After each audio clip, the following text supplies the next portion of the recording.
Hello everyone, welcome back to Rob's Gaming Table. Today on the table we're going to be continuing our playthrough of the Elder Scrolls Betrayal the Second Era, discovering more of the game, playing true solo with you guys, and continuing session 1 where we left off. We just have one rules thing to kind of look up that we were a little confused about yesterday, but I see Chosen Dave in there, found the answer, and we'll cover that in a second here. Marav says, "Hi Rob, still watching yesterday. I jumped in just to say hi." Thank you. Hi. Hit that like button before you leave, though. Thank you all 10 of you who clicked the like button already. Much appreciated. Hello, welcome. Happy Wednesday? I don't know what day it is anymore. Yeah, because yesterday was Tuesday, and we were joking. Yeah, it's Wednesday. Okay. Hello, all. Hello, welcome. And he says, unfortunately, I'm just heading out for SWU, or to try Altered. So, have fun, all. Well, have fun. Let me know how you find Altered. I heard it has really good impressions on first plays. I just fear that it will not be played long term, but I mean, I could be wrong. What do I know? But yeah. It's Elder Scrolls Wednesday, obviously. Yes, Han, exactly. Hello, everybody. Okay, so yesterday during the stream, let's just go over it quickly. Just to clear things up, it helps me, it helps other people learn.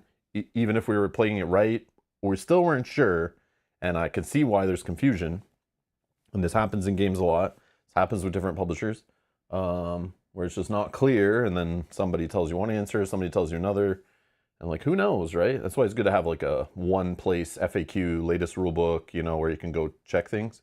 But this game's not out yet, so that's not exactly possible yet, I don't think. But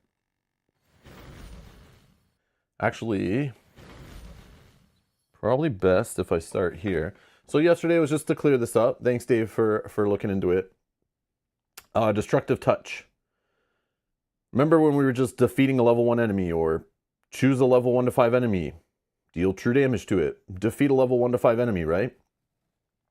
Anytime we read that kind of stuff, usually in most games, if it's outside of the normal attack flow or targeting or line of sight flow, if it just does defeat an enemy, you just kind of like do it. And that's kind of what I was thinking right away. That's where my instincts went. But then I was like, wait, I'm not sure, because in the game, normally you have to, if you're using a Magicka stance, and because this says Magicka stance up here, that applies to all of these, okay? What was confusing for me when I was learning the game was like, sometimes they would show the stance right beside it, right? And it's like obvious, like your very first sheet, you're like, oh, okay, this is easy. I can use combat. I'm plugged in, right? Okay. Yeah, I can use combat in this one, and this stance. Or I can use it in this stance, and this is how it works, right? Very straightforward. But it's because this is like weird. Even though it's the first one you interact with, it's kind of, they don't keep this templating going forward.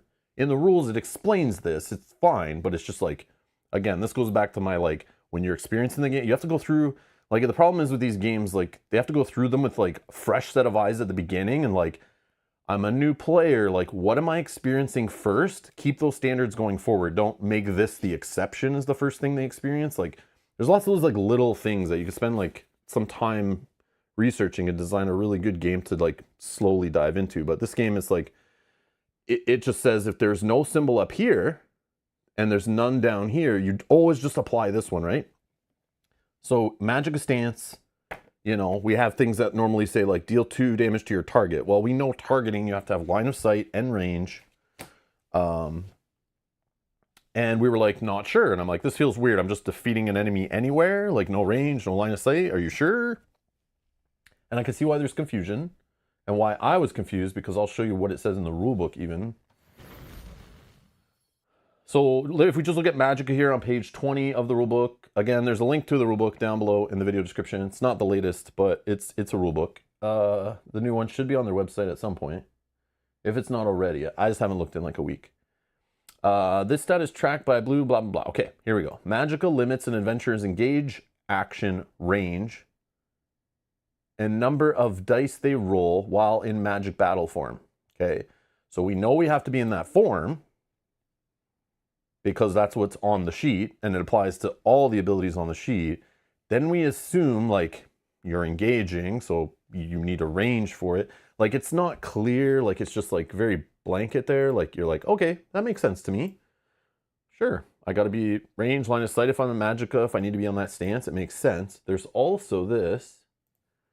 Like I was researching this morning. I was trying to like can I find a specific answer? Because Dave left a comment on the video yesterday. I was like, I don't think that's right, but I'm going to look through and try to see if we can find out one way or another if we were playing it right or wrong, and see if we can find some blanket like rule to apply to help us just like not have to hit the brakes when we come across every different wording skill. And the same thing, it was in Too Many Bones or Hoplomachus or Cloudspire. They all have the same thing, right? Where like you can only fit so much for each ability, so you have to have some blanketing, overarching rules that just apply to all of this. Yeah, they'll add it to the FAQ. That's great. Like, you know, this happens every time. Every time I play any game from any publisher early, we bump into some issues, right? It comes up in every game, no matter what game you're playing. The lighter games, harder games, there's always questions, right? Especially when you play lots of different games, because one game uses this terminology, one game uses that, one game uses this templating, one game uses this, one game updates the rulebook forever, one game just says, screw it, this is the only rulebook you're ever going to get, and go read the BGG forums and find your answers there somewhere, you know? Like, everyone treats it different. There's no, like, this is part of the maturity of this industry that needs to, like, some rules, learning, templating, standardizing stuff needs to happen across the board, like, you know, or find out who does it best and just copy them, you know? It's like, it's going to help everybody. But anyways, that's a rant for another day, or that we've had on many other days. So right here, this says, where is it? I think right here, I would kind of like, this helps me, like confuses me or helps me a little bit, you know? When dice from skill lines with no battle form are rolled, but this one has a battle form. Their range is specified by each ability's text, or if unspecified, follow the range of your current battle form. But this one has a battle form. But it's just things like that, where it's like, if you're not sure, like, if it doesn't say, just use the range of your battle form, right? So, like, if I was reading this and I was, like, confused, I would use that as, like, oh, okay. That helps me kind of, like, if I'm not sure. But, again, there's a rule on if, you know, right here, where you use the battle form, or the battle form for your, basically the skill line. Like right here, if this is here, this applies to all of this. Like if it doesn't say it on here, you just go by this, right? So I could totally see why you'd be like, wow, everything on the sheet has to apply its range and line of sight. But it's just weird. It wasn't like an attack, you know, it's like its own separate ability. But on the video, so Dave was nice enough to go, huh, yeah, I'm not sure if Rob did it right. Let me ask in the Chip Theory Discord, I think, right? One thing I think when you roll anything with defeat X enemy, you still have to defeat within your Magicka range. 3 in this case. And which I was like, oh yeah, we were thinking that. Like we weren't sure, right? So Dave was nice enough to go ask. And then Andrew, questionably the best Andrew. I'm not sure about that still, but anyways, Magicka dictates the amount of magic dice per roll and the skill line's range. That is as long as the skill line doesn't specifically dictate adjacent. And then this is what I would assume too, after like reading those couple sections, right? You'd be like, yeah, it makes sense. It's Magicka, it has to have that like limitation. Yeah, he asked in the Discord channel, and then I'll keep you posted, which is awesome. I love this stuff. Like, man, thanks for saving me time too. Like, I just went by the rules. I'm like, there has to be something in the rules I've not been able in this game. Shout out to them for making a rule book that, like, yes, it's not laid out the best. It doesn't, you know, follow some things I like. But it's all there. Like, I've never not had a problem with this rulebook, other than taking the time it takes to like find and decipher and like make sure you read both sections related to that thing, because one could like kind of contradict the other, maybe. I don't know. But then Dave replied today, just this morning, a few minutes ago actually, you played it right. The text has to be taken literally. And then Ryan, one of the designers, said you can defeat any level 1 enemy anywhere. We try to make the game text to be taken literally. And this could be related to the golden rule, right? Usually ability on a card overrides the ability in the learn to play, overrides the ability in the rule book, overrides this, or the FAQ overrides this. And like, there's always like a hierarchy in games. Like it's usually called the golden rule, where like components in the game are meant to break the rules. Like you can't literally put every single rule in the rule book and every single exception, because that's what the other materials in the game are there to break those rules. And in turn, if done right, it can help you reinforce rules. And there's been games in the past I love that, like, they literally purposely made, like, I forget which one it was. I think it was like a Stonemaier game or something. Maybe it was like Scythe or something, on purpose. Like, every faction's ability or every character's ability, I've seen this in games before, where they're purposely made to that faction or that hero's specific asymmetrical ability is meant to counter it, like contradict a rule to kind of break it, to make them powerful at it. But then learning all like 4, 5, 6, 8 factions, whatever, or heroes in the game will reinforce a rule to make you understand, like, oh, this faction busts that, so obviously you're not allowed to do that normally. Like, I like when it's done that way, and that's really cool. But those games aren't as complex as this. But yeah, it's always a neat thing. But yeah, and supposedly it's not a melee attack in a video game either. Yeah, so it's taken literally. So for those that are wondering yesterday, like, I wasn't sure. I didn't feel confident either. I started this morning. I woke up. It was bugging me. I actually took a note last night after the stream. Was like, I need to look that up. And then Dave left a comment too, and I was like, oh, perfect. So this morning I like cracked the rule book out. I was looking through it, searching based on, I searched every word range and was reading all about range and stuff. Was like trying to find it. Was reading about skill lines. There might be other stuff in the rule book that maybe can help lock this in or not, but anyways, it's going to be answered. But yeah, just something to learn from. We learn, so it's good. So we're not cheating. Dave says their answer still doesn't make sense to me when reading the rules, but hey, they gave an answer. Might homebrew it to follow range. I don't know. It is limited to only 1 and 5 point enemy. I think it already has limitations to it, Dave. Because when I bet you go into session 2 and session 3, and from my experience before, when you see all 10 and 20 point enemies, you're gonna realize that die is pretty weak and not that crazy, and you'll kind of wish it had some range to it, especially when you're playing solo or having a little trouble with your party that maybe isn't made 100% efficient, and you literally have to clear all enemies in a delve. And I played delves on and off stream, definitely off stream, where they got so big based on the random draws, I was not able to find shards, and I still had to clear all the enemies, and they were like everywhere. Like, these enemies barely moved. I was like all the way across. I created like a big giant circle dungeon or delve or whatever, and I didn't have enough rounds to even get over to the enemies to clean them up. So like a die like this would have been nice to just like kill one of those 1 point enemies that were like, they were like being created by a quest enemy running around the delve, like spawning enemies all over the place. So it was like, it was kind of impossible for me to get around the dungeon, like mathematically. I was like set to lose the whole campaign based on that. But a die like that, it'd be like okay there, but that's not broken. Like, it's very underpowered, only being a 1 and 5 point enemy. But at the beginning of the game, the fact that I got it early, it does seem powerful now. But later, it's gonna not be as great, I'm sure.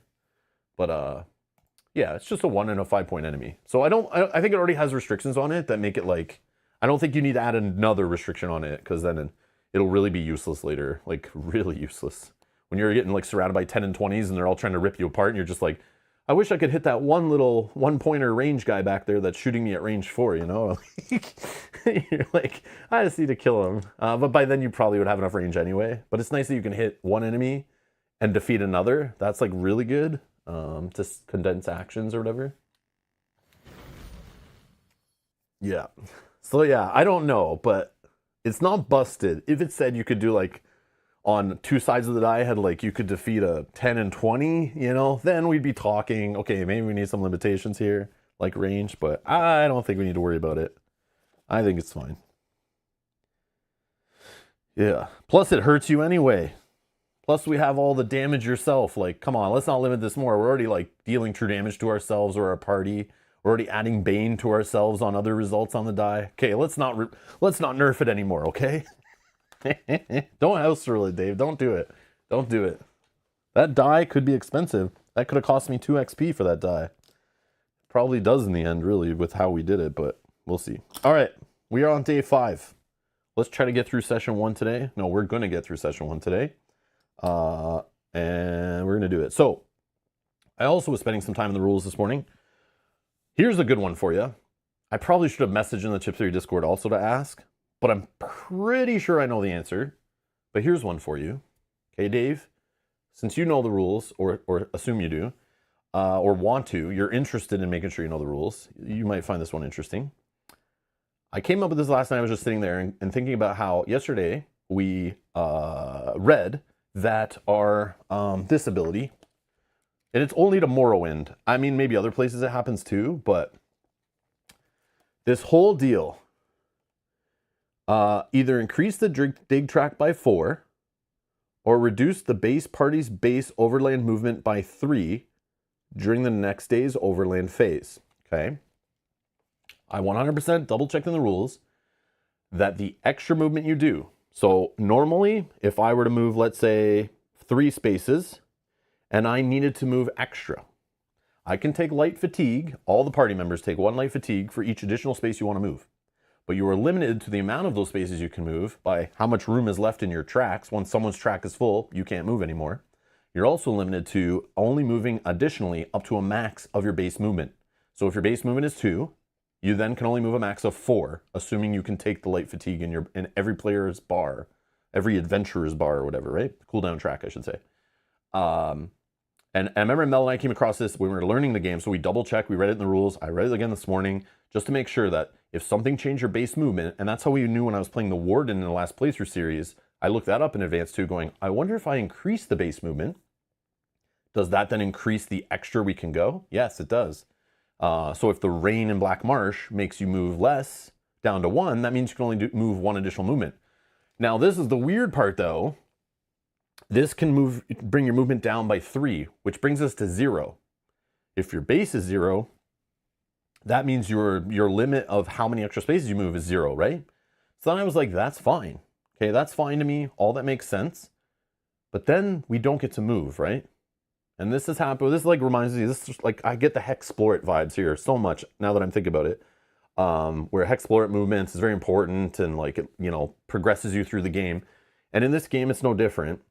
If you're stuck in a space, let's say we were on an empty space, we just really need to take a breather.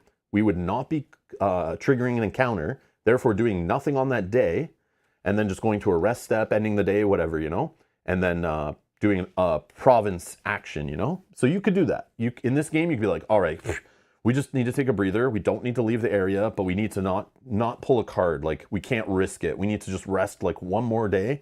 So you can go into like an empty space and just chill there. At least that's my understanding from the book. So then I was thinking, what happens if this screws you and you go down to 0 movement and you're stuck on like a nothing space? Okay, that would really suck. Because then you're missing out on opportunities for XP. And like we talked about yesterday, you want to get a certain amount of XP before your end session, or else you could it's like, why keep playing if you're just not going to be ready for the final battle if you're way behind the curve, Don't do that. This game is not that crazy, I don't think, but I mean, it's still some of that is there, right? But what if we're on a town or unstable, or if we're on anything, if we're on any kind of symbol that would trigger an encounter and we don't move at all? The next day, can we trigger that encounter again? Could we draw another peaceful if we're on a peaceful? Do we roll the die again if we're on an unstable and see what happens? I know it's our choice. I think it's your choice if you want to trigger an encounter, but still, if I don't move into the space on that turn, what I was thinking last night was like, can I just stay on the same space and keep triggering the same encounter over and over again? Obviously, you would draw new cards and roll a new die, or you'd visit the same town, but you could take different actions. And I was thinking, like, thematically, there's no reason to say you can't just stay in the same town and stay in the inn and then do some shopping the next day, Hang out overnight, stay for the weekend, whatever. Have a good time touring Silent Mire, for example. So I was thinking, like, is there something stopping me from staying in the space and triggering? And I know sometimes in chip theory games, you need to, like, leave the space and come back in to trigger stuff. I was like, I don't know. Yes, Schmendrix, exactly. So I read it all this morning, like 2-3 times. I read the whole thing about, I had it open here, but I closed it because I was like, I think I understand. But I had this question. It's on page like 34, I think it was. And when you first go through it, it's like, wait, maybe I'm not allowed. And I'll just show you. So for example, it's like, okay, day 1, you can do a town if you're there. Then you do movement, how that works. Trigger an encounter. by ending its movement in a specific hex on the map. Okay, then I'm like, wait, what if I didn't move? Did I end my movement there? Like, and I think the way they worded it is fine. But when I'm first reading it, I understand that as like, I need to be moving. And I think that's because in combat, the same thing happens. Like, if you want to attempt, there's something that you have to like leave the space and come back in. That's like a thing that happens in some of these tactical games. But there was also right here, town encounter. These are triggered when the party ends its movement in a town hex. And I'm thinking like, if I didn't move, did I end my movement? But I kept reading it as like, you must move on that turn to be there to trigger it. But I don't think so. I think you could just stay in the space you're in and just keep doing it over and over again. Because nothing says you must move in your movement step, right? So I was just wondering like, oh man, are we going to get screwed if we get stuck? And I was like, it hasn't happened yet. But it made me think like, oh, should we really make sure we're on a specific spot that if we do get stuck, we can trigger it over and over and still get XP versus like getting stuck in a town where we like might not be able to do that, you know? So I'm pretty sure you can. Nothing in here says you must move, and it says you can end your movement. I'm assuming if you spend 0 movement points, you're still ending your movement, you know? But it's like, yeah, I don't know. But yeah, I'm pretty sure, right? And there's it's possible for the party to end its movement in a hex with no icon or trigger. Yeah, it doesn't say in here you can move 0 spaces, like stuff like that. Like, you know, sometimes you see in rule books where it's like, tells you must move or you don't need to move. But yeah, I think ending movement means like, even if we didn't leave the space, we still ended our movement, you know? So I think we're okay. I think we're okay. But if that changes, drop it in the comments below later. If like they rule that to be a thing where you must move into a space to trigger it again, so then people can't just sit there and farm for some reason. I don't see how that'd be a bad thing because you're always getting something new, except for towns, right? Towns, you're sitting on a town, you're just always at the same town over and over again. But yeah, it's just an interesting one that came up. I was just thinking there last night thinking, but I read this morning, I think we're okay. But yeah, it's just an interesting one. I'm curious. But yeah. Interesting.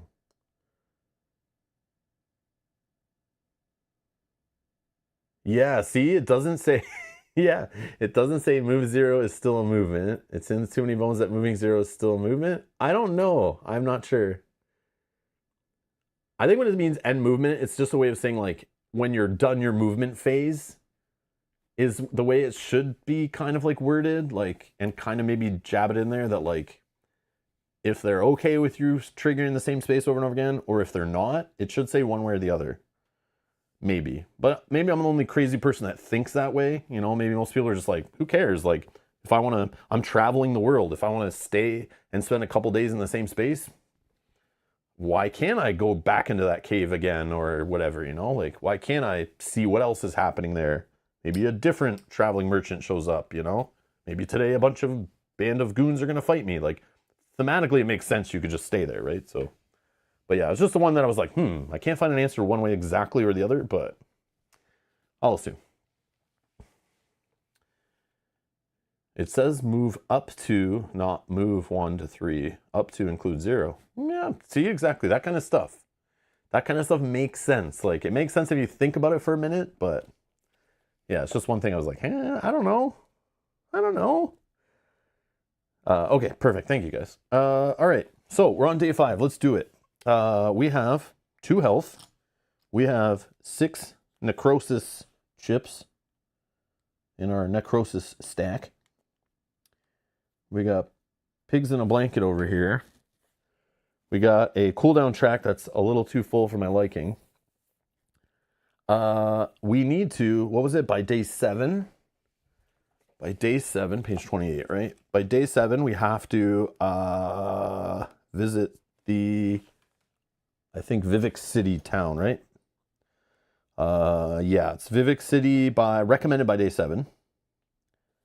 And during the encounter, you must take a group town action to meet with Vivec. So one of our town actions, we must do it. So I think we could still do the normal town encounter of spending 2 actions, just one of those actions, just like the other one. I think. I don't think it fully replaces the town and take your actions away, and then that's the only thing happening. Like sometimes the quests override what happens there. And I think this is kind of like overriding it a little bit, but not completely. Okay. The city is up this way. So we need to like cross the water like we said yesterday. I'm thinking of hitting up a peaceful on the way. So that way I think like peacefuls, yes, sometimes you can get screwed on them, but it's usually only when you're doing them on a unstable where it forces you to take like the dangerous option. But in general, the peaceful, we should be kind of safe-ish to go there. Maybe earn some XP. Maybe clear a little bit of our cooldown. But I need to get to a town to rest up. But let me actually check that town and make sure we can rest in an inn when we get there. Vivec City, yes, there is an inn open. Adventurers must spend 1 tenacity. Adventurers must spend 1 tenacity in order to take a second town action. This effect is ignored on day 1. Oh, I have no tenacity. Oh no. I won't be able to rest at the inn there. So what I'm thinking I need to do probably is go here, peaceful maybe. And hopefully I can then go to the town Davon's Watch. But does Davon's Watch have an inn that's open? Yes, it does. But does it have a rule where I can't do that? If this is the party's first visit to Davon's Watch this campaign, the first town action taken must be the Army of the Dead town square action. Oh my god, it's a freaking clash. It's a clash. We got to do like a battle first before we can even use the town. Man, what happened to the games or those fantasy games or like when you were in trouble? You remember those games? Like I played some on like video games even where like you could just go to a town and you know you could at least rest, right? You can't always trust what the townsfolk are telling you. You know, when they tell you I'm an error, you know, you can't always trust what they're telling you, but like, you know, you could go there and feel kind of safe. What happened to that, man? Why is this stuff happening now? What happened to the good old days, man? We're no longer in Black Marsh, exactly. What happened to those good times? Oh man. I need a tenacity before we go to Vivec, or I won't have a second town action to visit the inn.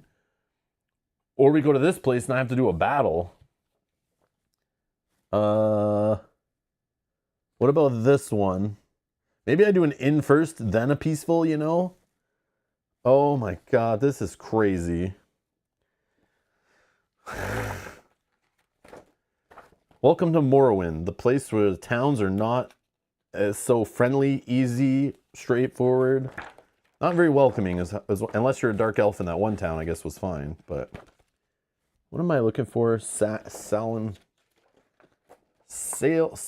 Mora. Bandari merchants. At the start of this encounter, each adventurer may draw 1 common item. Each adventurer that does so must then discard a common item. Oh, look at this place. The shop's closed, the inn's closed, the guild kiosk is closed, the alchemy station's closed. Oh man, this town sucks. Pay homage. Gain 2 tenacity.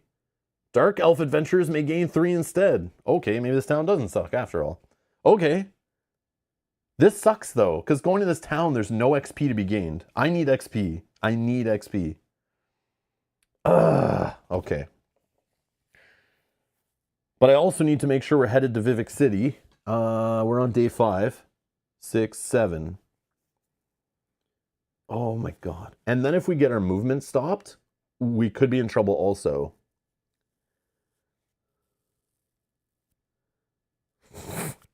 Guys, I don't know if we're making it to session 2. Because we're only at XP of 5, right? And by the end of like day 12, probably we need to be at like around 16. So if we're just about to blow 3 days and get nothing done, that could be bad. That could be bad. I think we're falling behind, guys. least you haven't encountered any glitches. Yeah. Like a normal Bethesda game. Elder Scrolls has no neighborhood watch. A battle would kill me. I have nothing ready. I literally start the battle. I take a damage because I have Bane. Then I clear 2 out of here. On the next turn, I take another 2 damage and I'm dead. I have nothing. I have no tenacity, so I can't do my bone armor ability to move health from my track to my character. I'm down bad. I am down bad. I just really need to go to a town and clear this and heal up and we're good. That's probably the right play, but that gets me no XP. But I think that's what we might have to do. But I have no tenacity to do it here. I can gain tenacity here, but I can't heal here. Guys, this sucks. I could try to gain a tenacity on a unstable. The only problem is I roll a die for that, and as you see, 3 sides are could be conflicts, but I need it to be a peaceful, which is only 2 sides out of 6, right? So I can't trust it. No, the build is fine, Lionel. The build is fine. It's the pilot that's the problem. It's the pilot. I pushed it too hard, I think. Plus, flipping to my master early, I maybe took a dive when I should have really fought to get that 4 XP. Could I have gotten it? Maybe not. But I think flipping, yeah, I forgot the premium chips. I see that. Yeah. Okay, one sec.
All right.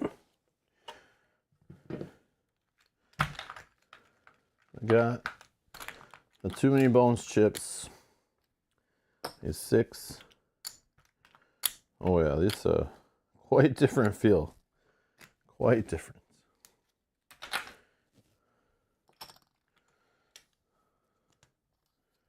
Okay. That's it, right? Okay. I'll put this over here. Okay. There we go. Much better. Oh, yeah. Excuse me for a few minutes. Oh, yeah. That's the stuff.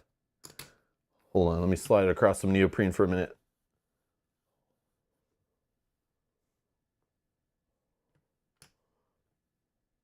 Oh, yeah. All right. Sorry about that. I had to get that out of my system.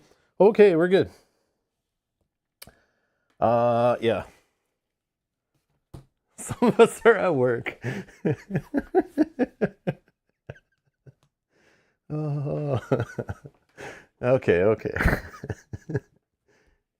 Can we hear them? I don't know with the settings I have turned on to like. Oh, that should be fine. Yeah, yeah. If I put them close enough. Like they're weight, you can get the feel of them from just like take a bunch of weighted chips from any of the Chip Theory games. It's just like that exactly. Like these are Too Many Bones ones from back in the day, so they have more of like a rubbery, grippy outside to them, it feels. I don't know if they still make them like this, because now these chips all have this like sexy matte kind of like not shiny texture. So it's like, I don't know if they still make premium health with the grippy rubbery outside, the shiny, versus the matte premium-ish feeling side. But the weight and feel of them are the same. Like it still feels heavy. They're like but yeah, I don't have premium chips for any of the new games to know. I don't think I do. But yeah, they all work the same. They do have, yeah, I like the non-shiny too. Like this is more of like a clean, but again, like maybe in manufacturing, like these are from, I don't know. These are back from probably like 2019-ish or earlier. Maybe around that time. But they've made like premium health chips for like a bunch of other games since, and like Hoplo 2.0 and all that stuff. Burn Cycle and things. Yeah. Anyways, but yeah. But yeah, if you want to know the difference, the best way I can describe to you, if you're like ever curious of like should you upgrade, I kind of like try to describe it to people like about the top heaviness. But your best way to compare it, like I can't do it through a video, but if you do have the crappier chips, they're not crappy, but you know, if you have the standard chips, you know, and you see me sometimes with a top heavy chip on top and we're moving it around, it's easier to fall over and they spill because they're kind of slippery. They're more prone to that. Like literally a die will hit them and like knock, and then the chips, you know, spill over. But if you just take a bunch of heavier chips the same height and then start moving those around, like they're just more solid. And then they don't spill as easy. They're not as top heavy. And then a few dice rolls banging into them like do nothing basically. But it also makes your game heavier. Like whatever you're storing it in, if you have another set of premium chips, like this, I don't know how much this weighs, but like you could kill somebody with this for sure. These, not really. This would just hurt. This would hurt a lot if you threw this at somebody, but these would kill somebody. They weigh quite a bit. But yeah, just so you know. But it's hard to say. Like, it doesn't change the functionality of the game in any way. Like, the game still works. You still play the game. The games are still good. You don't need these, but if you're like, I just want next level bling, and you just want the game to feel more premium, I don't know if the advantage of how they feel or is worth the up charge. That's a question for you, right? That's a question for you. But yeah, people always ask me, they're like, do I need them? Are they worth it? And it's like, that's loaded question. Loaded. All right. Okay, so let's just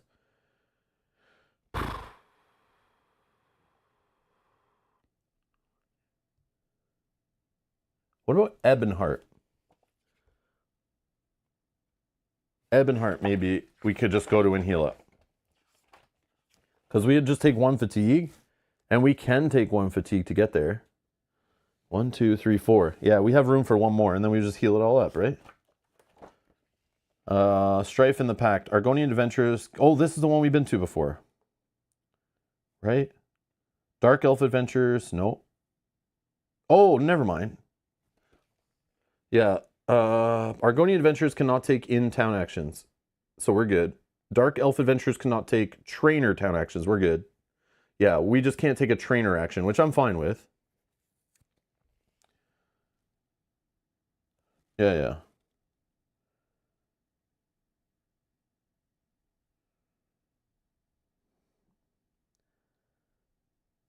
Hmm. And then we maybe just grab a loot. Is Ebonheart the Alberta of Morrowind? Yeah, yeah, kind of.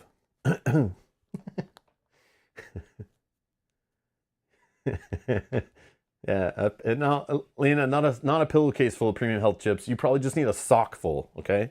Just a sock full of premium health chips. You'll never have to worry about someone breaking and entering into your house and being a problem ever again, okay? Never again. You can protect your board game collection, no problem.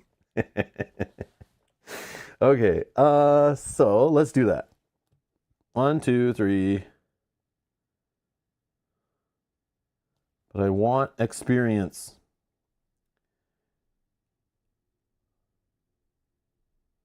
If we clean up.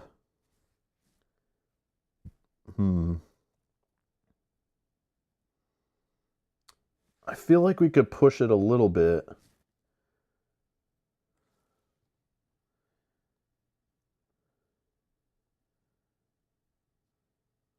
Yeah, let's do it. Whatever. Whatever. Okay, we're going there. We've entered the town. We're not doing a social check. Let's get 6 items. Take a look. 6. We're taking an in action, I think, no matter what, right? Unless an item gives us... I don't think items will give us XP or change any of that, but whatever. Yeah, let's just... throw that over there. All right. We healed up to our measly 4 HP. Let's look at what items we got. Oh, that's our symbol. That's our symbol. What do we got here? U Inferno Staff.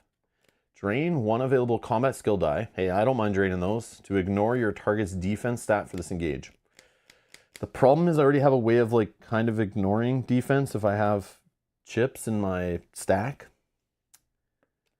It's kind of sucky. Kind of sucky. Anyways. Oh, but there is a skill or some enemy type before they've run into where if you're not attacking with a weapon, like it was more annoying. But then there's ones that if you don't overtax a weapon, you'll lose a weapon. I don't know. I don't know. I can't remember exactly. So maybe taking a weapon like just to have it might be helpful. I don't know. Guilt, Stargazer, Sigil. 2 tenacity to interrupt. At the start of an enemy's turn, reduce that enemy's range by 1 for the rest of its turn.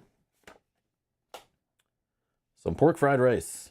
Discard this item, then gain tenacity equal to your highest level available skill die, which unfortunately is only 2. But it is a way to gain 2 tenacity, which that's too late. We already went to a different town. But tenacity is like is good. Like I can use tenacity to heal. So that's kind of like tells me I can heal basically for like 4. Glyph of Absorbing. Enchant an active enchantment. When this enchantment would be discarded, instead place in an adventurer's pack if possible, then discard this enchantment. Then we found a jugged rabbit. Discard this item, then adventurers may heal for a collective total of HP equal to the amount of light fatigue in your cooldown track. I don't have a problem filling up my cooldown track light fatigue as we've seen. That's not the worst. Glyph of Bashing. Enchant either of the loot decks. Next time a card from the enchanted deck would be used for a lockpick check. That check automatically successful. And this enchantment's discarded. It's not bad. Not bad. Yeah, Shatter's the one that breaks the weapons, and then Chilblain is the one that gives you fatigue if you attack without a weapon. Thank you. I remember the Shattered. I couldn't remember which one. And that Chilblain, or Chilblain, I don't know how to say it, but for some reason I can never remember what that ability does. I always have to read it over and over and over again. It's probably because I don't know what the word is, or nothing with that word relates to that ability to me. But it probably does. It probably makes sense. Eric, this is... Oh, I see you guys are answering it. You're answering it. Yeah. Yeah, this game's so new, it's not even out yet. Not even out yet. But coming soon. Coming soon. There's a link in the video description if you want to go read the game found about it to see what's all available. about the game because you have till 2 days from now to back it on crowdfunding to get it early, cheapest price, free shipping. If you're interested, but do some research, take some time. I'm not saying go buy it. I'm just saying if you're interested, do your research. But if you don't care and you're not looking for it right now, take your time. You can always order it later, pre-order it on their website. You'll just pay a little more. Yeah, you have like 24 hours to make a decision. Go. No, you can get it later. You just pay a few bucks more. Don't worry. Rushing and buying a game that's not for you because you didn't research it properly is not worth saving a few bucks. Those few bucks can definitely be spent better if you find out it's the best game for you later after some research. Spending a few more bucks on it is fine. But if you don't rush and you do some research and find out it's not for you, you just saved a ton of money. So yeah, take your time. It's not the cheapest game in the world in cost or time. Okay, to learn it and enjoy it, it will take you some time. You can't just read this in an evening and play it and try it out. You have to like dedicate your life to it. Okay, it wants your soul. Just FYI. Okay, I'm thinking. I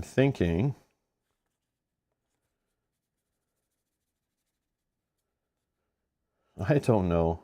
I'm going to take the tenacity one. Guys, this is rough. Okay, this is rough. It's all rough. Okay.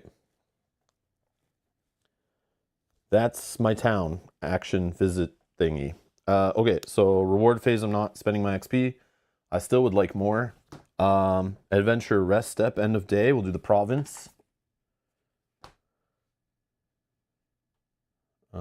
Yeah, so this symbol is the bad one, right? Yeah, it is. And look at that. That peaceful would have got us 1 XP, I think. Yeah. And maybe some loot. And replacing an enemy in the 10-20 bag with a 1-5 enemy. This would have been helpful going forward. Definitely helpful. But I then... Yeah, it's not guaranteed you won't get screwed, right? Like, it won't make you make bad choices.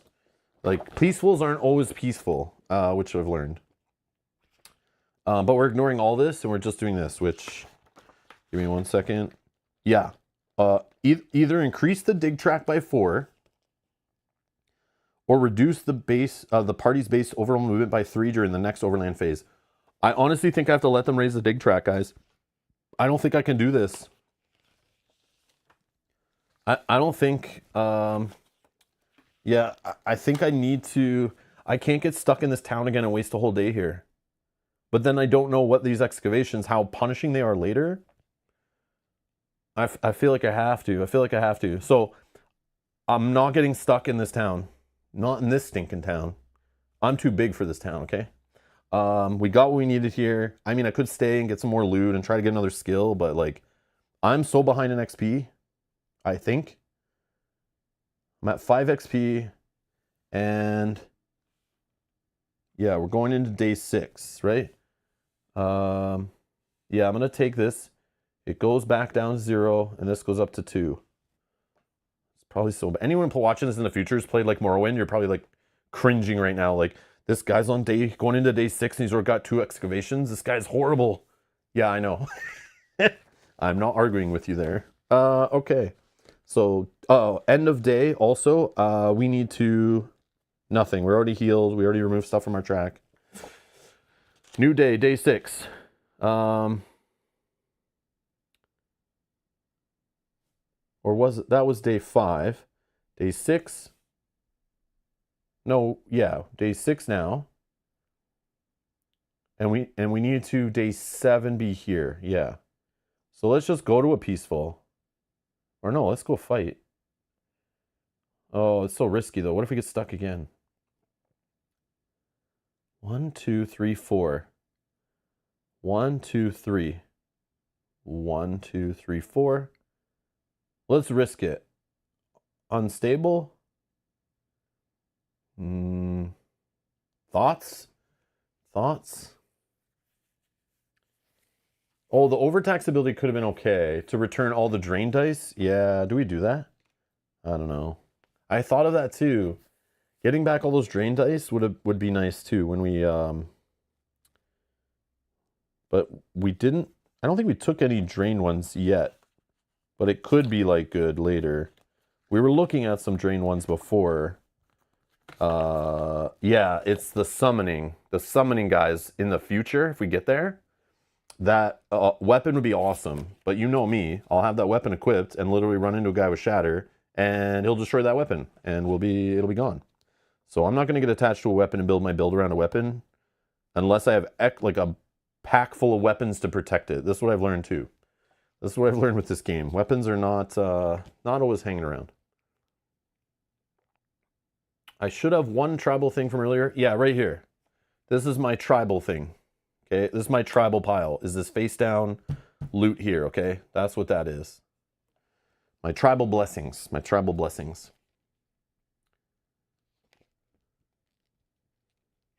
Okay. Yeah, so we're going to go...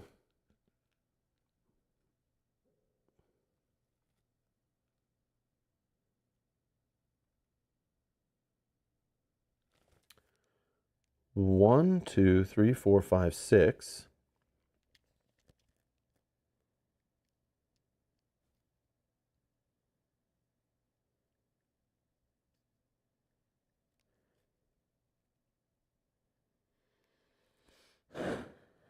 There is like no great place to go. Like it's not obvious. I get like very stuck on this stuff because I'm thinking of the worst scenario, right? Like if we have no movement and we're trying to get to here, I can go on day 8. Like it's fine. Let's just get some XP. That'll cancel one. Oh, this cancels one excavation? That's what it... For sure though?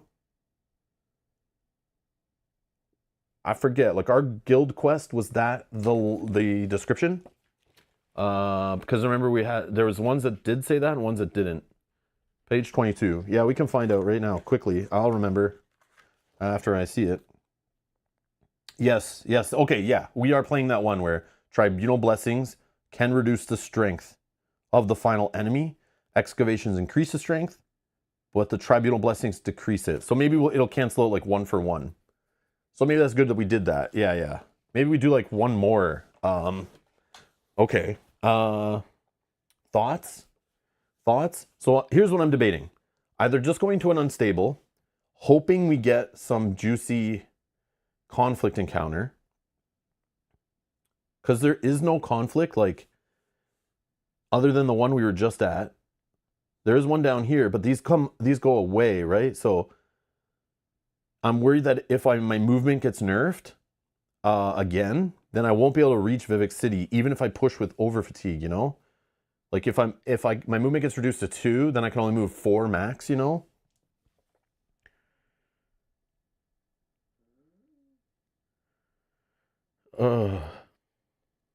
I should maybe just go this peaceful. Yeah, I'll maybe go to the peaceful. It's a little far away still, but 1, 2, 3. I don't know, guys. I want to get XP, I want to push, but I don't want to go too far away, and then we like fall behind on our quest too much. I mean, maybe there's a way we can get more XP on here. Maybe there's a way. The warrior poet inside, a dark elf dressed in gaudy clothes, accosts you, asking if you have experienced the fulfillment of communing with Vivec. We learn from every action we take, he says, failure or success. Each result teaches us something, at least in the larger sense. Meditate on the lessons of the warrior poet with me and gain wisdom and power. It's getting late in the day. You could press on, or you could see if there's anything to this. Okay, so this is not a good sign when I see zeros here, but I see there's ways to get XP. Okay. So the first one is learn by accepting your failures. You may choose to discard any number of active side quests. I have 0. For each side quest discarded, one adventurer may gain 1 bonus XP. If you're on Psijic Order quest, I am. You may acquire 1 tribunal blessing. I need XP. The blessing is great and all, but it doesn't help me in the long run, you know? Oh, this is so bad. Fail to meditate. Learn that this failure allows you to steal from the elf instead. Each adventurer may draw 2 common loot items, burglars and thieves. I am neither, I guess. May draw... See, this is where... See? Burglars and thieves. It doesn't say, like, you know, if you're part of the thieves constellation, or this is talking about that upcoming future expansion thief skill line, you know? And, like, yeah, I don't know. It's just... This is where I was, like, confused about the thieves thing when I see stuff like this. If you're on a Sigic Order quest, you may discard one tribunal... You must discard one tribunal blessing if possible. So if we hit this on an unstable, we'd have to do this and we'd lose our blessing. This sucks. Like, this literally sucks. This is the suckiest thing. Because it also is not changing... Oh, yeah. Could I even have moved? Yeah. Question. Could I even have moved? Because the day didn't change, right? I didn't check the next day, did I? Which would have been this, actually. Yeah, hold on. I gotta correct what I did. Did I skip the action thing? No, I didn't. I did do it, and we would then have 0 movement. But I said no to the 0 movement, so we're good, right? But now, at the end of this day, it doesn't do anything, right? It doesn't change movement at all, right? I keep thinking it's like the weather mechanic. Yeah, no effect. Okay, no effect, we're good. I got freaked out that we're gonna have 0 movement again because it's not changing the symbol, but it doesn't have like a tracker on here to track the current symbol. Okay, I think we're good. All right, so we're gonna take a tribunal blessing, like, sure. Okay. That sucks, man. That sucks. Like, what trash. Okay, reward phase. I got nothing new, so let's just carry on. No resting to do. Adventure. Yeah. What the heck? Okay. So we can move. I guess we're going to Vivec City, right? This is so bad. I just needed 1 XP to increase my cooldown. That's all I wanted. Oh my god. You know what?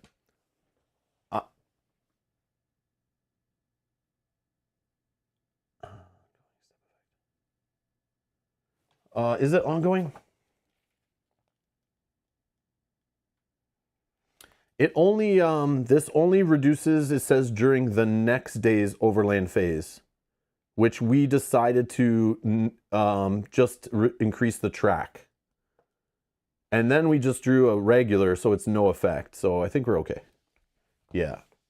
I freaked out for a minute thinking we're going to be like the same effect multiple days in a row if it's a non-symbol. I'm going to stay where we are. I'm going to do another peaceful. On day 7, instead of going to our quest thing, which is only recommended by day 7, I want my cooldown track up. Hopefully this has a chance for an XP. Hopefully it does. Unless I want to push it.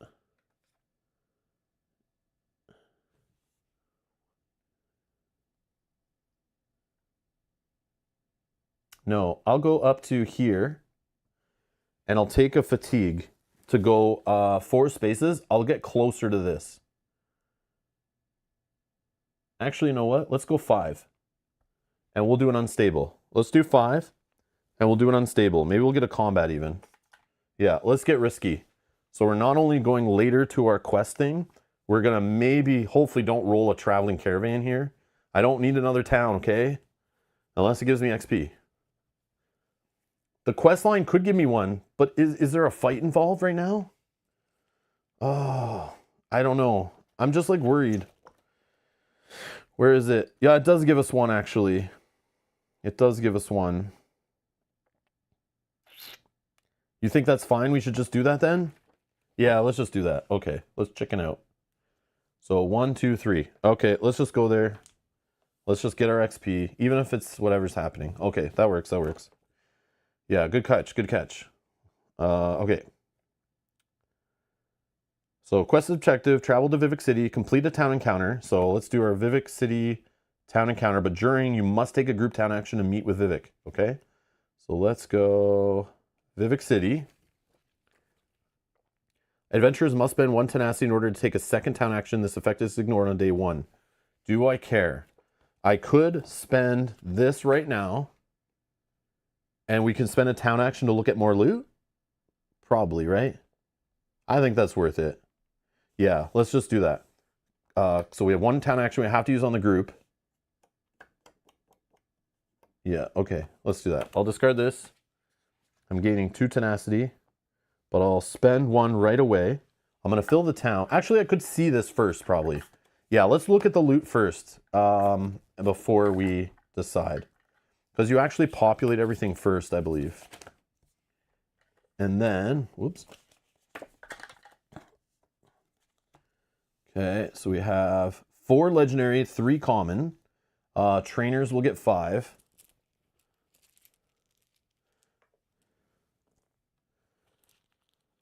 I mean, there's light armor, restoring light. Okay. So let's look at the loot and decide. Because I'll take that back because we can spend it to take a second town action. So like we don't have to, but let's see. Or I'll just take back the tenacity, actually, is what I mean. Expend. This is a potion. Expend. Trigger any adventurer's race abilities if it were your own. Well, this item may be used anytime corresponding to the race ability you choose to activate. This does not count as using the race ability for this battle. Interesting. Barbaric Hickory Shield. Deal 1 damage to an adjacent enemy for each combat skill die that was placed into an active slot disengage. Not really my thing. Enchant a pet. Whenever enchanted pet would be discarded, instead remove all HP chips. Refresh 1 potion in any adventurer's inventory. Meringue Tong Bracers. After an adjacent enemy engages you, deal 1 damage to that enemy. This damage ignores 2 defense.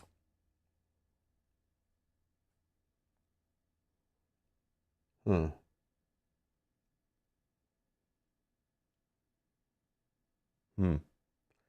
assuming this happens all the time with this helmet when it's equipped.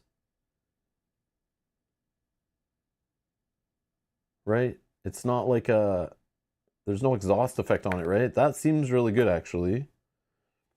I think I need to look at armor in the rules again. I've never really used armor, but that effect seems really good. During a town encounter, shuffle this item into the common item deck and draw a legendary item.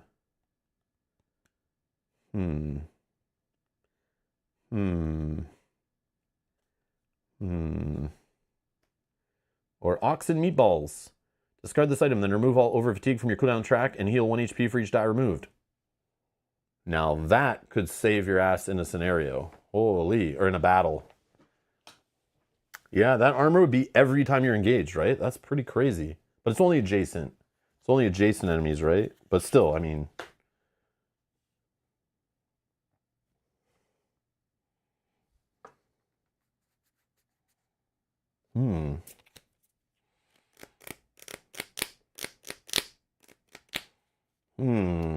Okay, so that's an option. I really like this one, though. I like this one. But yeah, free damage is probably what we should be looking at. I like this gambling. It's funny, like shuffling this back in the deck, and then like we take another, we take a legendary, but like we don't know what the legendary is going to be. It could be not great for us. Yeah. Any arguments to taking the helmet or the armor or whatever?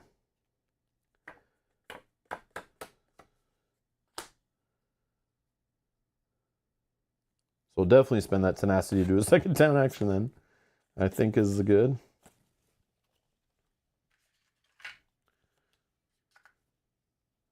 Okay. All right. So next, so we'll do the group town action. We have to do the quest thing. I'll put these back. Okay, so this is done. Page 28.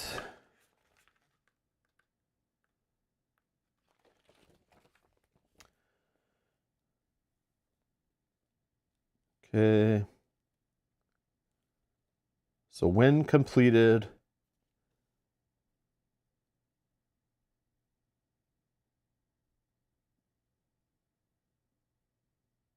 Oh, hold on, guys. Hold on. This was I forgot about this part from yesterday. During the activate province effect step, this instead would increase the dig track by 1. So that wouldn't have gone, it wouldn't have done what we thought. Yeah, so it would only have done it 1. So this should only be at a 1. So I freaked out a little bit there. Okay. Anytime the excavation track would increase to 6, do not increase it and discard a blessing instead. We haven't gotten that to our territory yet. Yeah, I forgot about that little blurb there. I should have reread this before we started again today.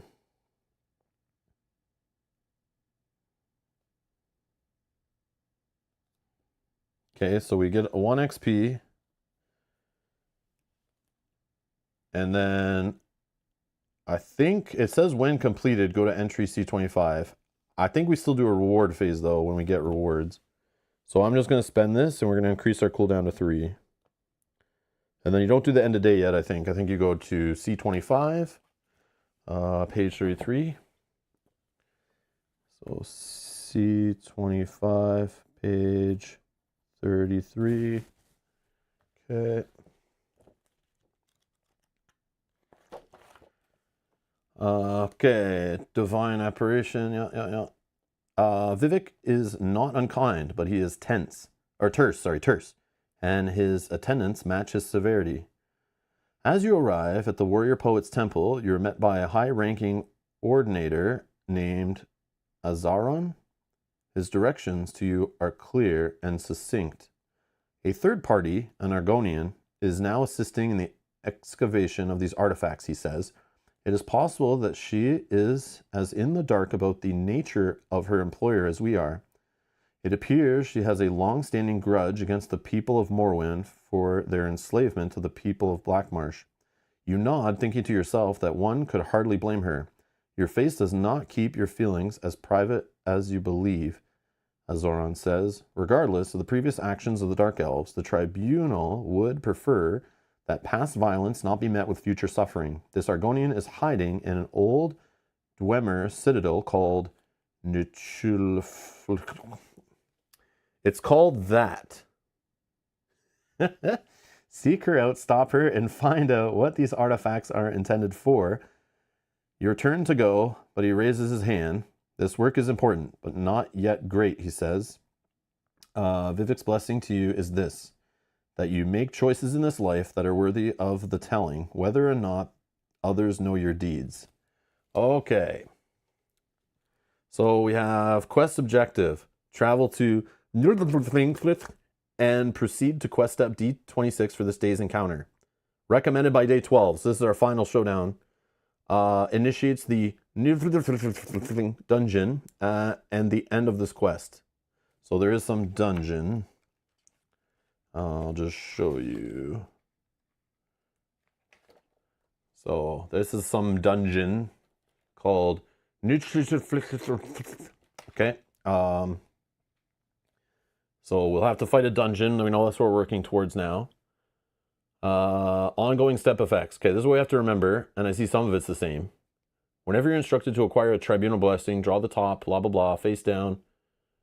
Okay, that's all the same. So it's like repeating the same rules we had from before, which is nice so we don't have to keep flipping back, right? During the activate province step effect, this instead increases the dig track by 1. So instead of 4 and then reducing our movement to 0, it just goes up by 1. So I was freaking out about all that stuff, and we have this little rule to override it, and I totally forgot about it. Anytime the excavation track would increase to 6, we lose a blessing. During this quest step, you may perform Vivec's task. When a side quest is completed, you may choose to ignore any rewards it would grant you. If you do, gain 1 tribunal blessing and immediately discard the side quest. It cannot be used for any additional effects. You may complete this task multiple times. How many blessings do you think we need? I don't... no XP. Yeah, you son of a... Okay. So, what I get here...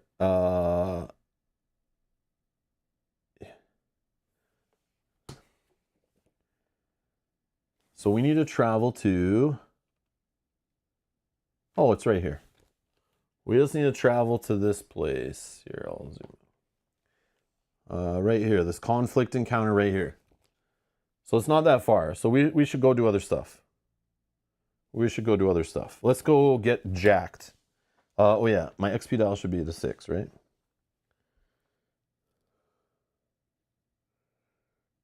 One, 2, 3, 4, 5, 6. Yeah. So how are we gonna get 10 XP in like 4 days?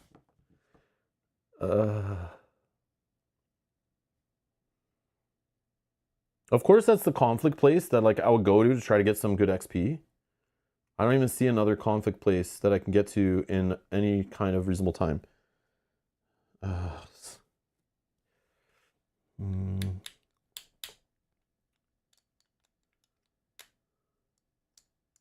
I think I just go on stables. I don't know what to do. Yeah. I think I'm gonna go unstable. So now we affect. Hold on. This we did a town, so we need to see one of these, right? So our movement is reduced by 1, I think, right? Yeah. Our dig tracks, sorry, dig tracks increased by 1. I don't know why I keep thinking our movement's gonna be affected. I don't know why. Oh, maybe I can head towards a dig site too and try to get this reduced. Okay, so let's do it like this. 1, 2, 3, 4. So I'll take a light fatigue. We're gonna roll the die. Let's go rando. Let's just randomize it. Yes, conflict. Beautiful. Beautiful, beautiful. We'll also get 2 tenacity when it's done. What's this? Egg mine? No, egg's mine. You're passing by an egg mine when a miner entices you with a job opportunity. The foreman, a grim, dark elf with a variety of scars on his arms and legs, explains the situation. We've had a lot of problems with marauders snatching our eggs in the nighttime raids, he says. We've given it as good as we've gotten, but I'm bleeding men, and we have reason to believe the bandits are coming back tonight. If we can supplement our fighting force, I think we can drive them off for good. He offers to pay you a bonus depending on how much inventory you can protect. Egg scramble, 2 XP. Place HP equal to 6 minus 1 under each cache.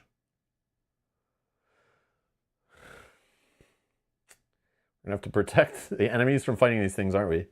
These are the eggs. Enemies treat the eggs as opposing units. When the last HP from an egg is lost, it's discarded. Adventurers treat the eggs as party members, but can affect them only by healing them. Eggs cannot exceed their starting HP. If successful, draw 1 common item for each undefeated egg, giving it to an adventurer.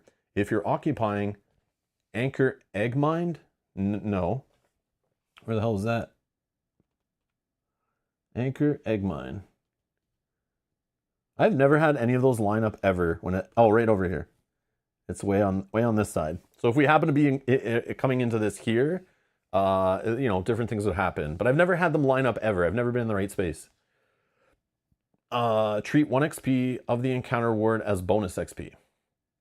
So bonus XP just means the adventurers gain it, but we don't have to put it on our dial, which keeps the enemy pool lower, which is kind of sweet.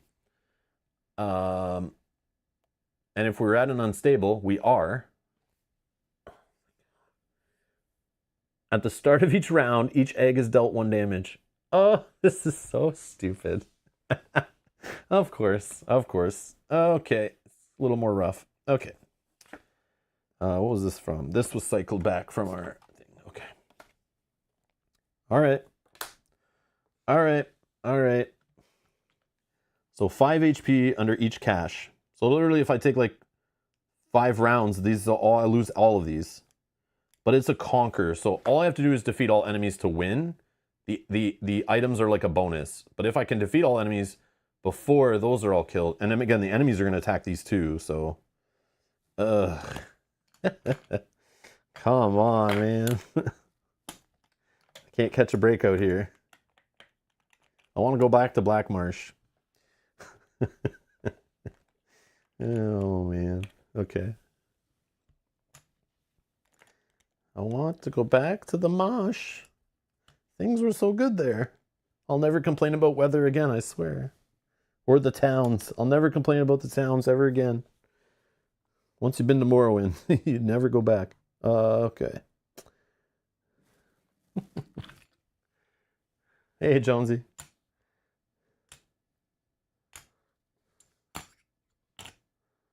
Okay, there's the caches. All have 5 health. Let's see what we get for enemies. So our enemy pool is 6. Right. Yep, 6. Times, so just 6. So we get a 5-pointer and a 1-pointer. That's not bad, right?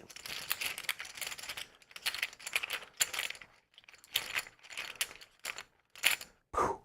Our 5-pointer is a Breton Marauder who has dodge. So that means every die roll while I'm engaging it that doesn't deal damage will take away 1 damage from the damage I'm dealing. Then it also has steal, which I think after it's engaged, it steals a non-consumable item from you and makes you discard it. I'm pretty sure. But that one I need to read. When this unit determines a target. Oh, yeah. Oh, sorry. It's the roll a d6 one. Yeah. If it's the roll is equal to or higher than my HP, I just have to discard a non-consumable item from a ready slot. So if you see these guys, you can hide stuff in your backpack before you play. You're allowed to, after it's all set up and when you place adventurers, that's when you can switch loot from your ready to your pack. So literally if you're like, man, I can't have them steal this, or you ever see a shatter guy and you're like, I don't want to have to shatter a weapon or something, you know, or them steal a weapon from me, you can hide it in your backpack and then they can't get it. I'm pretty sure. At least that's the way I read it, but yeah, which is fun. Like, come and get it, fool. All right. Here we go. Yeah, I'll just keep those there for a minute, but who's next?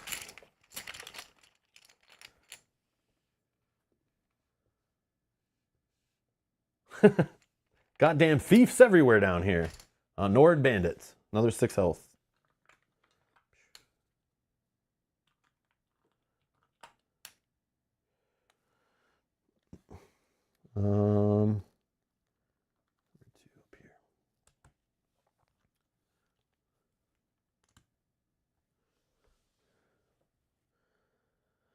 So it wants to go after, if it goes 1, 2, or like 1, 2, it goes after the strongest. Technically, yes, these caches are actually stronger than me currently. But at the start of the round, they're going to lose a health anyway, so it'll be tied. So then I can choose in a tie and just make it attack a thing. This only rolls 1 die. This one's going after the lowest HP, but it'll go after what's closest, which obviously is a cache. But it rolls 2 dice. This is the problem right here. And it's 6 health. So even if I roll that die that's like defeat a level 5 enemy, I would have to take 6 true damage, which is not happening. But let's just... So start of round 1, we're good. I don't even know why I set them up with 5 health. No way I would have ended it before round 1, right? So, yeah. Okay. So what are we doing here? This one's the most important. It will kill my loot. But if I only get like 3 of these caches, it's like fine. Or more is better, but... okay. So I'm going to spend 1 tenacity. I'm going to put this under me. Okay, I'm now down to 4 necrosis, whatever. I only need to ignore 1 armor, so having 2 here is fine. I am then going to cool down. Should probably have done that. Go to Magicka. 1, 2, 3. I can reach this guy. Definitely rolling this. He's not adjacent. I could make him adjacent. It's probably what I should do, right?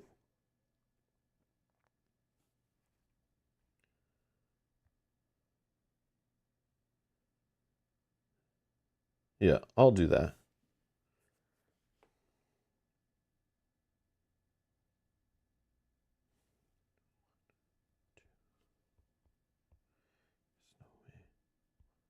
Yeah, there's no way I could reach this guy yet.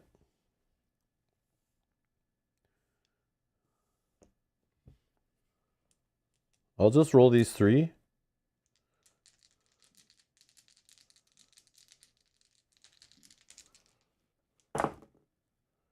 All right, what do we get here? We got the super one here, which is like 1 true damage. Deal 1 true damage to an adjacent enemy, then any single adventurer may trigger one of their class abilities that cost 2 or less tenacity for free. Sure. Sure. Do I want to do that first? This one is the defeat a 1 or 5, and then deal true damage equal to that enemy's current HP to adventurers. I could just auto-defeat this guy. But I could take this first to exceed my health stat. I would be at 8. I can auto-kill this guy, but then he would hit me for 6 true damage. That's not smart, right?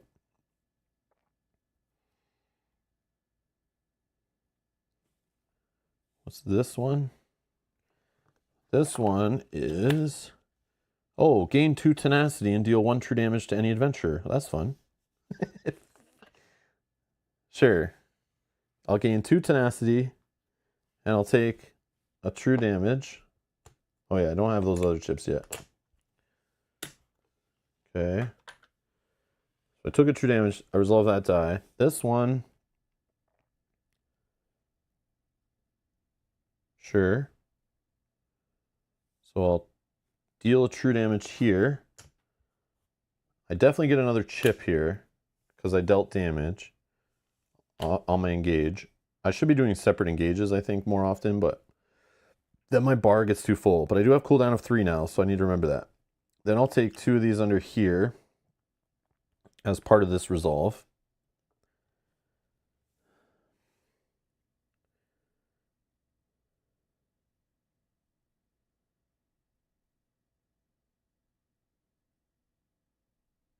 Yeah, I'm going to do it. I'm going to do it. I'll auto defeat, and I'll take 6 true damage.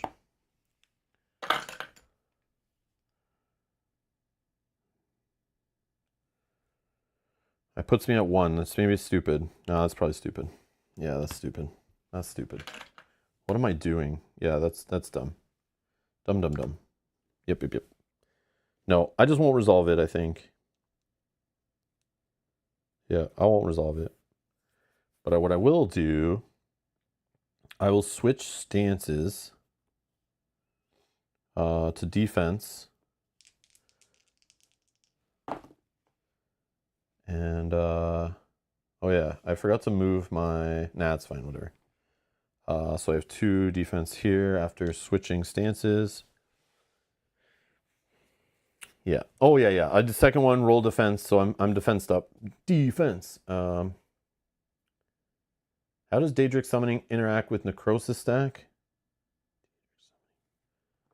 So what I was doing was this ability right here. So it lets me trigger Bone Armor, which is remove 2 trips from my stack and place them under a party member, may exceed health stat.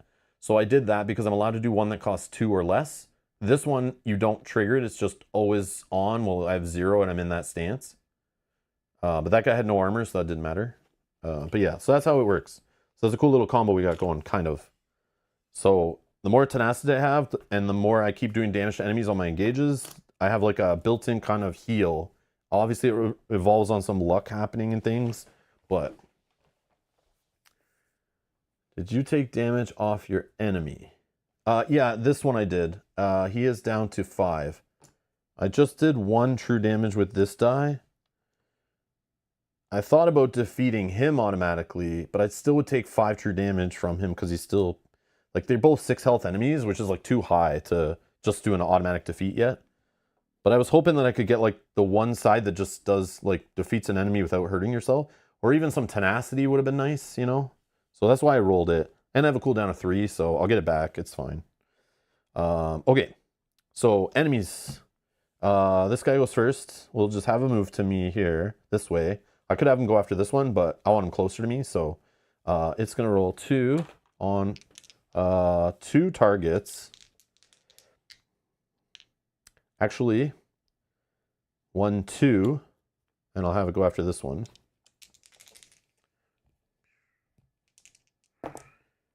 Hits for 3. Oh, this one's gonna be gone at the start of the next round. Okay.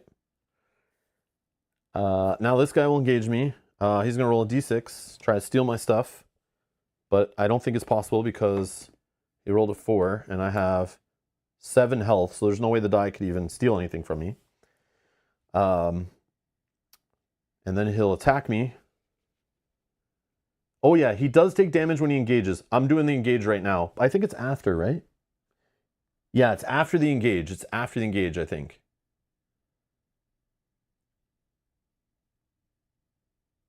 I don't think it like interrupts the engagement and hits him first.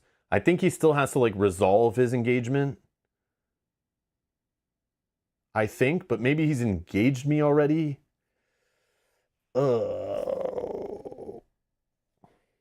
Yeah, I'm not sure the timing on that actually. You might be right. It might be right when he steps up to me. But I'm going to let him attack me first. No, I don't get my special trigger because this is only when I engage. If at least one enemy took damage during your engage or the engage of a companion controlled by you. I did read that. I double checked that too because I was thinking this armor might be like busted, but it doesn't help me on their engage. So he hits me for 1. Oh yeah, but I have this here. Block. Okay. Engage action ends after the effects are resolved. Yeah. Because I think he targets me, but it says after he engages me. And I think engage is him resolving his whole like turn basically as an enemy. So I think I'll wait till after it's done engaging me, you know? It's not after it just targets me like, you know, so I can hit. I don't think I can hit it before it attacks. I don't think. Because I think what this is trying to say is like, when he actually like smashes you with a sword or a club or something, he hurts himself by hitting you. So I feel like I have to resolve the hit, right? If you think of it thematically. And now he takes the damage, yes. Yeah. Okay. They're done. Round 2. Start of round. All these lose a health. This one's gone. Okay. What are we doing? Cool down. We cool down. All right. Switch to magic stance. Boom. Slide these over. Okay. Well, we're definitely rolling these. And we're rolling these. But what I think I'm going to do, 1, 2, 3. Yeah, I'm going to move. And I'm going to go after this guy right now. Maybe I can weaken him enough. Although this can't hit an adjacent enemy, can it? 1, 2, 3. Yeah, I'll go here, actually. I'll go here. So I'm still adjacent to this guy. Which, the cool part is, you got to be careful when you read your abilities, right? This doesn't care about a target. This just cares about adjacent enemy. So I could still hurt this guy and target this guy, which is cool. So I'm going to target this guy and roll these dice. And I can roll 3 of them. They're all magic related. We're good. All right. So I still don't know all the symbols on these dice. Deal 4 damage to your target and 1 true damage to any adventurer. Ooh. And also, the cool part is I'm dealing damage to a guy with 1 armor. But I have 3 necrosis chips. So for every 2 chips in my stack, I ignore 1 defense on my target. So I ignore this 1 defense when I'm doing my damage right now, which is awesome. So I'm definitely dealing that, but order matters, right? Like if I'm dealing all my damage in 1 source, I can choose which order the dice go in, but I like resolving them in a specific way and then putting them in here just to keep organized. But I think... Okay. I think we're doing, for sure we're doing this. So 4 damage straight up, ignoring his defense. Okay. Then I'm going to defeat this guy. Okay. I have to then take 2. Oh yeah, hold on. I have to true damage myself from that 4 damage. Then I'm going to spend this to auto defeat a level 1/5 enemy. Then deal 2 true damage equal to that enemy's current HP to adventurers divided amongst as they choose. Then defeat that enemy. Okay, so I take 2 more true damage, but this enemy is gone. Okay, I definitely get another necrosis chip for sure. I'm definitely dealt, this enemy took damage for sure from that first die. So I'm taking the chips, I'm now at 4 again. I get a tenacity here, going up to 3. I'm going to, on my turn, do the bone armor tenacity thingy once. To take 2 chips from here, slap them under here. And then, that is all. I'll just stay in Magic Stance, and I'm done my turn, okay?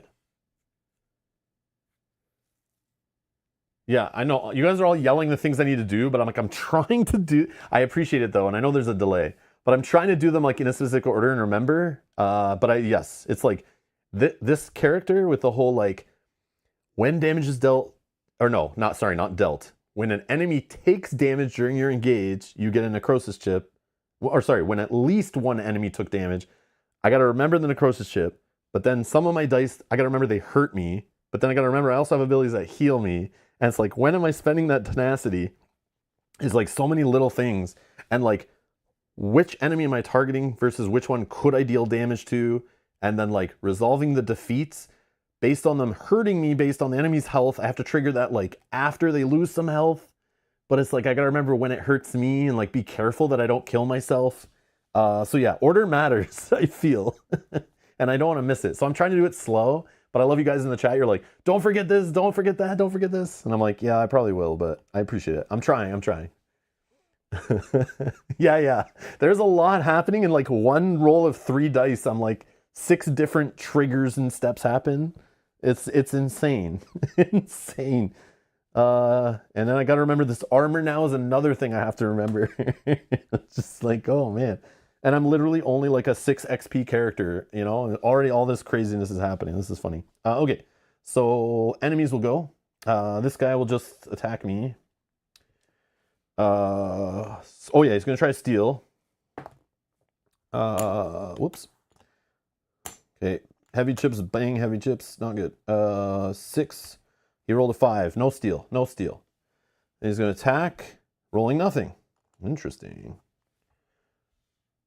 But he engaged me, though.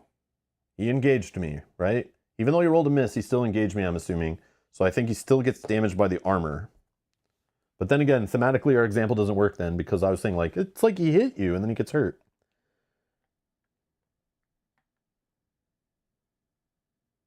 I would assume an enemy still engages you even if they roll blanks, right?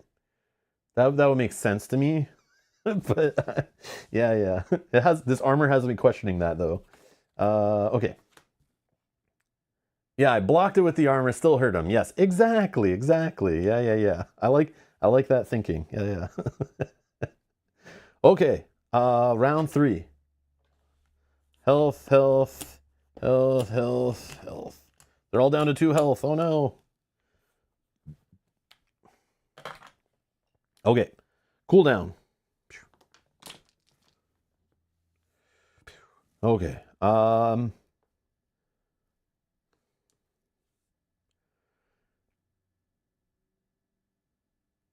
yeah. We're gonna just attack this guy first with this. Yep. 2 damage. It's down to 1 left.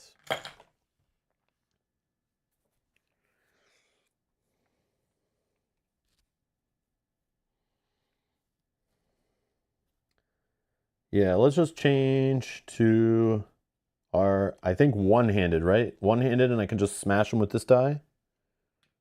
But that, I don't care. I don't care. No, I don't need to rush. I don't need to rush. Let's not rush it.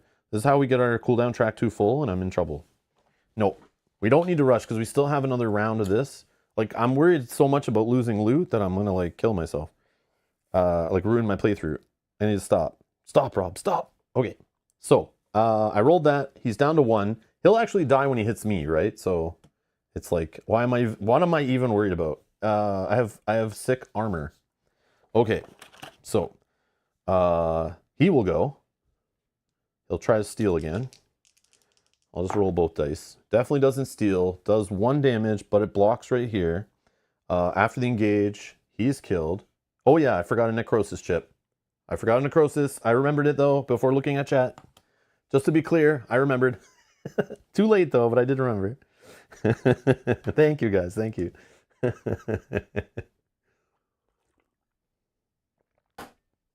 I got blood for the blood god right here. Blood for the blood god.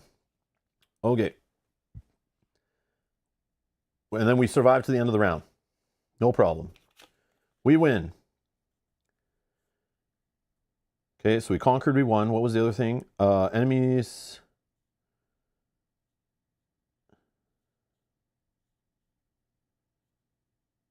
So we get to draw 1, 2, 3, 4, 5.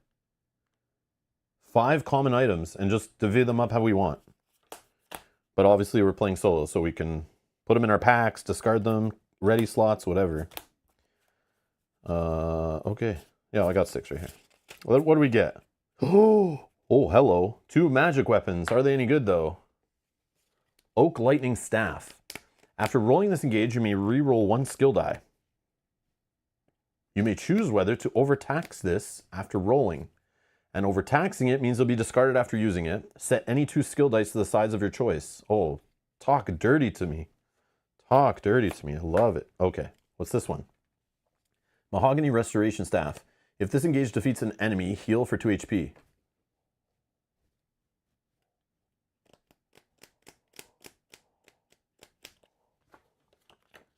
Equipped. Done. Done. In fact, I could equip both. I can equip both and literally choose which one I want to use. There's no limit to the amount of weapons you can have ready. Yeah. So far, that's what's happening. What else do we get? Yeah, you can have 2 weapons. You just have to, on each engage, if you're going to use a weapon, you just have to be in the right stance, and you can only pick 1 to use. But for armor, you're only allowed to have like 1 helmet, 2 hands worth of glove thingy items, and like 1 body armor item. But for weapons, there's no limit. You just can only choose to attack with 1 at a time for each engage. But I could like engage on the turn, take a light fatigue, engage again, and like use 2 different, like on 2 separate engages, you know? Or whatever. Or I could just engage twice with the same weapon, you know? Oh, we got a bow. What's this one? For this engage, increase your range by 1. See, this is the kind of thing where, like, for Shatter, I would kind of, like, maybe equip this on the start of a battle for a Shatter, and then just discard this item when I attack a Shatter enemy and I don't overtax my weapon. I can just throw this one away, you know? So sometimes it's good to just have extras. But, Enchant Companion in play. The Enchanted Companion gains enemy skill, Divert. Discard this enchantment if this companion is exactly 1 HP. This could be helpful for me later. I'll put it in the backpack. Bright Throat Poultice. As an action on your turn, you may remove a status die applied to an adjacent unit and then gain the same status die yourself. I'm playing alone, so I don't really care. But I could help my summons out if I eventually start doing that, right? But I don't think I would keep that because I don't think I can, but I think I have enough. Oh no, I have room still. I have room. I'll just hold it for now. Discard this item, then lose 1 HP. Roll 1d6, then remove light fatigue from your cooldown track up to the rolled result. Okay. Sure. Sure. I'll just tie this to the front of my armor and walk around with a nice cooked chicken. That won't draw any attention to me. Okay. Sick. Okay. Man, that was good. Finally, it kind of felt good. Worked out for me a bit there. And we get 2 experience, right? So we're going up to 8 on the track 2 here. If anyone has any recommendations on where to spend that 2 experience, do not hold your tongue. Talk away. Let me know. Don't be shy. Don't be shy. Yeah, we're good. Egg scramble. We did it. Sweet. Okay. So we're at 8 on the track. Again, if we can get up to like 14, 15, 16 by day 12 would be nice. But I'd be happy if even if it's like above like 13 or higher, I'd be okay. 12 or higher maybe.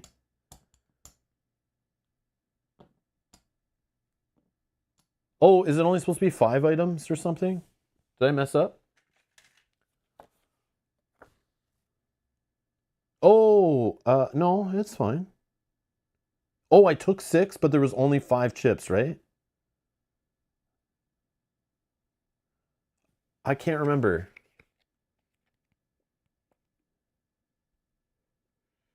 There were only 5 eggs left? I'm so sorry, guys. I thought I still had 6. Yeah, I believe you, I believe you. So no chicken, right? The last one? Yeah, I'll just discard it. That's fine, that's fine. That's fine, that's fine, that's fine, that's fine. Easy fix, easy fix.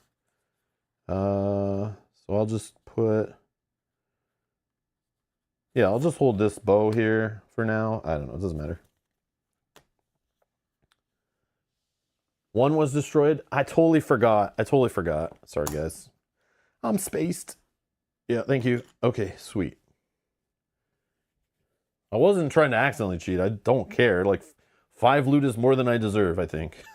I'm not going to complain about that last one. I don't need it that bad. I'm like, after I see these weapons, these 2 magic weapons, I already didn't care about any other loot anyway. And those were like in the first couple I drew, I think, right? Yeah, we do need HP, right? Definitely. It's boring, yes. Should I just spend 2 to get 2 more HP?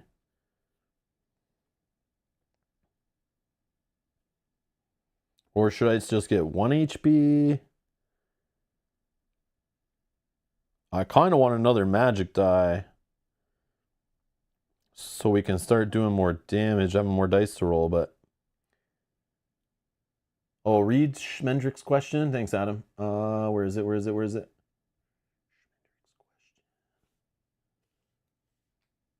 Oh, 2 tenacity for unstable. Yes. Yeah, you would get that in the reward phase, I'm pretty sure also. Yeah, so we're technically still in the right window. Yeah. Even if it's just like a town encounter, if on a tenacity or an unstable, even if you do just a if you roll the traveling merchant, you like still get tenacity. Like it doesn't matter as long as you like did an encounter there. I think even if you fail it, you still get the tenacity, I'm pretty sure. Get more magicka / skill dice. Yeah, I have a way to get more HP than I even deserve, you know what I mean? So should I go for HP right now? Take Daedric level 2 die. All right, let's see what that is before I agree to these terms. Oh, this die. Oh, this die. You wanna mess around with changing the sides of dice already, do you? Go Daedric? Look at you guys are funny. Oh man. Yeah, okay. I know. I was always thinking I was gonna replace this die with this die at a town using my guild ability. But I think I still like this die a lot, because I get to fire off sometimes, like very rarely, I get to fire off this 2 tenacity thing. But even just doing true damage to adjacent enemies or gaining tenacity is like all great. All of it's great. You guys are funny. I feel the peer pressure coming through the chat. Daedric. Okay. All right. Yeah, you guys have never steered me wrong before. Yeah. Okay, so I spent the 2. And it is the one that looks like a seashell or something. I don't know what the heck that is, but... So that'll let me change the side of 1 die that I roll this with. So I have to roll it with. So this is the problem. This is the problem I see coming, right? Is now on my opening roll, I still can only roll 3 magic dice. So like I have to and this doesn't do anything else other than that.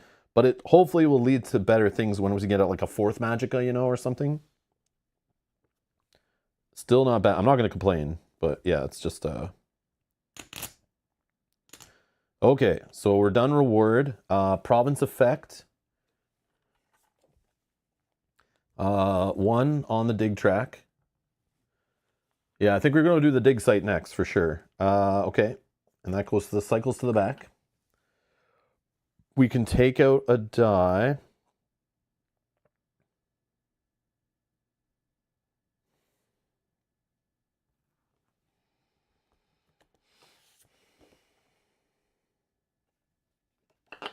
And we're going to take out this one.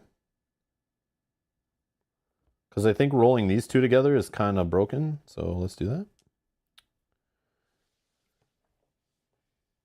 Oh, die is only 1 XP. You're right. It is only 1. I don't know why I was thinking it was 2. Yeah, it's only 1 because it's in this slot. I kept thinking we were already into like pricier dice. But yeah, we're not. We're only in the 2nd slot. So should I get HP as the other one? Or... yeah. Should I just save the XP? Save up for 4 cooldowns so you can do 2 single die engages per turn.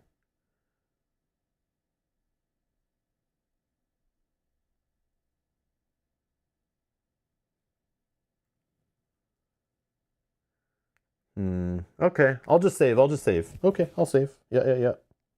I do want to save for the 4th Magicka. That's what I think is the right play, right? Yeah. Yeah. Or cooldown. Okay. Yeah. All right, I'm in. You got me. Okay. So let's go. What did we did? We did the dig went up to 3. We heal an HP, but we're already at our max or higher. We move the day counter to 8.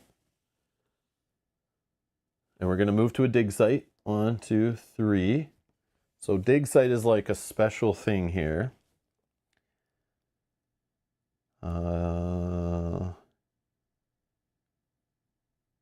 This is a delve, right? Yeah, it's a delve. That we only have to get 1 sky shard. And we have to defeat all enemies. That's how we were successful. If we are successful, we gain 1 XP. And we'll draw common items equal to the current value of the dig track, which is 3. We also get to reset the dig track if we win. But regardless of success, we skip the end of day province effect step thingy, whether we win or we don't. So to disrupt a dig, you must successfully complete the following delve. So unfortunately, it's going to start off on the counter will already be on round 3, which is like kind of makes this maybe not winnable, but if we get lucky and we find a shard on one of the first, then we're okay.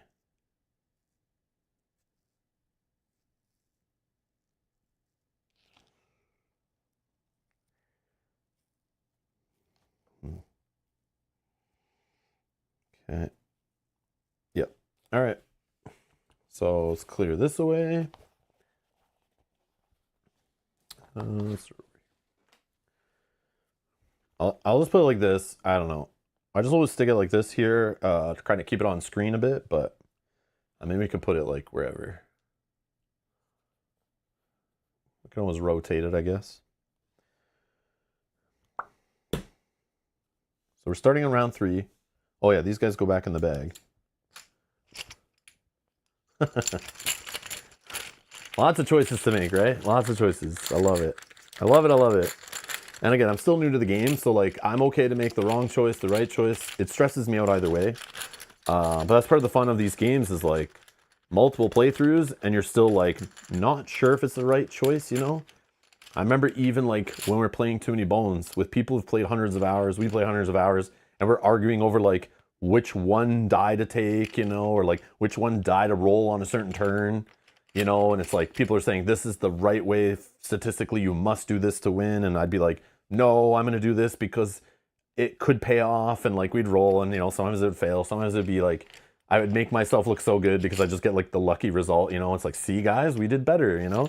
But it's like, I know it's like mathematically, when you start thinking of the games mathematically, it sucks some of the fun out of it, unfortunately, but yeah, I think you have to sometimes, but yeah, I just like trying out different things and seeing how it goes and then playing it again and trying different things, you know? That's what I like to do with my games.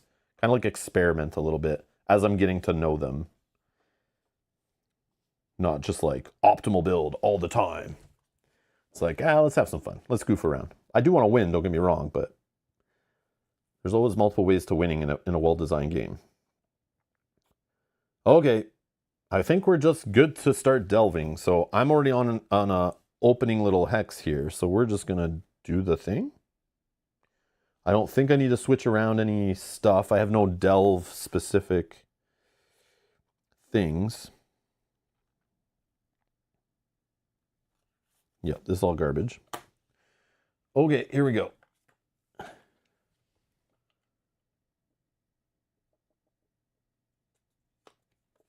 Vlad says a random thought. According to the rules, you can't trigger an ability that requires spending tenacity more than once per turn. Does the summoning die wording include without spending tenacity? Good question. I don't think I did it on the same turn, did I?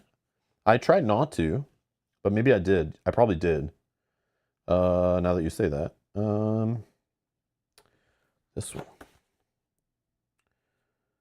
No, where was that? Well, it does say for free, but I feel like, it does say for free, but you might be right because you're normally not allowed to trigger any of these abilities more than once on a turn.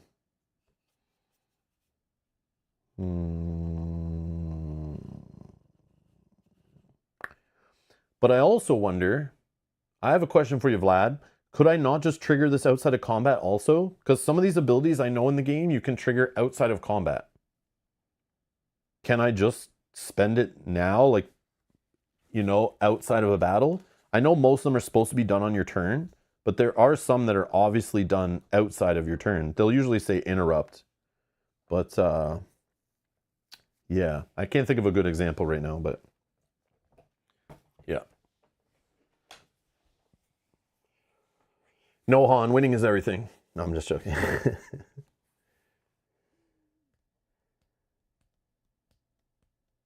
Yeah, Greg says it's cool though how you can glean a lot from playing with a new to you skill line.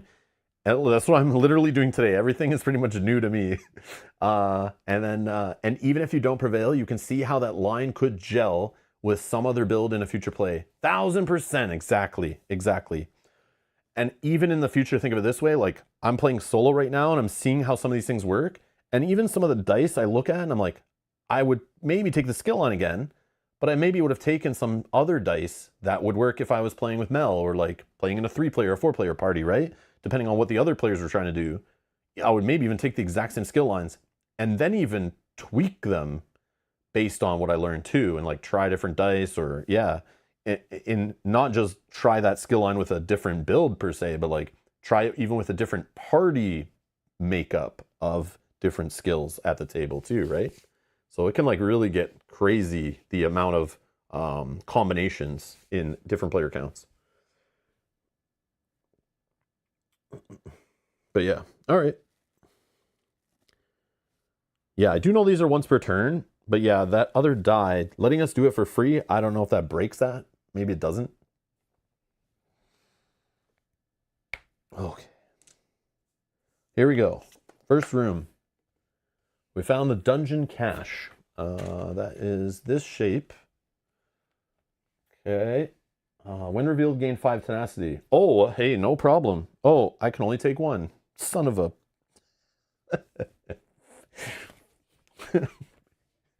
I hate you, game. I hate you. All right. So we're playing on 1 player. So we do have enemy heads. So we're going to definitely get a 5-pointer and a 1-pointer. And we got to make sure I actually lay this properly this time. I'll just lay it like so. Still have a hex over here to explore. I could do like something like this or like this. I think those are my only two options, really. Or I could do like this, I guess, but I don't think it really matters. So I'll just do it like that for now. I technically, this is my whole dungeon anyway, right? Because I found the amount of shards we need to gather, and it's just like, that's it. So my understanding is you stop, hex tiles are not explorable anymore once you've found the amount of crystals you need to win the scenario, I think is how that was worded or something like that. So this is my dungeon. So now I have to clear the enemies that are about to appear.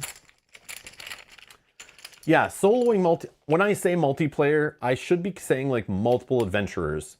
I should be saying if you have 2 or 3 or 4 adventurers at the table, because yes, you can run 2, 3-handed, whatever you want to do. It's up to you how crazy you want to be. Me, my head already hurts trying to do one class. Obviously, if I played the game a ton and was super familiar with all the skill lines, yeah, 2-handed, no problem. But for me, trying to remember all the things going on for the first time with one character, not for me right now. Not for me. Maybe if I was playing off stream, it'd also be better. But yeah, because then even if I forgot stuff, it's like, whatever. You know? Whatever. Our 5-pointer is a Lurcher, Bane, and Disrupt. Okay, so he's going to try to make me bleed. And knock dice out of my active slots. And furthest.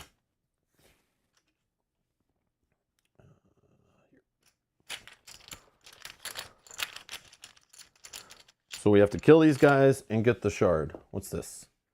This is a Wisp who has Decay and Ethereal. Or Ethereal. However you like to pronounce that. Ethereal. Let's throw this guy. He's got 3 range, so it really does not matter where I put this guy. Because it's either here or here.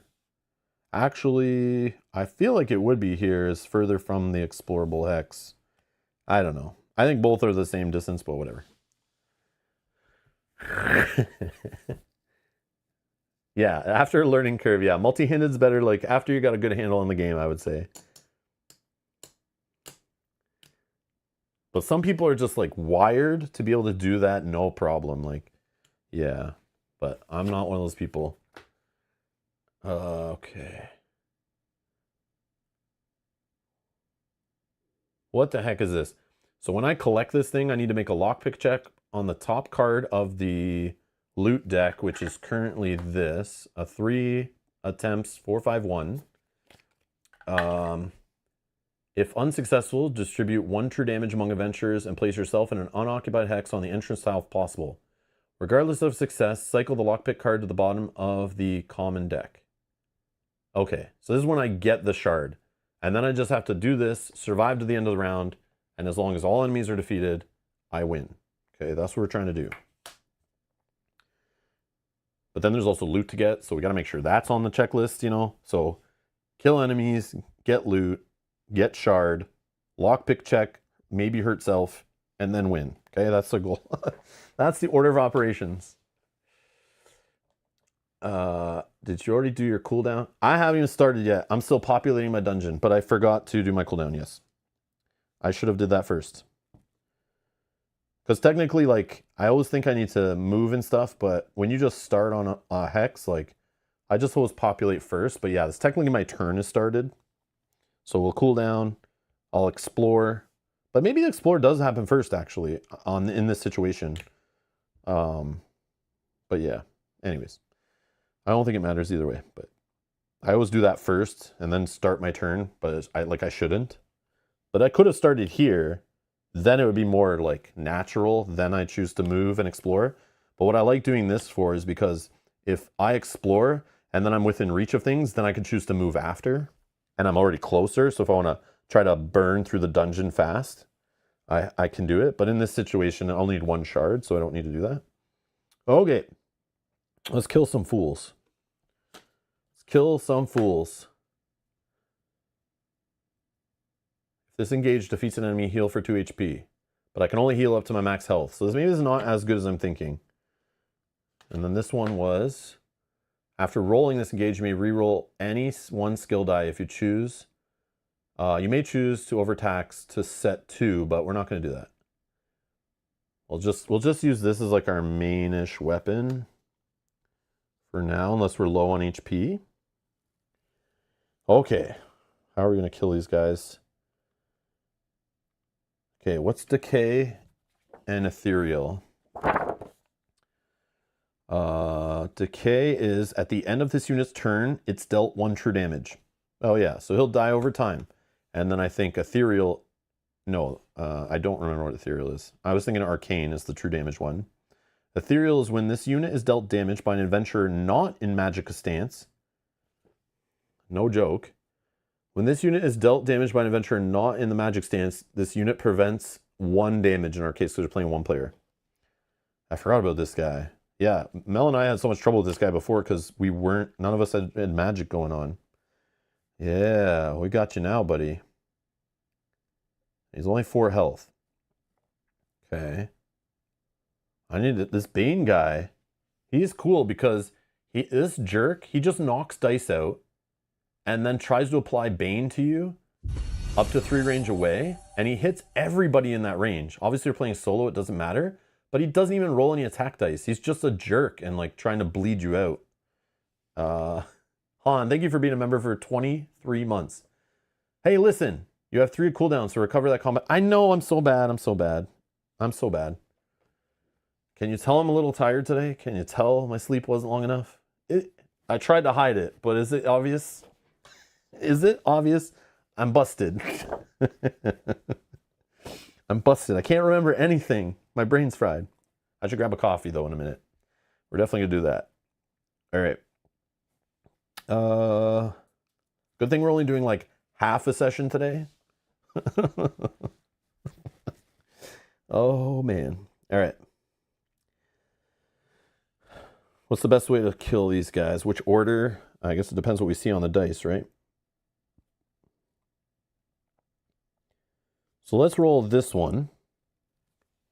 So we need to be quick too, because we're at round 3, right? Okay, we'll roll this one. We'll roll this one, and we'll roll this one. And we'll target.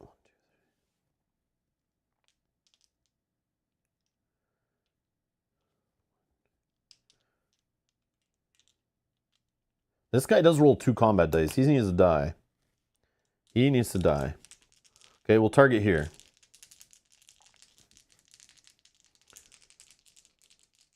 Yeah, just a short 5-hour stream, no problem. Yeah. Okay. Oh, come on. The die that's supposed to help me have better results, it failed me.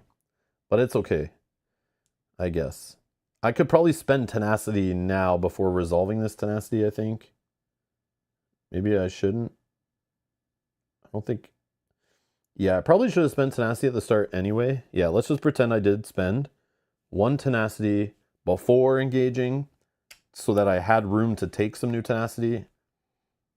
Yeah, let's pretend we did that. Okay. Now...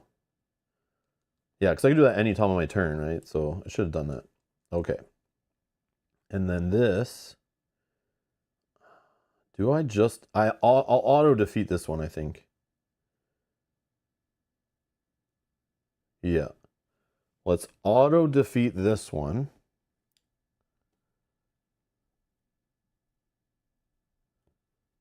And then we'll lose 4... Take 4 true damage. And then we'll gain 1 tenacity back.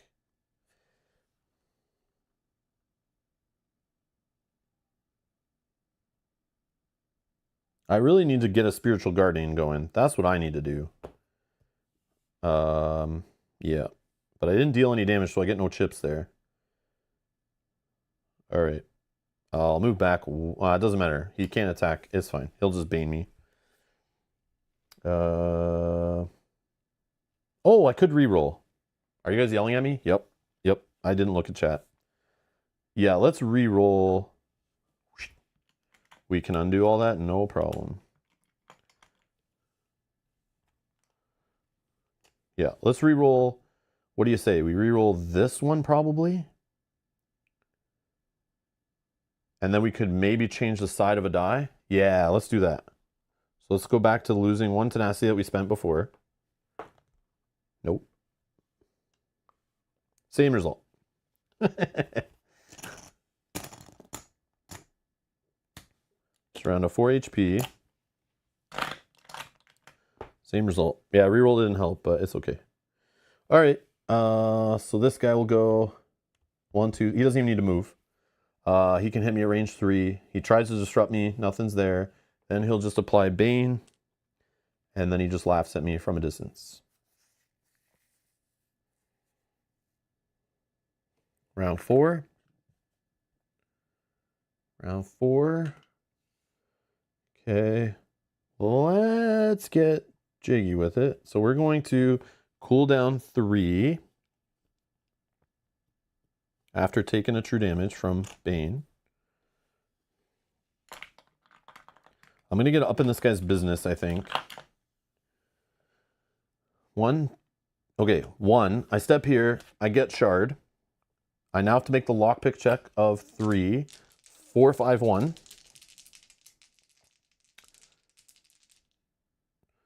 No, I still lose the tenacity. Oh, yeah, I have to go back to 5. Yeah, because I still gain a tenacity. Yeah. Yep. Thank you. Yep. Lockpick. We got a 4, 4, 6. Well, we need a 4. We need a 4.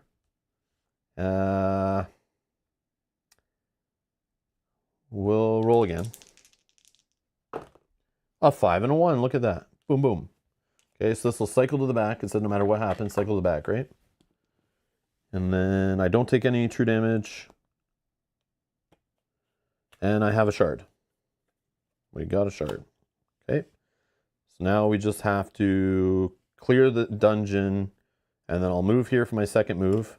We'll now lockpick check on this one. And we need a 5, 4, 3 this time. 3 attempt. We got a 4 and a 3.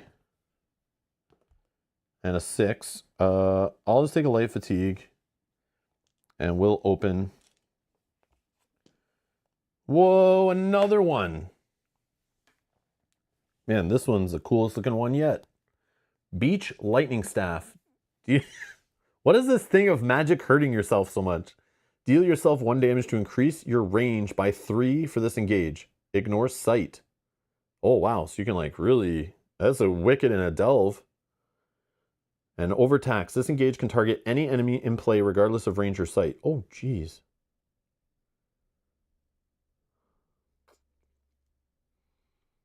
I like this theme of hurting yourself, but like it's not, like, why? It's so crazy. I'll just throw this in my pack for now. Because I don't need it in this battle, I guess. Or maybe I'll just throw the bow in there and we'll just... Yeah. There we go. Look at me. I like got staffs all coming out my back. I'm like flipping them from wherever and like, this staff, bah, bah. Okay. Sure. Loot is gone. Now, engage time.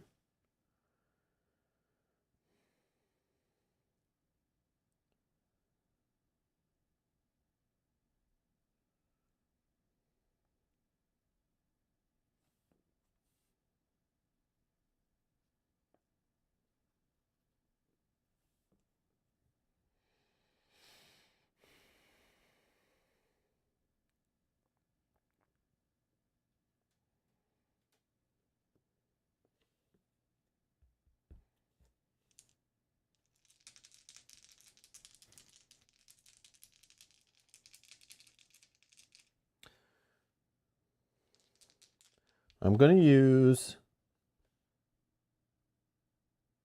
Yeah, I'll just use the lightning staff.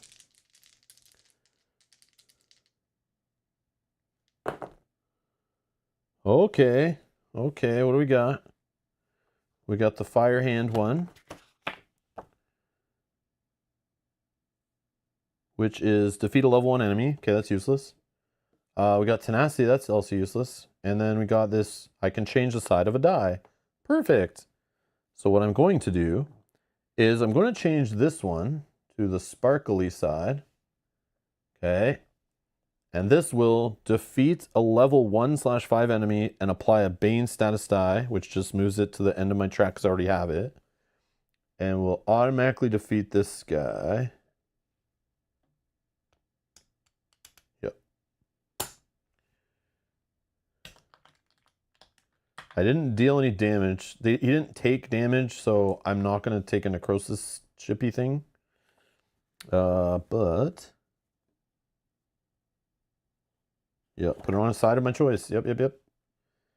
So let's just throw...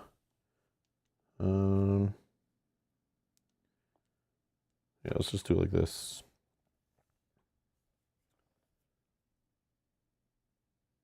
I did take the bleed damage, yeah, didn't I? Yeah, because I'm only at 3. I did take it, I'm pretty sure. Because I was at 4 after defeating that guy last round. Pretty sure I took it. Yeah, because my turn started here, and then I took the bleed. I did the shard check. I did the item check. Then I fought the guy. You must resolve and exhaust summoning first. Oh yeah, I could re-roll the tenacity. You're right. Vlad, what do you mean? Resolve and exhaust summoning first. Oh, this one, right? Because I used that to change the die, right? It wasn't part of the damage. Yeah. Yep. Oh, okay. So we could say... Here's what we could do. We could have re-rolled first. That would do 4 damage to that guy. He still would have had 2 left. But dealing damage would have got us a necrosis chip, okay? Which is important. Then we would set this die and then defeat him. So this would be like this, I think. That way we have a chip. And then we could spend a tenacity to take 2 chips and throw them on the bottom. Right?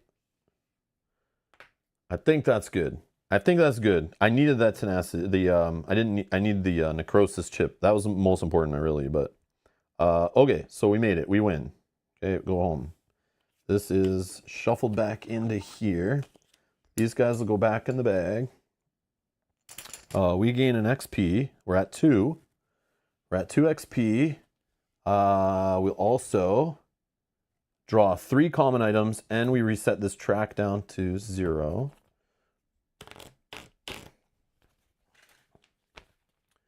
Bleed after the defeat die.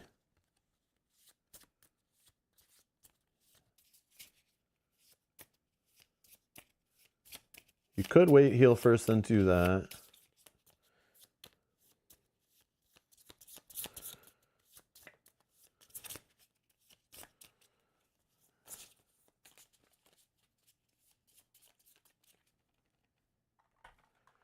Okay, then I have 2 to spend in reward phase. Also, I get 1, 2, 3 common items. Potion of Protection. Expend. Recover any number of heavy armor skill dice. Pork Sausage. Discard this item. Then flip a non-quest creature enemy in play to its opposite side. Adjust its HP to its printed health stat. So you could flip like a 20-point creature to a 10-point creature? Or a 5-point creature to a 1-point? I mean, that's not nothing. High King's Nose Warmer.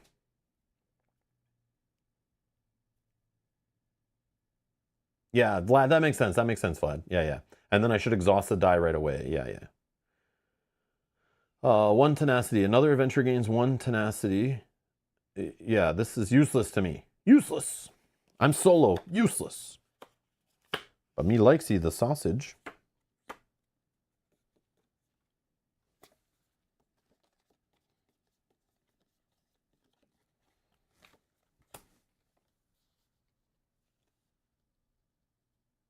I also forgot to damage the guy from him engaging me, right? I think I forgot to damage him too. Now that I'm looking at my armor. And this are useless. Yeah, so much useless stuff. Yeah, let's just get rid of that. We'll hold these 4 items. These are gone. Yeah.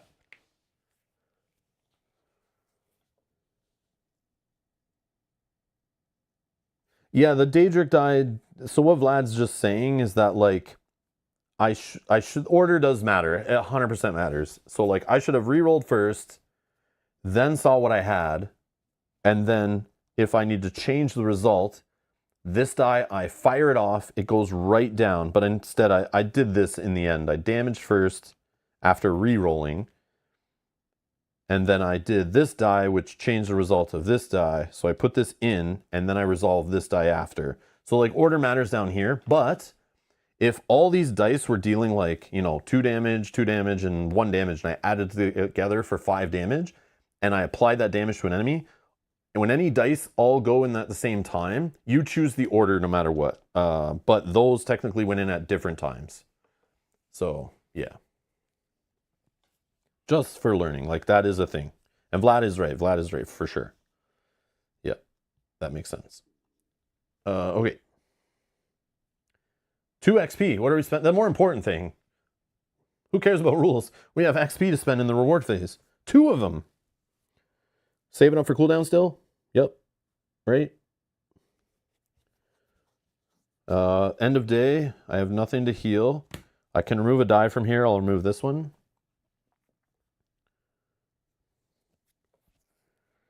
Okay. We skipped the province effect, though, because of the overlane mechanic.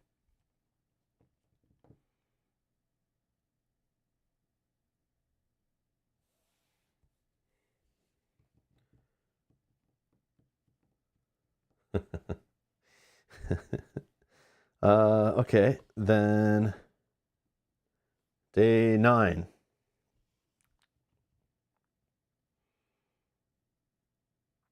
I say we go to the Forgotten Wastes and tear it up.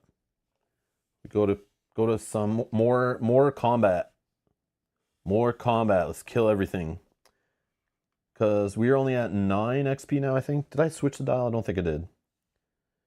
2, 3, 4, 5, 6, 7, 8, 9. Yeah. So we're at 9. And again, I'd like to get to like 13, 14 would be living the dream. 16 would be like, oh my god, we broke the game. Based on what's been happening. So I feel like I want to go do another conflict. Palpatine voice, do it. Do it. All right. Oh, I think this goes well with that voice. Yours for the taking. Yes. Treasure is everywhere in Morrowind. Dig down and perhaps you'll find a Dwemer cast-off that earns you a nice payout. Wander through a ruin or battlefield and you're liable to stumble on to some relic of one of the Dark Elf houses that you can sell back for a profit. And of course, countless valuables from other cultures have made their way to the region due to the Dark Elves' many conquests. Riches are yours if only you can grasp them. And ownership is a state that must constantly be maintained. This is the justification you give yourself as you surreptitiously case a tempting chest surrounded by a few burly guards. You can take them. All right, 2 more XP on the line here. For this clash, use the 3 hex tiles and 7 hex tiles instead of the clash tile. Ignore all icons on the tiles. Instead, deploy enemies and the cache as indicated. This encounter is failed if the cache remains at the end of the battle. Unstable. It's not unstable, so we don't have to do whatever this says. Battle objective is conquer, so we got to beat all the enemies. So we have to unlock the cache. So it just says remains. So in my understanding, there is no rule here saying that if you fail a cache, it stays on the board and you can attempt it again. So by default, we just need to try to unlock it. Even if we fail, it gets discarded. So then we just need to interact with it at least. And then we got to kill them all. Interesting. Okay. Interesting.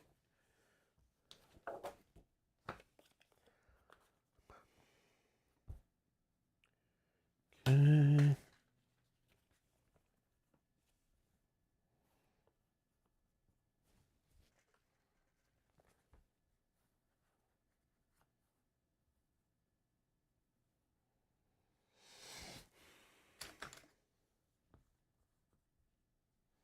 And we're at 9. So, oh no. Oh no, we're at 9. So we're getting a 5 and 4 1s. Ugh, that's bad. I didn't think that through, did I? I did not think that through at all. We should have went to a peaceful. Maybe try to get 1 XP. So our 5 is a Red Guard Marauder, a Shatter and Steel. We'll give him 5 HP. Yeah, I did not think this through at all. Yeah. I'm just hungry for XP. I didn't even care. I did not think it through. Okay, so 1 is going here. Yeah, it does seem a little rough. I'm just going to draw 4 chips, and we'll just do them from top to bottom. Okay, we've got a Mud Crab, who's got Stalwart. So he's annoying, but good thing we have an ability that just automatically defeats a level 1 enemy, because this guy can only take 1 damage per turn. So he just sits there being annoying for a long time. But we can just nuke him if we need. And then next we have our good old Skeever Pup, which will give us an over fatigue. I hate this guy. He's just very annoying. This will go here. And then we have a Woodland Elf Bandit. 5 health. No armor. I like it. Dodge, though. Gotta remember that dodge. Gotta remember that dodge. I may have messed that up on the last guy that had dodge, now that I think about it. But I don't think it mattered in the end. We just needed to do damage to get our necrosis chip. Didn't matter how much damage we were doing. So that's why I probably didn't even think about it. But we gotta remember that guy's dodge. So any extra dice I do that don't do damage, they subtract from the damage. But we'll see. And then we got this jerk that puts Bane on us. So yeah, we're gonna get some more Bane, I'm sure. 4 health. He doesn't hit us with dice. Just at 2 range away, he'll just be throwing Banes around like they're, like, you know, just tossing them at us over and over again.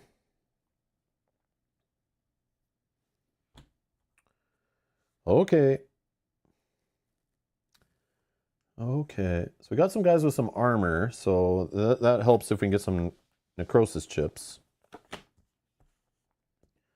Reset this to 1. Could be the bane of my existence. Yeah. But I thought dodge applies to any dice. I thought it applies to any, but you might be right. Let's check. When this unit is engaged by an opposing unit, prevent damage dealt to this unit equal to the number of rolled skill dice that do not deal damage. So yeah, it's just any dice that don't deal damage. So like my re-rolling dice, or my changing the side of a die, that never deals damage. That one will always subtract. So I got to be careful when I'm rolling that one with them. Okay, where am I going?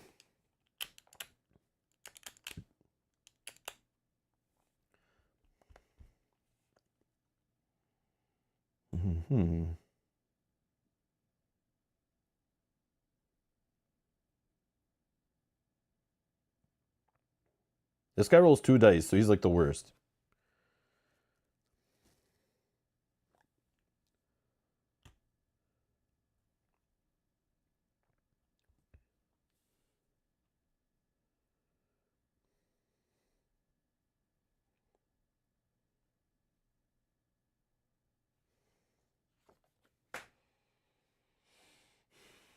I don't have any guys this applies to, so we're not going to do that. The only creatures I have are these guys, and they're both 1s, so flipping them doesn't make sense. Yeah, dodge is for sure good for the nuke die. Again, though, the only problem is these guys, like, they have so much HP, right? So if I get the most common result of just nuking them, they will still deal this true damage to me of whatever their health's remaining, you know? So I still have to, like, weaken them, or I have to have a whole stack of HP, you know? Otherwise, it's, like, kind of risky. All right, cooldown time, I guess. I think I'm going to start here. I think I'm going to start here.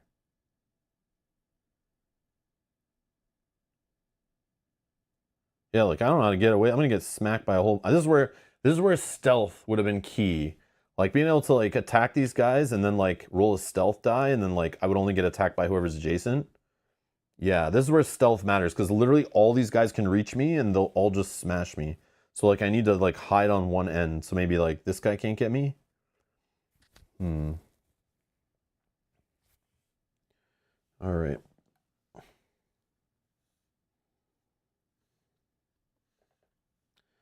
Yeah, I can't nuke anyone yet. Or maybe I just start next to this guy and then move down here.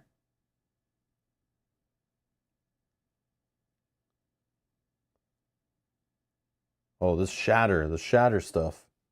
If I'm not overtaxing a weapon when I hit this guy. Shatter, shatter, shatter. Where is it? Each turn, the first time this unit is engaged by an adventurer who is not overtaxing a weapon, that adventurer must discard a weapon from a ready slot after the engage.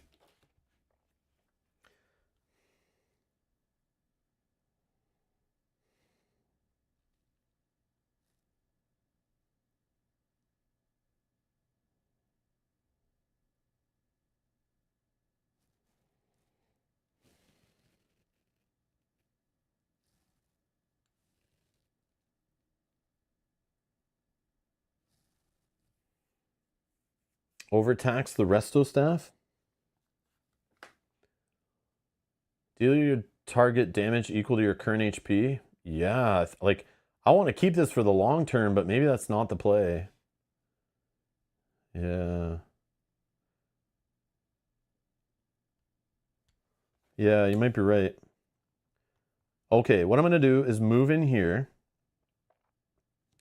1, 2, 3. I'm going to engage this guy. I think I'm going to do that.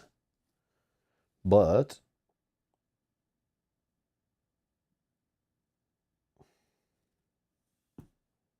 should I roll? I'm going to roll this die, I think, but I don't need it to deal damage. No, you know what I do? I roll this one, and then maybe I can hurt the guy adjacent, one of them adjacent to me. Or both. No, it's one. Okay. I'll just roll one. Yeah, keeping it is kind of future-proof. The only problem is if I'm always above my HP, I'll never actually heal 2 HP, you know? Like if I keep having the necrosis thing work out, but obviously this moment I don't have any necrosis chips, but I still am above my HP, so I can't heal. I need to get my HP stat up for this to really matter. But I think in this situation, like I don't want to risk losing the scenario either, right? So it's like spending one weapon. I have another weapon.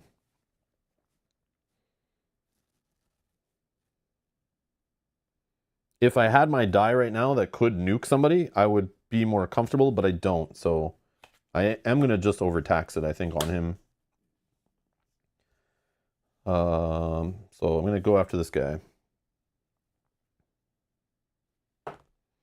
Oh, sick. I rolled the 2 true damage to an adjacent. The stalwart guy would be dumb to do it against. So I'll just do it to this guy. Oh, but he's going to give me the stupid black die. I think that's okay, though. Yeah.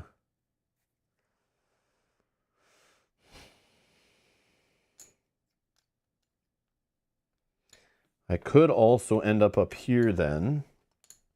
I could do the same thing on the other side too, where if I go against these guys, and I'm just trying to basically stay out of the range of getting hit from all of them. But if I'm going to nuke this guy anyway, then being here is fine because he only hits for 1 also, and so do these guys. But yeah, I don't want to kill this guy with the rot yet because then I'll get a black die that'll slow me down for the whole battle. So maybe I do the same idea, but I start up here, I go here, and I'm still targeting the same guy. It doesn't change anything. But instead, my adjacent damage, instead of doing it to these guys, I do it to this guy. And then I get to take a necrosis chip because an enemy took damage during my engage, right? This guy will overtax this, which will discard this. And I'll defeat this guy because I have 5 HP. He has 5 HP. He's defeated. I don't get to heal because I'm already at above full HP. I don't have to worry about the shatter stuff because I overtaxed the weapon. And then do I do anything else? Should I then like do another engage on this guy? Targeting a different guy? Probably, right? Or I shield up? But then that means I'm like offensively a little weak for a bit.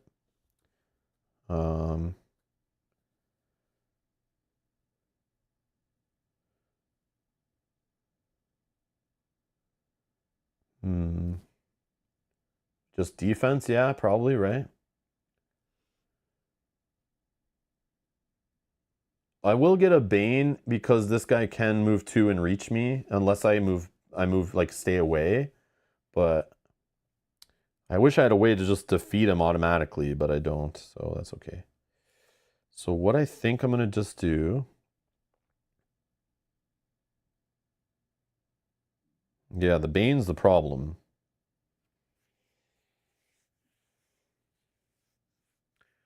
You can Dark Elf to get your dice back. Yeah, true. Taking some light fatigue. Yeah, that might be better if I can prevent that. Yeah, maybe I do that. I should have did it on the first roll, though. I should have did it on the first roll. So we can say I did that. Where's my little red one? Yeah, because then I would have... this would still be there. Because I would roll that one. But I would have got this one back. Or you're saying right now get the 2 back. I don't know.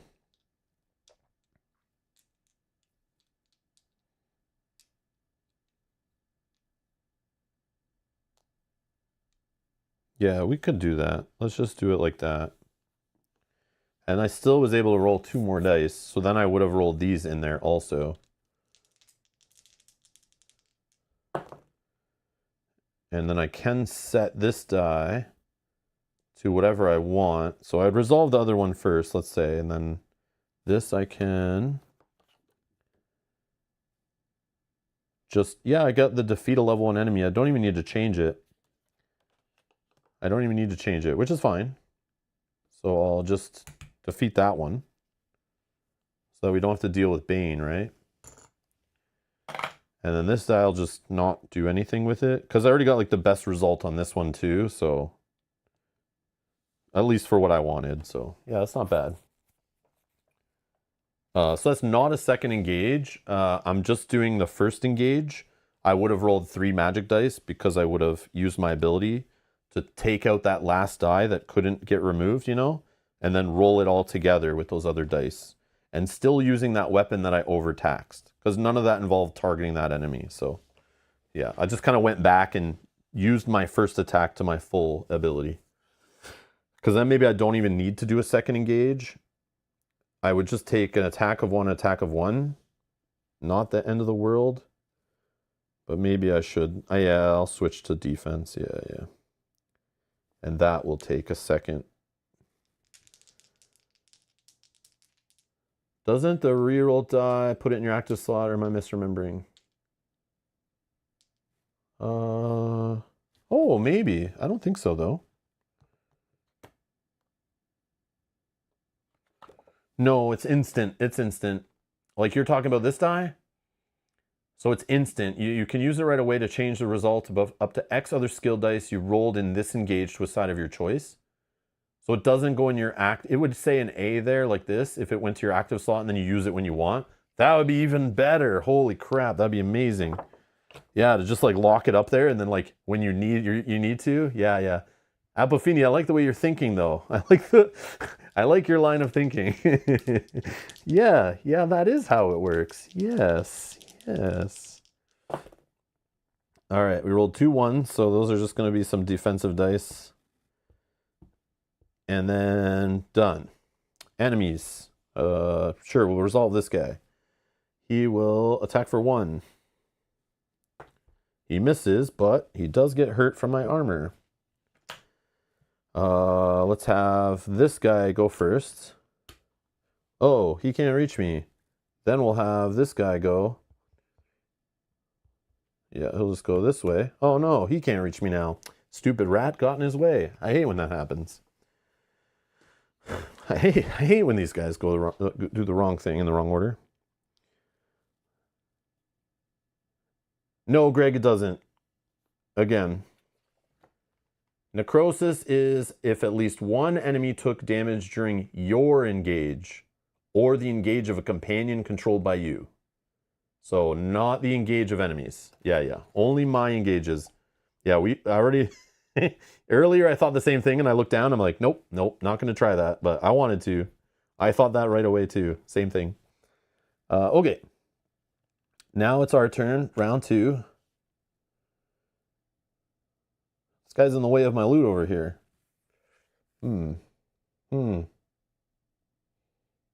Maybe I can defeat that guy or something. And then get him out of my way.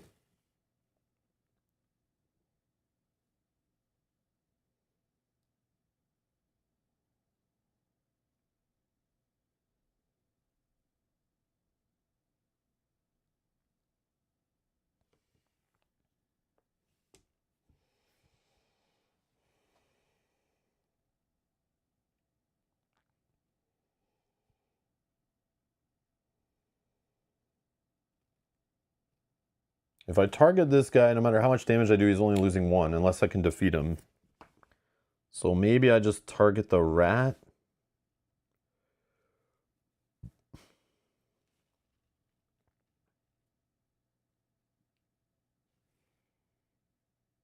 Nuke the mud crab. I'm hoping I can nuke the mud crab. It's not guaranteed. I'll target the mud crab though, because if I do damage to my target, I can reduce his damage by 1. And then if I get the side that makes me damage myself, it'll only be for 2 to nuke him. And then this might let me damage the guy beside me. But it probably won't kill him.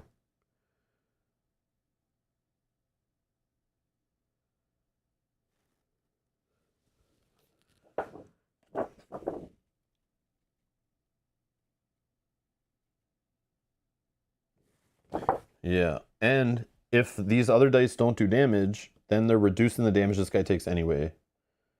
So it doesn't really matter. I probably shouldn't even roll this die.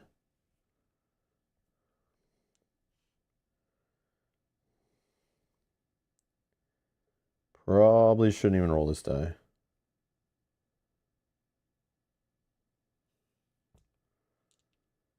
Yeah, I'll save it. I'll save it. Because if this die never deals damage, so even if I rolled a 2 on here, it's like maybe I'll do 1 damage to him. Or maybe I just target this guy.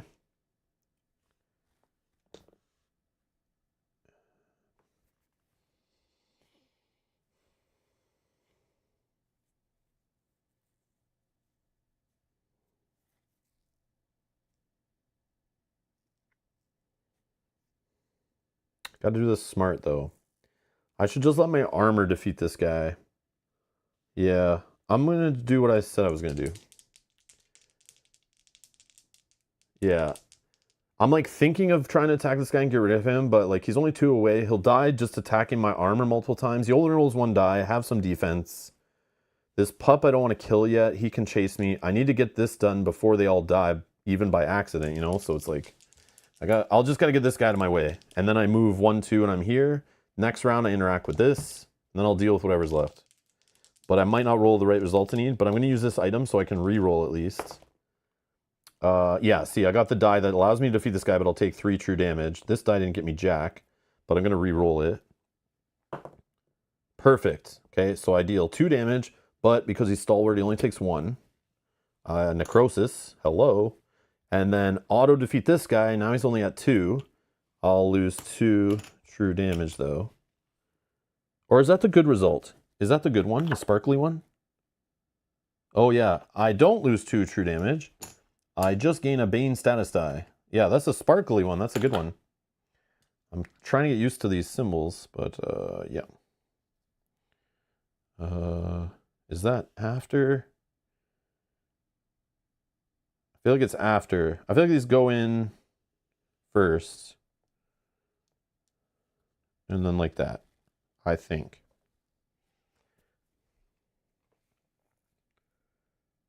Are the sparkly things ever bad? Well, I'm now bleeding, so that's like, you know, that's a problem.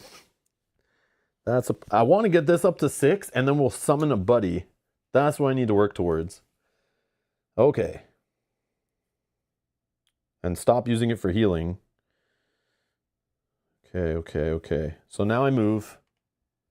Oh yeah, having more movement would also be nice. So I got to spend some on stamina at some point. All right, we're done. We're done. Enemies. They both can reach me. So we'll just do this guy first. This guy will then go this way. He hits for 1. Then he hurts himself on my armor. Then this guy will move here. He hits for 1. Hurts himself on my armor. Round 3.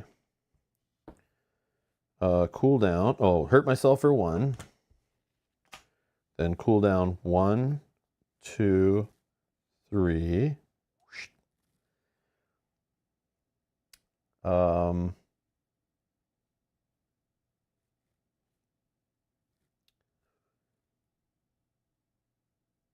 Yeah, even if I kill them right now, I still can move on, interact with that. And I think as long as the cash isn't there at the end of the battle, I don't fail. So I'll just move and then interact by the end of the round. That's fine. Okay, so let's roll all 3. My target. I do kind of want it to go one more round, though, so I can get rid of that die. I think I'm okay. Yeah, maybe I play with my food for one more round. This guy will die automatically when he attacks me. This guy won't. And that gets me one more round. So I shouldn't attack anybody. Yeah. Yep. I'll just move. Interact with this thing. Oh, but I should damage somebody just to get a necrosis chip. Yeah, I'll just attack this guy in a second. It doesn't matter. Yeah, necrosis. But I'll do it on this guy because I don't want the rot yet. Even though I'll probably take it out of my bar at the end anyway, but yeah, so I'll move here, then I'll just target this guy with like 1 die and maybe toast him. Oh, I'll roll it with this though so I can change it, even though it'll reduce the damage I'm doing. Okay, so we did get the 2 for the special lock, and then we got a 1 we can lock in there, and then we can take this back, and we need a 2 and a 5. 3 and a 4. We can make it a 2 and a 5. Is it going to be even good? Like, do I care?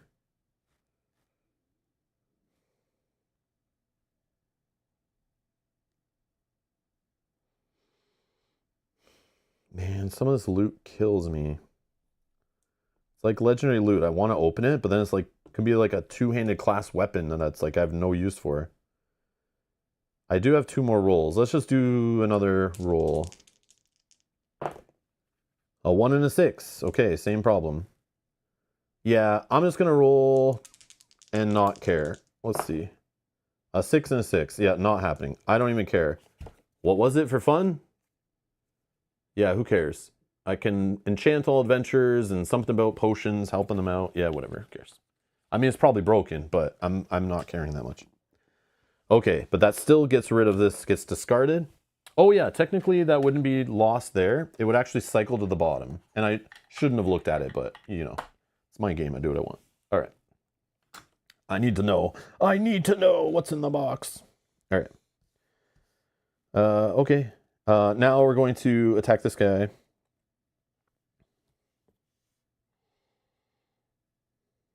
For necrosis.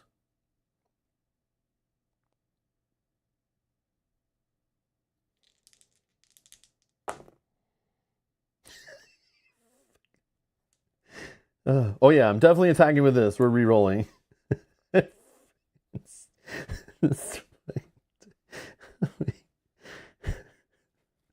All right. Yes, okay. So this does 2 damage. Yeah, 2 damage, but it's the guy has dodge, so it's reduced by 1 from this stupid die. So we'll do it like that. And we hit this guy still. We kill him. You just need 1 left. He has no armor. And we'll get a necrosis. We're at 3 necrosis.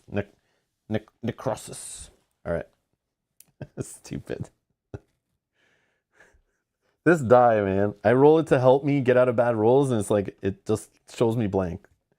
But it's fine.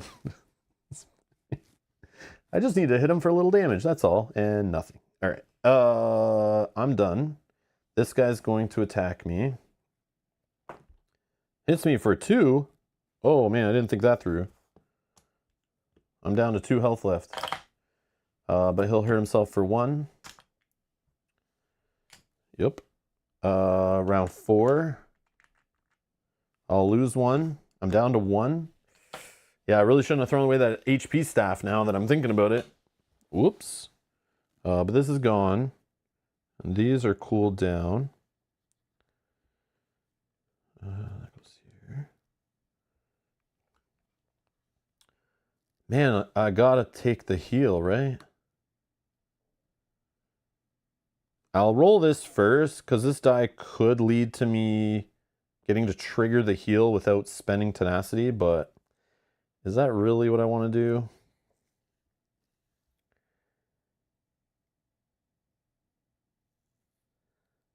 I need to kill him, though. Yeah, could miss.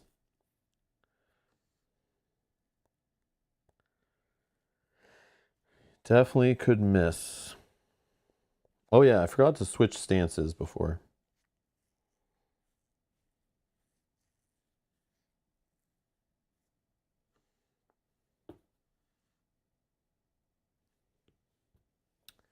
And we'll use the staff. Oh man, I did get the side. Wow. So I can deal 1 true damage to him. At the end of my engage, I'll take over fatigue. And then I get to trigger this for free. And because I did damage, we get necrosis. And that goes in there. And I get rot from that dink. And then these go away.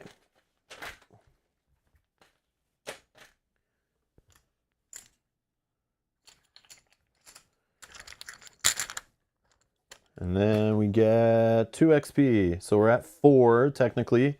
I can only carry 3 forward. Yeah, pretty much all my class abilities care about my necrosis stack. So this is every 2. This is remove 2 to heal. This is remove 6 and up to 6 and spawn, or it is remove 6 and then spawn enemies that just live for like a turn. And then this one is spawn 1 enemy and give them health equal to my necrosis stack. So yeah, literally it all matters only for having, that's why I'm so want to make this happen more often. Like every chance I get, I'm trying to get chips on there. Otherwise it's like, yeah, I'm pretty weak without it. Yeah, so that's done. All right, 4 XP. Cooldown? Yeah? I think just cooldown, right? Like I just go cooldown. I don't know. I feel like I'm kind of weak on what I can do, but I mean, I'll do it. It's fine. Now it's out of the way. Reward phase done. Now, province effect. It is the one that adds 2 to the dig track. Okay, that goes to the back. And then we heal 1. We're at full health of 4. And we take a die out of here. We'll take out the over fatigue. Perfect. Yeah, we got it out of the way. Now we can recover our full bar at the next battle or whatever and not have to worry.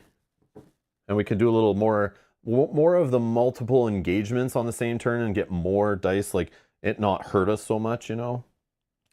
Okay, day 10. Oh yeah, our 2 XP we got, right? 1, 2. So we're at 11. We're at 11. Is that right? Is that right? We spent 7 here.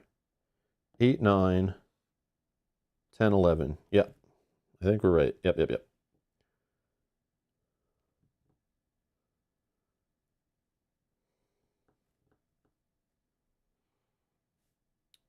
So we have 2 more-ish days to get some stuff happening here. No bonus XP at all? I don't think so.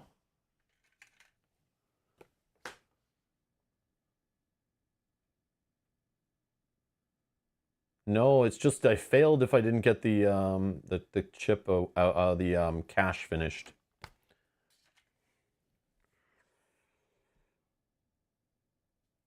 I know I need more dice that do damage, 100%. Enemies are getting a little crazy, right? Too much stuff hurts me. I need more stuff that hurts them. Yeah, I need another blue die here. Another destruction staff die of some kind. Just stay here and do another battle, right? Yeah, it makes sense, makes sense. Okay. Mystery under Morrowind. The finest minds of the Second Era are still learning new things about Dwemer constructs. Members of the Dwarven race were technical geniuses, and nowhere is that clearer than in the ruins of their subterranean Morrowind homes. You've come across one such ruin, and judging from the humming and whirring within, there is some automated process still working inside the cave. This will likely make exploration more dangerous, but also more rewarding. Oh. So, peaceful, no XP, but each adventurer is dealt 1 true damage and draws the top delve card.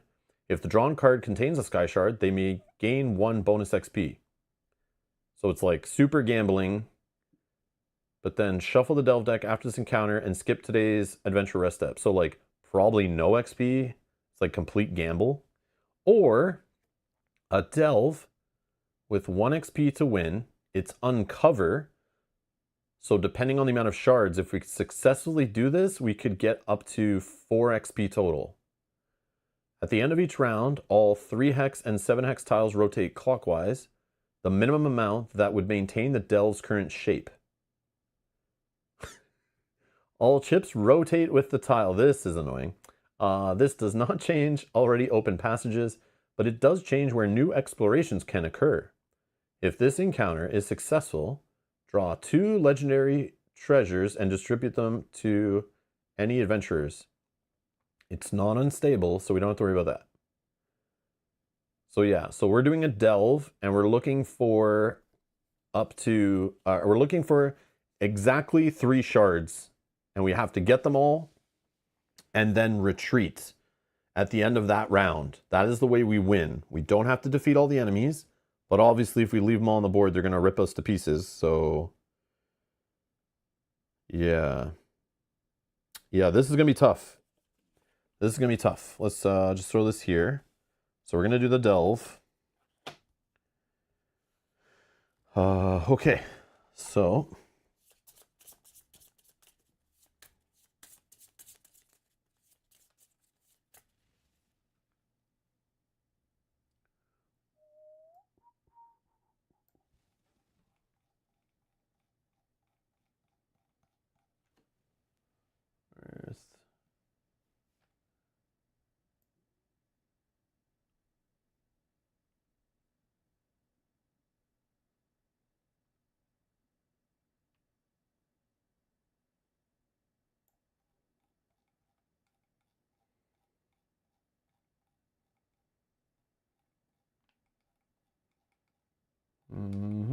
let me just double check.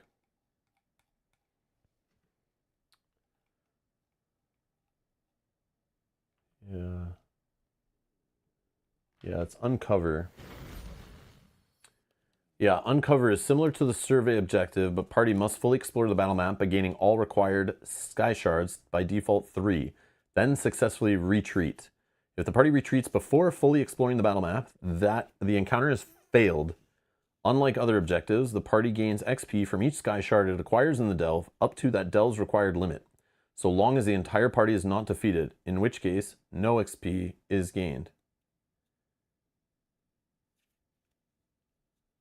This is true even if the party retreats before it has gained all required sky shards. So hold on. This is very confusing the way they word this. And every time I read it, I assume something slightly different.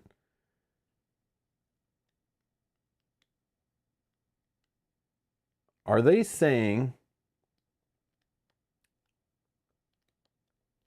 So to win, to be successful, I must get 3 sky shards and retreat. Okay, that's obvious. But I gain XP for each sky shard I acquire, up to the Delve's limit. So this is trying to tell me that I could get like 2 shards and retreat. I fail the encounter, so I don't get XP from the encounter, but I still could get XP from the shards I get out with, right? Or do I have to get all of them? I think I can just get some. It just worded very weird. Like this is true even if the party retreats.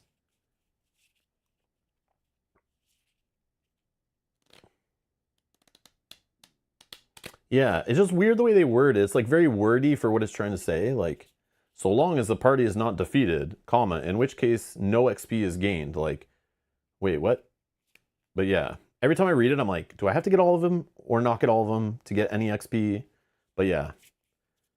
Yeah, I can only get 1 or 2 in retreat, right? But then I would get none on the card. Like, then I would get nothing here. So, like, I could go in there then and try to get 2 XP. But I want 4. But, like, it's better to get 2 or 1 instead of 0, right? So, yeah. It is a tad verbose, right? It's, like, very, like... I feel like they could have worded that a little more clearly and maybe broken it up into some separate, like, sentences, you know, or something. But yeah, it's just, every time I read it, I'm like, wait, what is it saying again? I think I understand it. But then when I read it, I'm like, does it say something different than last time I read it? Or do I misunderstand? Yeah. It is wordy. But yeah. Defeat means no XP. I think you still get Sky Shard XP, though.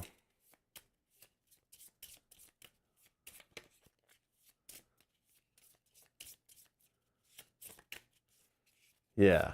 I remember when I watched this game when they first were showing it off, or maybe when they were demoing it to us at Gen Con, and I remember the spirit of Delves was the idea of pushing your luck and getting something, or you could push your luck further and get nothing, you know, like, or get it all, right? But then when I read the rules, it was like, then they had the survey battle encounter, or the survey battle objective, which is like, you must gain all, and you fail if you don't get them all. And there's no extra XP. So it's like, get all of them, or get none, but there's no bonus XP, right? And I don't mean bonus, I mean like XP for shards you gained, right? So that's what confused me. It's like, now they have 2 types of delves. And the spirit of pushing your luck in the dungeon is only there during uncovers, the second one, but not the first one. The first one, it's get everything or you get nothing. But the uncover one is fun if it's meant to be that way, where it's push your luck and you can still get a little bit. I like uncover. I think that's the spirit of the delves, should be that more often. I think they are. I feel like survey shows up way less, but maybe survey is more specific to a certain region. Yeah, you get no XP if the party's defeated. But what I'm saying is, in the second one, so this one, there's no option of retreating. So on a normal survey delve, okay? Survey delves, there's no retreating. It's get the shards, survive till the end of the round, and you win. If you didn't get all 3 shards or 2 shards, whatever the default shards is, or the scenario shard limit is, if you don't get them all, you fail. Or if you all die, you fail, okay? But uncover, they give you some XP if you win, but the only way to win is getting all the shards and retreating at the end of a round. So there's like a slightly different, you have to retreat, which is still kind of the same because you have to survive till the end of a round. But in this one, they give you XP for each shard you get out with, but you can still fail because you can get out and retreat. And retreating is up to you to when to do it. So you could retreat, which normally would like fail you the scenario, which this one it does fail you, but they're giving you some XP for each shard you get out with. if that makes sense. So in this situation, if I went in there and got the 3 shards and retreated at the end of the round, I got the 3 shards, I would get an XP for winning. Then I would get 3 XP, 1 for each shard. But if I go in there and I only get 1 shard and I'm getting overrun by enemies and I'm like, I got to get out of here, I'm allowed to retreat at the end of the round and I fail, so I don't get this XP, but I do get XP for each shard I get out with. Yeah. Yeah. So that's the difference, right? It's just very wordy because it's like, it kind of seems like if you get defeated, you get nothing, the way it's kind of worded, but it's not the case. If you read it carefully, it's there. It's just not clear. Yeah. It reads you can retreat with less than the maximum number, getting XP for any shards you retreat with. Yes. Which is when I remember when I learned the game like a year ago or whatever, the demo, I remember that was discussed, and I remember that being so neat of like pushing your luck in a dungeon, you know? And like deciding when to run away with something, you know? But when I saw Survey, I was like, oh, that's kind of sucky.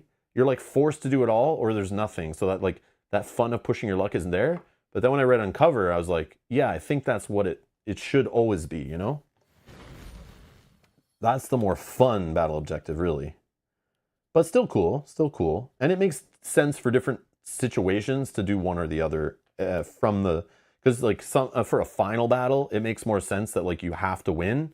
So like giving you the survey option makes sense there. Yeah. Yeah, yeah. Never retreat, never surrender. No. If I have a chance to get some XP, we're going to do that. We'll retreat if we need to. We just need to know when, right? We need to know when. That's the key.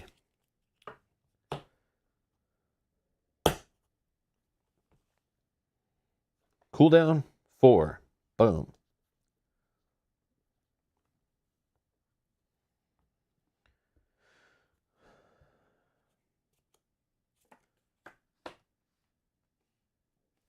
I just shuffled for like 5 minutes while I was talking and literally pulled the exact same card out of all of these cards. What?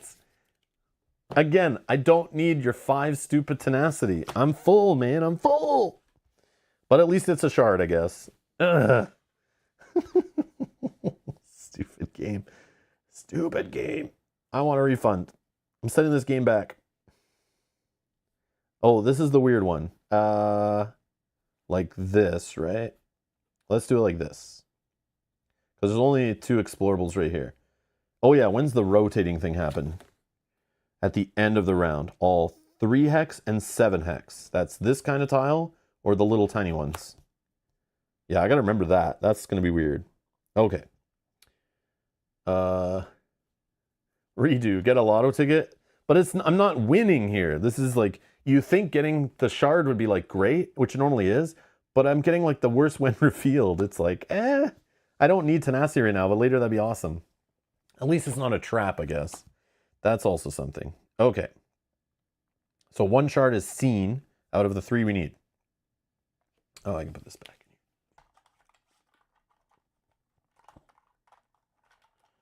Okay. We're at 11 EP, but we can only put a 5 and a 1. So no 10-pointer yet. So there's our 5, which is an Orc Marauder. I'll show you in a sec. And then our 1-pointer is Argonian Bandit. Okay. So here's our 5-pointer. 6 health, aggressive and steal. Man, these guys love stealing stuff. Hits for 2 dice. Ugh. Ugh. And we got this guy for 3 enfeeble. So he's going to put light fatigue in my track after he engages me. I think it's after, if I remember correctly. And we get 1 cash. Okay.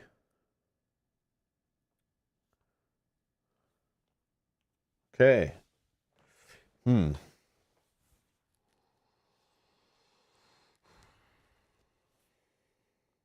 Oh yeah, Let me put this here.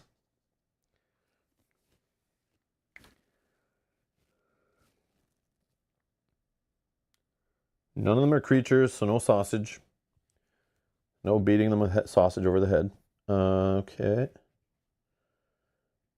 How to approach this?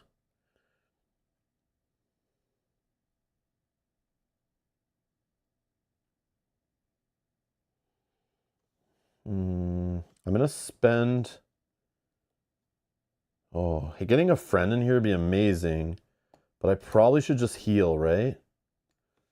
Yeah. Oh, this is so annoying.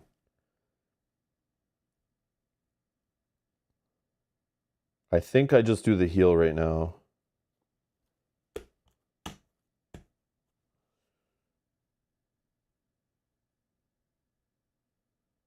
Yeah, I'll just do the heal.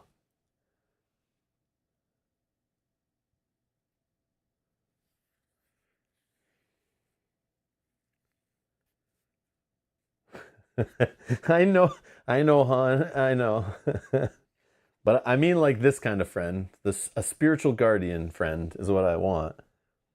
Like I need a companion at some point, and a delve where I need to like clear so many rooms. Yeah, in so many rounds. I feel like I won't be able to get all 4 experience here. I'm gonna try for 2.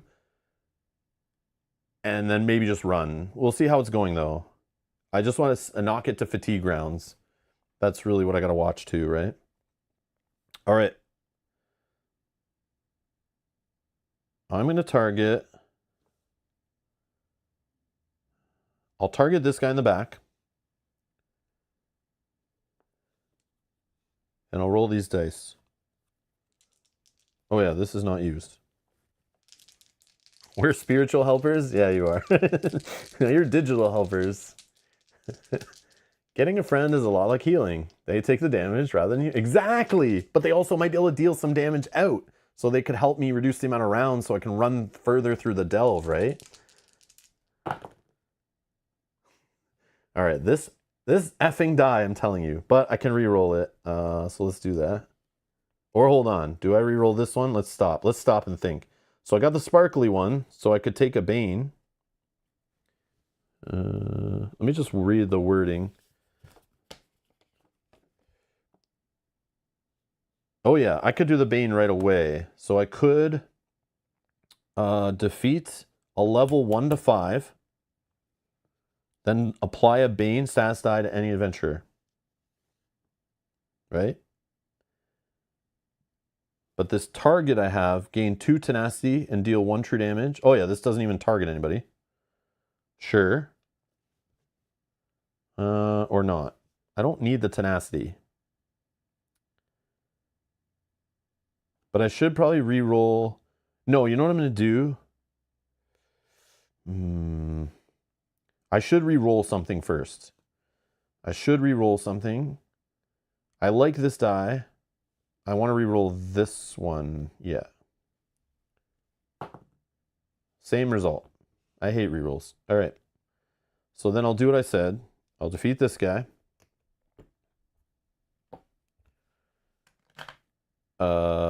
Bane stats die. Then I will just not resolve this one. I'll gain a tenacity from this one. I didn't get any necrosis because I didn't deal damage, unfortunately. But yeah. All right. Do I care about the enfeeble guy? Sure. Sure.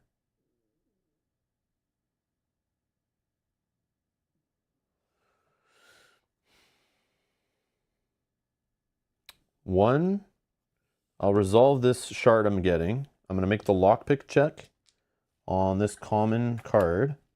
It's a 6/6/3. I got a 6, a 5, and a 2. I could take 2 light fatigue and not take true damage. But I'll keep rolling, I think.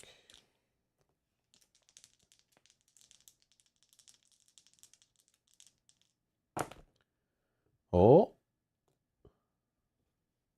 Last roll. Oh, okay, nice. I'll actually take 1 fatigue to not take a true damage. And that'll just cycle. Okay, so this shard is mine. Let's put it over here. Sure. Yeah, I have to make sure I keep moving. Yes, exactly. So that interrupted my movement, but I can keep going. So I'm going to move here. I will explore, or an exploration on the explorer tile. Not doing an explore action. I can't do that after I move or whatever, but. So next card is Fertile Fields. No win revealed. But when I gain the shard by stepping on the tile, reduce the round counter by 1 for each sky shard the party has gained, including this one. Maybe I don't push forward then, but we're going to have some enemies spawn, though.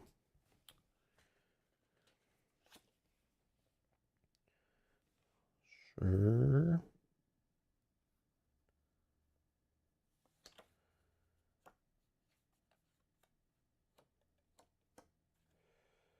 Five and a 1.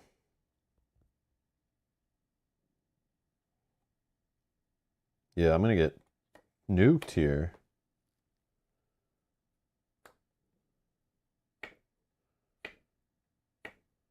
Yeah, it's going to rotate these things too, right?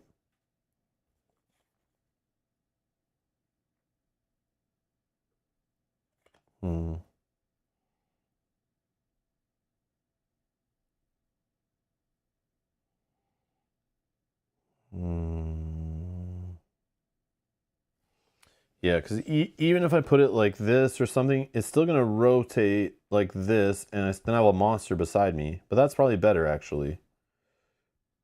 Yeah, let's do that. Yeah. Yeah, I was thinking about the rotate thing, Dominic. Yeah, that's why I'm like trying to envision the way these will turn. Oh, so actually I'll rotate also, right? Like I'll rotate up, and then this will rotate. So there's a monster here, but like he'll still get me. Yeah, so I'll just... This is not annoying at all. Yeah, this is where the premium chips are not good because they make it harder to rotate tiles. just letting you know. Okay. Yeah. But then again, the other chips probably would spill the units over. So yeah, I don't know. Okay, so let's spawn.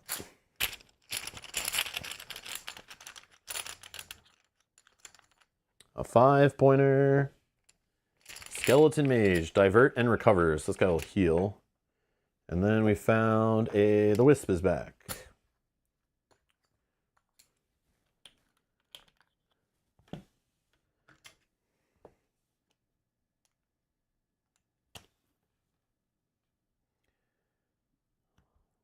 Yeah, I'll put it here so it'll rotate this way. Because I can put it here. And this guy, 4 health.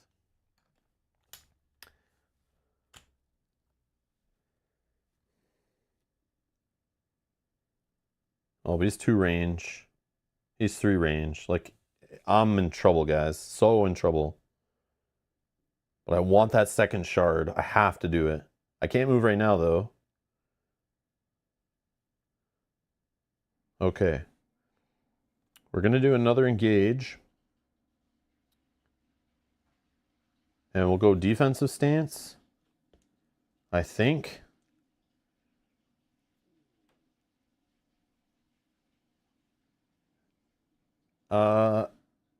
No, I can use bone armor to heal companions, yeah.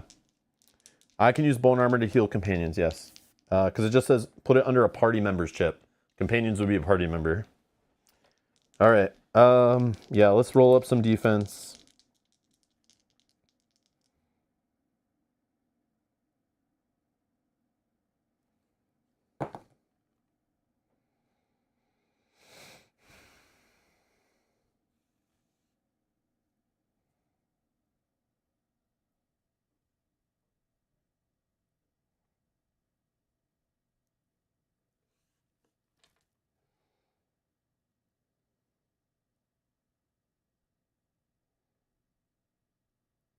Do I need to damage this guy that bad that I Need a necrosis chip here. I don't think so, right? Yeah, okay, whatever. I don't know. This is all bad. So enemies are gonna go. Oh yeah, it's end of the round they move. Oh yeah, I forgot about that. Okay, so let's have this guy goes first because he's a 5-pointer. He doesn't need to move. Oh yeah, he does. 1, 2. He'll roll 3 dice against me. This is bad, guys. Bad, bad, bad, bad, bad.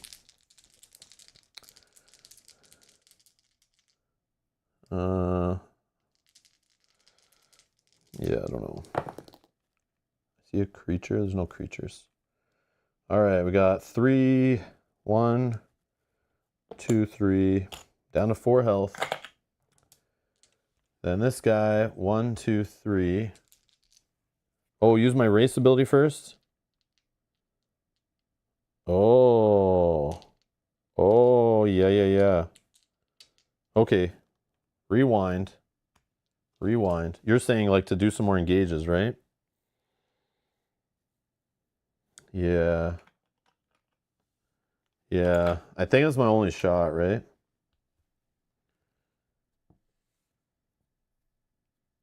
Yeah, I should. So I can take out this, this, this, and this.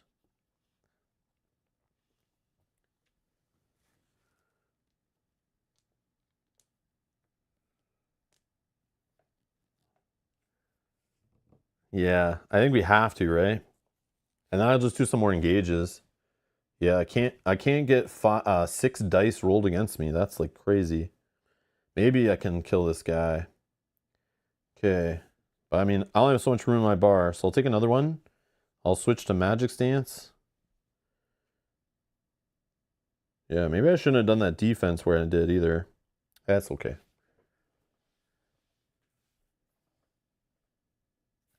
I could get the 3rd shard if we like can do it all within a reasonable amount of rounds. Like if I have some time to like recover, you know?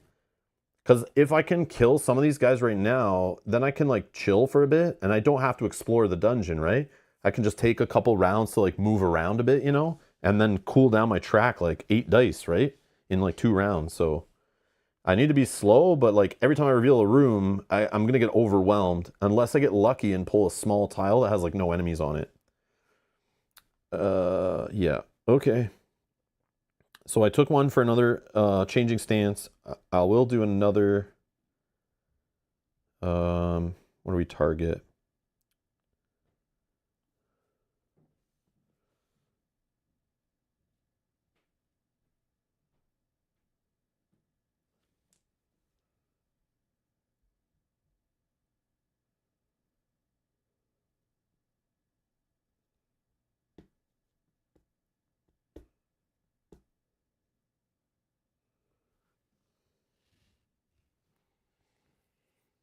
So I need to blow him up, but I need to blow him up with a good die result. So I need this to hit, or I need this to hit properly.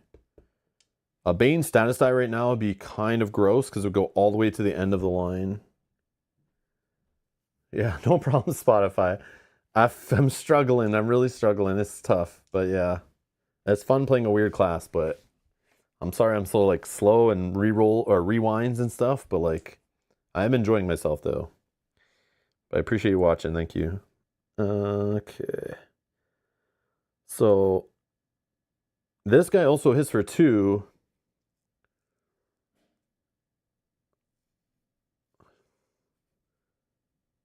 Get a necrosis and revive the orc. Yeah, I could, right?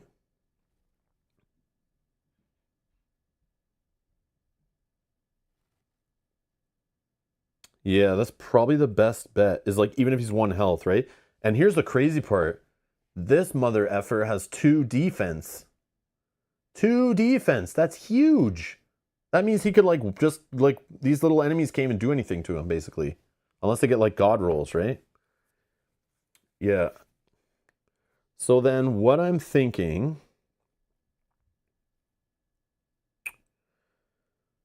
I am going to target this one.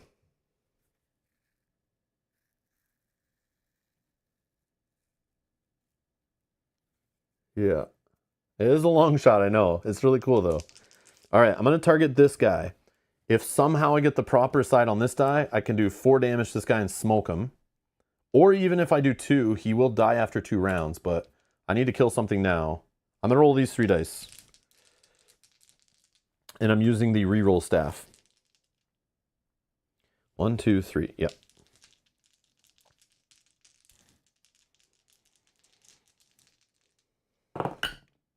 All right, what do we get? My God. We got the one that hurts us for 4 true damage. We're allowed to change a die to a side we want. And we got 4 damage. We got the 4 damage and deal 1 true damage to any adventurer. So that smokes this guy. This one can defeat this guy. But I would take 5 true damage. But I can instead resolve this to change this to the good side, and then now it's the sparkly hands, or whatever you want to call it, to then defeat a level 1/5 enemy, but then I'd apply a Bane status die all the way. Oh yeah, I have to do it in this order. Yeah, I'll put it like this. Oh no. And then this one I'll resolve. Yeah, I'll resolve this one after. So I'll take a true damage. I'll kill this guy. Oh. I need to do this first, right? How am I doing this? What order? I can take anybody, right? Or does it have to be the top enemy? Remove any number of chips from your necrosis sack and place them under any level 5. Oh, this is even better. It's not even the top enemy. Sick. Okay. So this guy gets defeated by taking damage. So I'll take 1 necrosis chip. Then I'll spend 5 tenacity.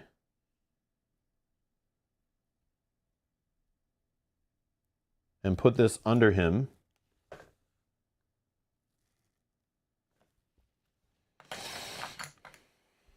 Then deploy the enemy to an unoccupied adjacent hex as a companion controlled by you. The only problem is this guy will kill him automatically. I don't know if I should do that. Or do I summon the mage? Or do I summon nobody right now? Because I should wait till I get more chips. Because here's the problem I'm seeing. This guy, it will attack 2 guys, 2 opponents, enemies or whatever, within range 3. He rolls 1 die, and we resolves it against both of us. Oh, but that guy has 2 armor. So there is no way he gets killed, right? Yeah, he has 2 armor. But the mage only has 1, so the mage could die. Because the mage would only be at 1 health, so divert wouldn't keep him alive. But literally I could take this guy with recover. Oh my God, the guy just heals himself and rolls 3 dice. But the problem is, if the archer rolls a 2 right now, he kills this guy automatically. So I can't do it this minute. I know it's rare. I know it's like probably not going to happen. But I'm going to wait. I'm going to wait 1 more. I can take a hit from this guy. I have this here too. But this is horrible. Oh my God. Chosen Dave, that was for you. Yeah, I'm going to revive him next turn. Just to be safe. I don't want to lose him. But hold on, when does he go? Does he go right after me? Does he go right after me? If he does, then he'll recover and I'm not worried. What does this say? Remove any number of chips from your necrosis stack, place them under any 1 to 5 enemy, then deploy that enemy unoccupied adjacent hex as a companion controlled by you. It maintains its current HP between battles. You may only have 1 spiritual guardian. He goes after me, right? Yeah, if he goes after me, then we're fine. Yeah, I think he gets to activate right now, right? After all adventurers go, companions go. And I don't think he has any kind of summoning sickness, right? That's the only thing I'm not sure. Yeah, I think he gets to go right now. I know there are some of these in the game, in this game I've seen, where they don't get to go right away when like they're being summoned by quest units, but I don't think that applies to me. So yeah, oh my God, this is crazy. This is freaking crazy. Oh my God, we've achieved God mode. Yes, I feel the power. Holy. Okay, we got a 5 health buddy that's going to have 1 armor and hit for 3 dice at 2 range. You can go there, man. Oh, no, but then you're in my way. But I can move him back. No, I can't. I need him here. I need him here. Oh, but I haven't moved yet. How am I going to do this? What's the best way to do this? I need him to stay with me, so I can't have him fall behind. But I think he'll catch up. Oh, my God. This is awesome. This is now... guys, I'm now in love. I'm in love with this character. I was still iffy. When I'm not on stream, I'm, saying your names and saying bad words with them. And, the truth comes out. I'm just complaining about you guys the whole time. About this character. But now, I think I'm okay now. I think I'm not mad anymore. I take back all the bad things I said about you guys. I'm honest. I'm honest now. All right? I feel bad now, okay? I feel bad, okay? Yeah. I'll put a... Yeah. Let's put a nice bright chip under him to know he's our friend. Okay? That's not in the game rules. That's just how I usually play the game when you have a bunch of companions. When it's hard to remember. But I won't forget about my skeleton mage buddy. But yeah, we'll put that yellow chip under him just to... from the side to remember, he's not a bad guy. Or I could use, these white chips, because I never really use them playing solo, because, I don't need that much health, but whatever. Normally those are, 5 health chips, but some scenarios you need them when they set up, a whole bunch of cash enemies, but alright. So he's been summoned. 5 tenacity spent. Oh my god. And he's our spiritual guardian. Just like that. I may only have 1 at a time. So no summoning more. Until he's dead. Okay, we have a chance now to get all 3 XP. Sean says, all streamers eventually realize that the chat is always right. No, Sean. Okay, yes. Most streamers. But when I'm streaming with Mel on stream and we're playing together... that goes out the window because you guys are not right. You'll try to screw me, especially in competitive games. You're not right.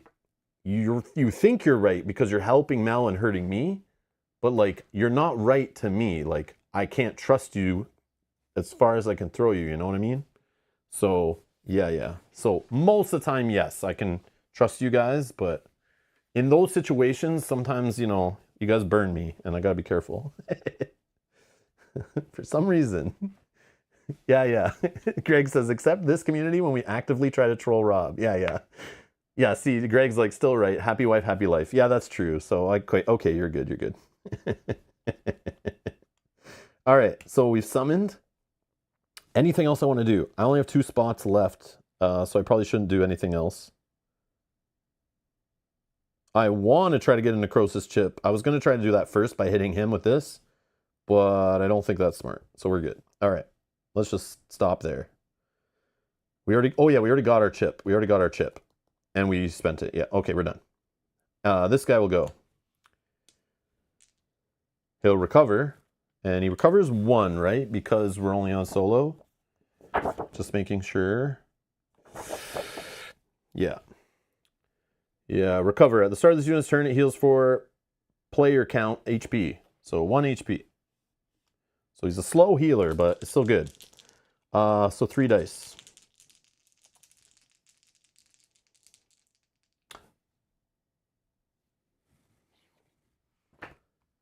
Dominic, you're correct. I will get a chip from a companion controlled by me during their engage. Yeah, I forgot. Master Necromancer. That's the first time it's ever mattered. So he hits for 3. But he blocks 1, unfortunately. Yeah, because I can't use this. It doesn't help him. He doesn't have any kind of skill that helps him ignore that. So, yeah. Oh, man, here we go. Okay, so now this guy will go. He is going to target both of us with 1 die roll. He'll do the enfeeble thing. So he hits for 1. This will go here. He enfeebles for 1.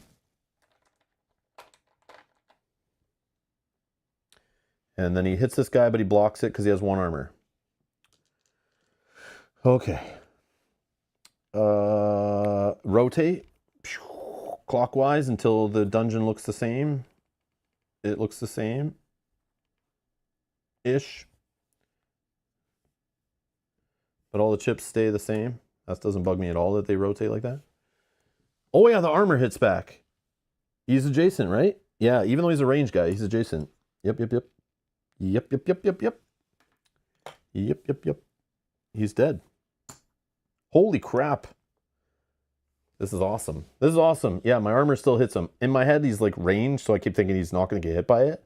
But he was still adjacent. Yeah. Now this guy's in my way. So, yeah.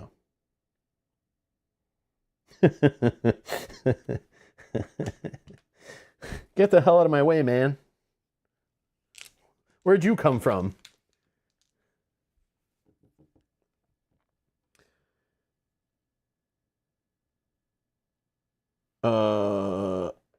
He does have 1 armor, but this ignores 2 defense. So that's like almost every single enemy in the game. There are a few 3 defense 20 pointers, but it's like most, maybe some quest units too. But this will pretty much hit everybody. Yeah, it's like, when I read it, I'm like, how is this only common loot, you know?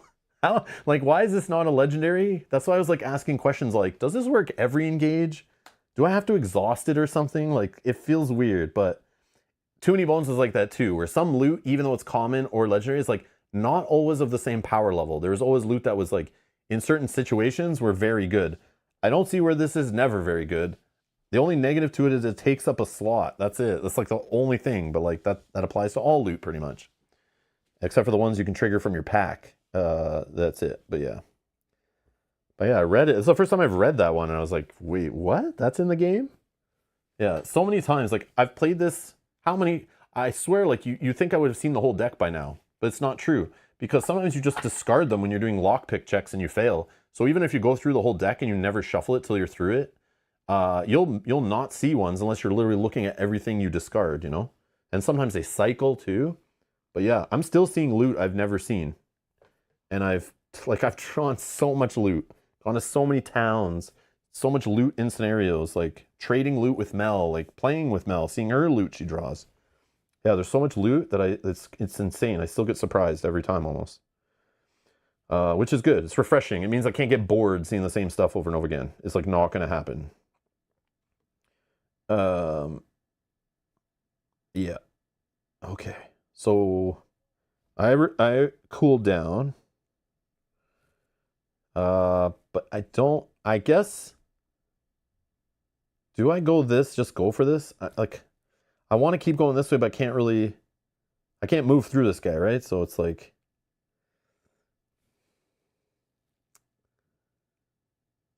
yeah, who put the dungeon like that? Who built this dungeon, man? Who did that? That was dumb. I don't know why I put it that way, but I did. I thought it would be good to funnel enemies, but I mean, it still could be helpful in the future. And there's no other way to I can explore again, right? Because I'm on a space that's no longer attached to another explorer. Yes, I think that is legal. This does not change already open passages, but it does change where new explorations can occur. Yes. Yes. He's not in my way anymore. He is in my way to get the shard, but I could build the dungeon so it connects. Yeah. But I should just chill, though, too. Because I can't really do anything to the enemies. What should I do? Should I explore? I mean, I have a friend that can rock, hit him at 2 range, maybe. Should I gamble? Should I explore more? What do you think? Oh, man. I have nothing, like, good ready to go. Those bracers are S tier, yeah. Go for the loot and chill. Okay. All right. He can't explore, though. I don't think companions can explore. Okay. So loot. 511. 613. A 5 and a 1. 511. Perfect. It's some Necron Beetle Cheese Poutine. Straight from Canada. Discard this item, then heal for 5 HP. May exceed health stat. I love those words. May exceed health stat. They're my new favorite term in this game. Oh yeah, I forgot to get my true damage. I forgot my true damage. From my Bane, right? Then gain a Bane status die. Okay, so we're not doing this right now. But we are going to... Yeah, we'll just flip it for this. Anytime you gain loot, you can switch up your stuff. 4 in here. Okay.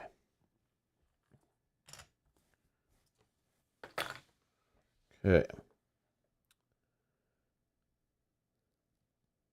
And we're good, right? We are good. Okay, this guy, we can have him just recover. And then we'll have him just chill. Okay. Oh, rotating again. It's gonna rotate. I don't think he can stay where he is. Yeah. So rotate.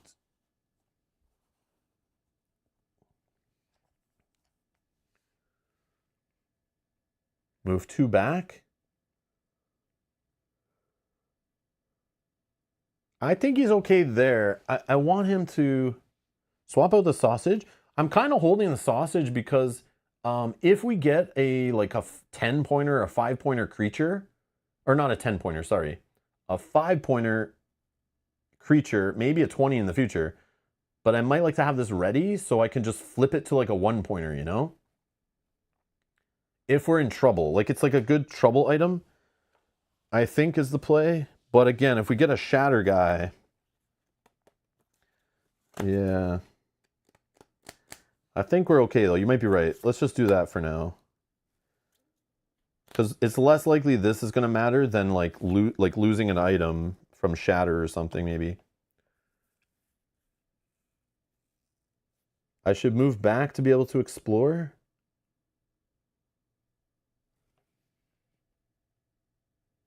Yeah, I think shatter is more common. So I moved to the loot. That's all I could do. But you're saying you wanted this guy to move? So he would have been like here, maybe? I was just thinking he can be up there with me because I'll explore that anyway, and then he's closer to move along. But maybe moving him here would be smarter, right? Oh, I double move. Oh. Yeah, true. True. So it would be like he was here, I was here, then you want me to go like this. Yeah, I forgot about my double move. I forgot about my double move. I thought you were saying move him too. Okay. Oh, I gotta go grab the door. I'll be right back.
Whoops, wrong button.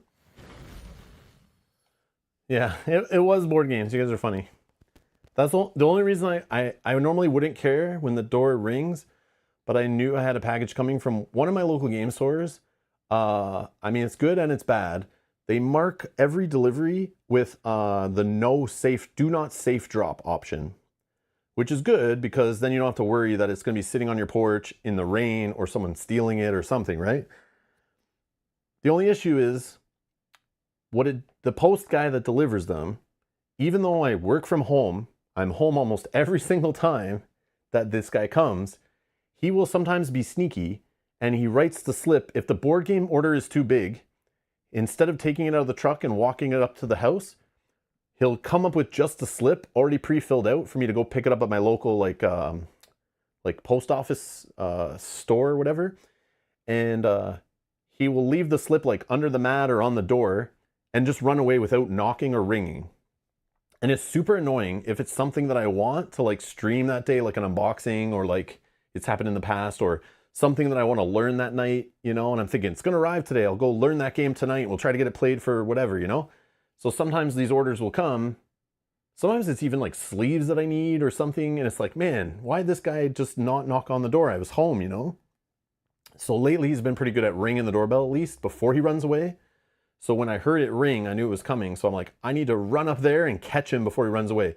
He already had this bastard, had the slip in his hand, but he did have the box though, because it was smaller. And yeah, he was ready to like put it on the door and I opened the door and he was like, oh, never mind. I don't need this. Here's your order. And I was like, thanks. But yeah, if the order's too big, I've noticed they don't bring it up to the door first. He'll kind of come up and like sometimes Mel will be working in the front window and she'll see them and then she'll open the door and like catch him walking away and be like, you know, and like, then he has to be, oh, you're home. Oh, I didn't know. And it's like, you see the car in the driveway, man. Like we're home, you know, we're home. We've never not been home when you've come, but they'll be lazy. They're just trying to like sneak, you know, get the order done. And I think more times on Fridays they'll do it too to try to like speed up their day, get off work quicker, I think. So they'll just do more of the run up, throw a slip and run away, you know? So then I have to go get the game like the next day or the games or whatever. Yeah, so that's why I ran. But yeah, that was funny.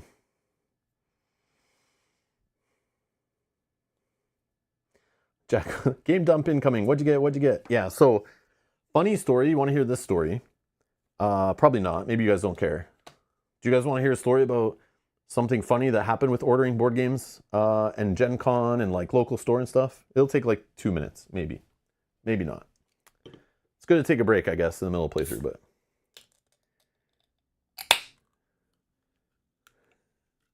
Oh, Yogi, what'd you get? What'd you get, Yogi? It's coffee break time. 3 copies of the same game? Yeah. Okay, so here's a funny story, okay? Iceman and Jubilee. Yeah, from Marvel Champions.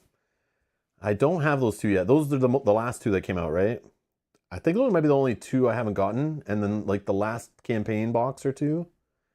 But I've been pretty good at grabbing some of them at my local game store when I go out for Star Wars. Don't expect me to play them on the channel though. I'm gonna play Marvel Champions, but we'll see. But anyways, so my daughter going back to school this week, so we like to go take her shopping. Obviously, for back to school clothes. We all know of this tradition, right? Of, oh, new school year coming, let's go shopping, you know? Also, it's her birthday time, so we like to go take her shopping, spend like extra money on her, buy her some things, whatever.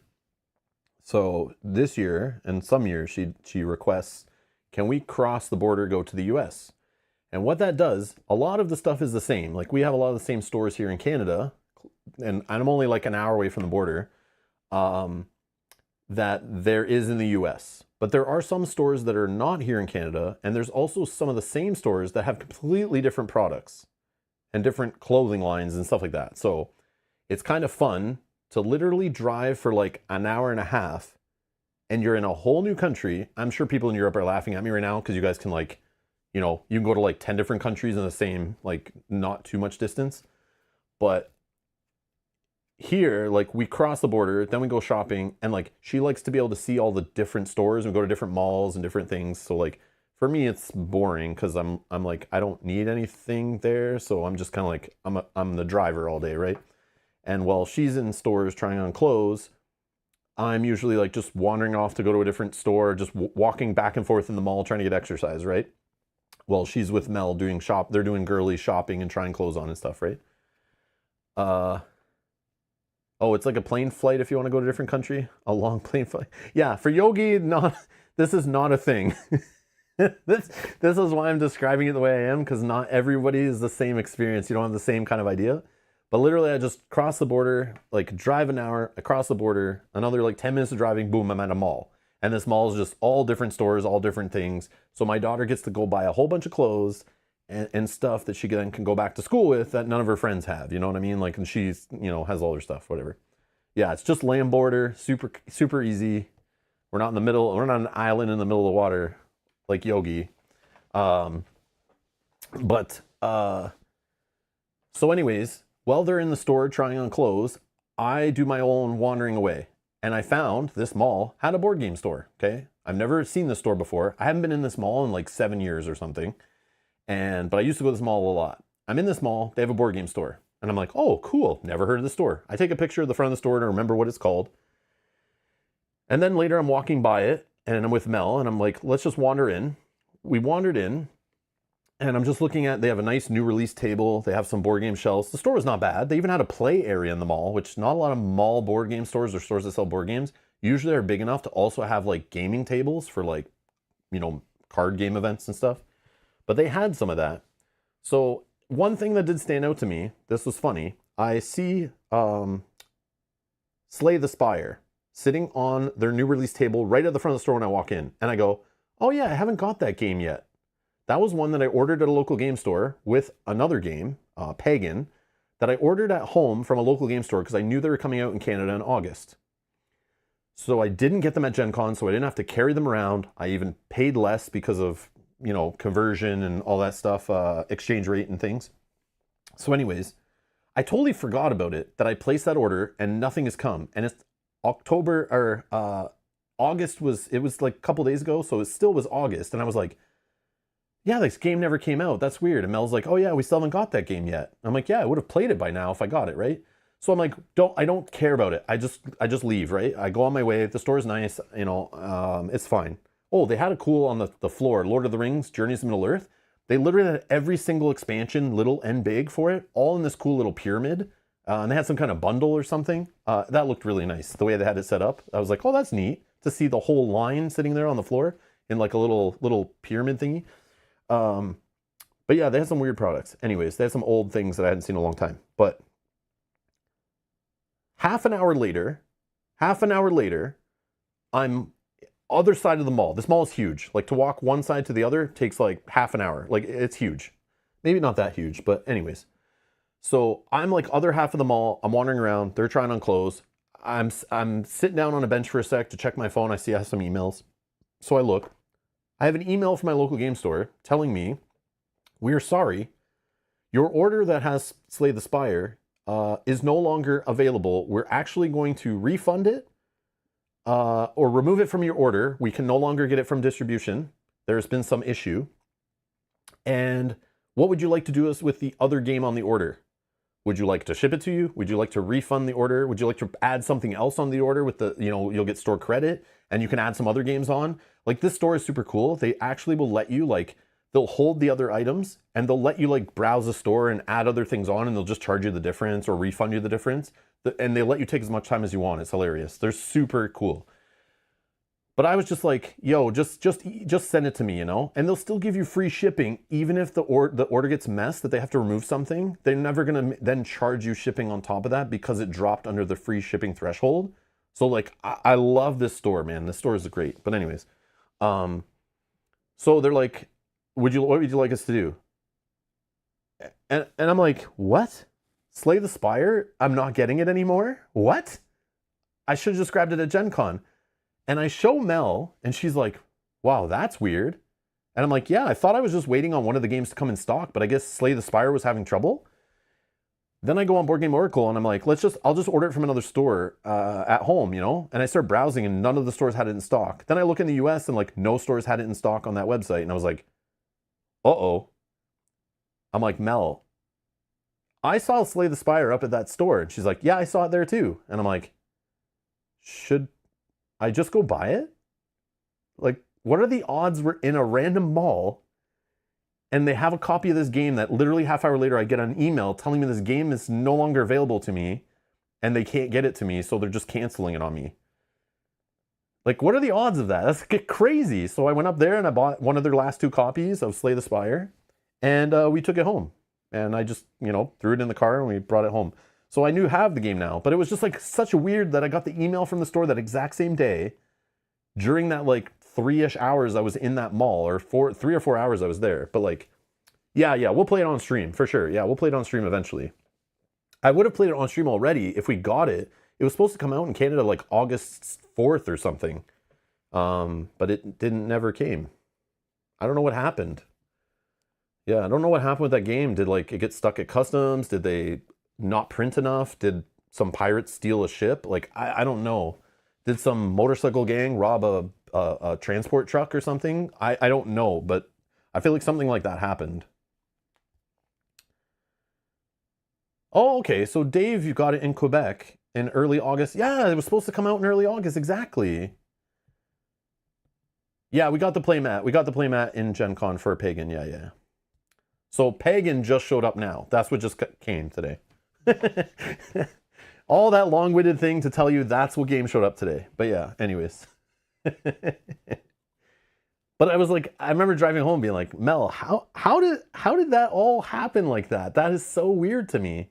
Like, it's not like I got the email on the drive home, or like, you know, like if like, I don't know. Like, what if we picked a different mall to go to that day instead of that one? Like, what if those 2 copies were sold? Like, it's so the timing of all of it was like, we were meant to have that game. We were meant to have that game.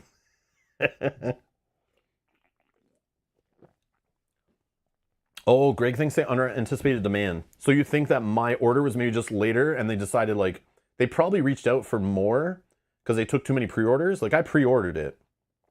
So maybe they took too many pre-orders and then the distribution told them the game might not be printed for another few years or something. And then the store was like, well, we're not getting any copies in a, you know, because that store will still hold pre-orders even if it's going to come out in like 8 months, another print run or something.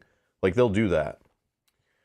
Like, I remember ordering Heat and like literally it took me like 7, 8, 9 months to get my copy as they worked through all the pre-orders.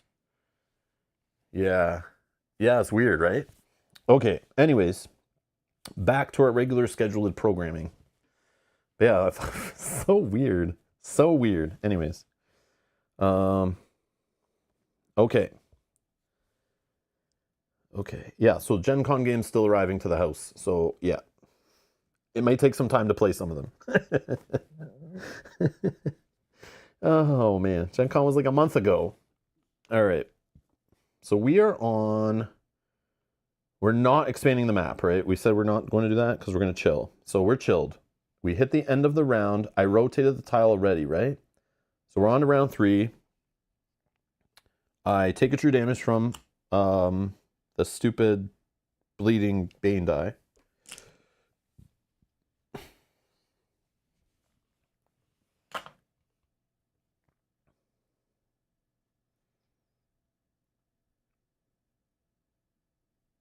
I need to get this shard, though. I maybe shouldn't have moved this way. I should move back here, actually. So when it rotated, I was here. Yeah, so I should have been like here. I should have moved so that I knew when it was rotating. I just go onto this tile. Because I got to get the shard still. I can't just ignore this tile and like move that way, you know? I think I should have went that way.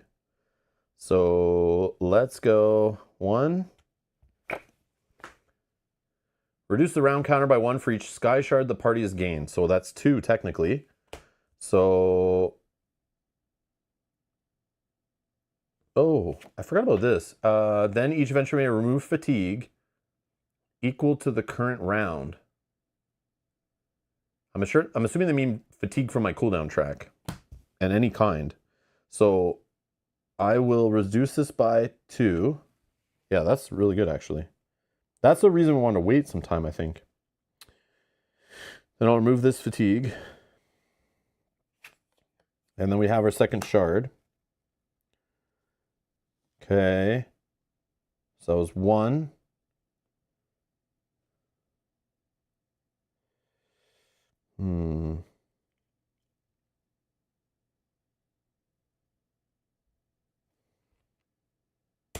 Two.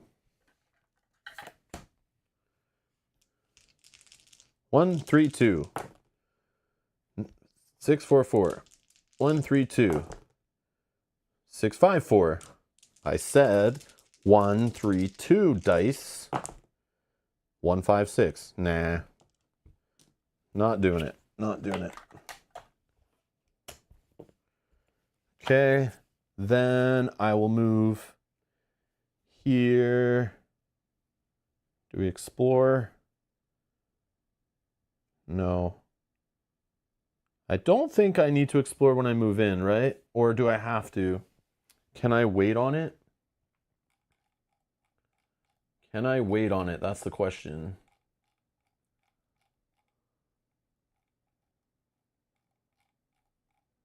I think it's when I move in I have to choose to do it. I could be wrong, though.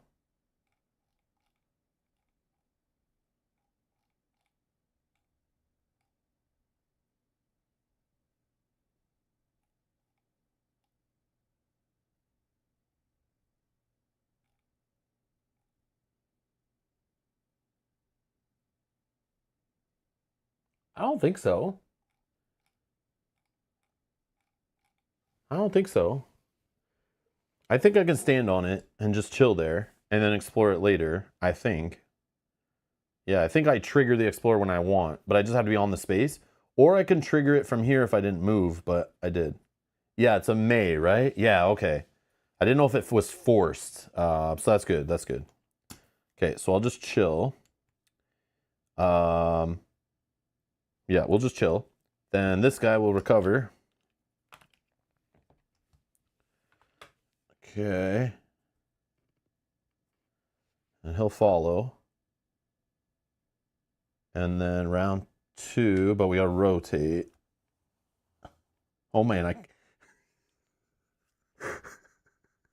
I keep forgetting to rotate. Stupid. Oh my god, stop. Stop it, man. Stop it. Oh, it's okay. It's okay. Okay. Stupid rotating. All right, let's just start my turn. Cool down. Oh, true damage. Cool down. That was a lot of damage. I'm down to 3 health. But I think I gotta keep pushing forward. Now we'll explore. Yeah, okay, we could say I was smart and I moved there. Is that okay? Like, I started the turn on this. Yeah. Oh, nice. Okay, we're getting lucky with the shards. That we don't find other random stuff. But we have like plenty of rounds, so I'm not like really in a rush. Another 5 and a 1-point enemy. Man, all 3 of the same tile too. What are the odds? That's crazy. All right. So think about rotation. Yeah, let's just do it the same way for fun. Sure.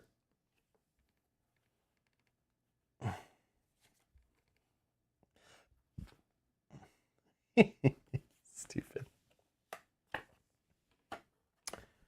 When revealed, either discard this card and draw a new one, or you're dealt 2 true damage. Ooh.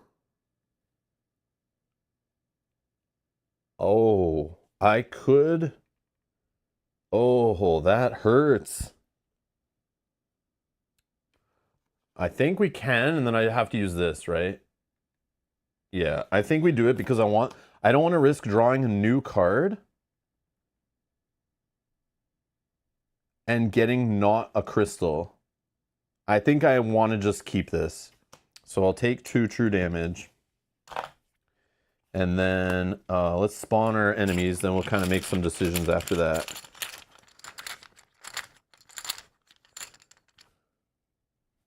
This is our 5-pointer. Oh, this is a Morrowind enemy. Kwama Warrior, Disrupt and Rush. 6 health. Man, lots of 6 health enemies around here. Only hits for 1 die. And the rush just means if it can't reach me, it'll move again. That's not bad, actually. He only rolls 1 die, so I'm okay with that. We get a Guar. So he is going to get +2 health because I'm trained into combat. So he's at 5. But he rolls 2 dice but has no armor. Sure. And then there's no caches on this tile. You think I can stop rotating this one? Are you sure? Yeah, good point. Good point. Okay.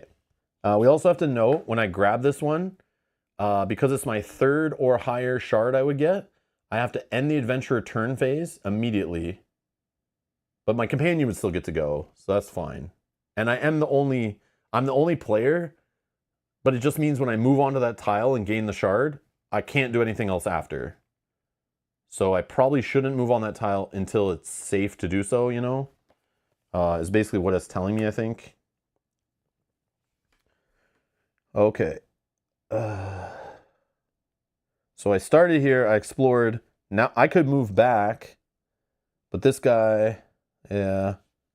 But then I can engage first, then move back. That's what we should do.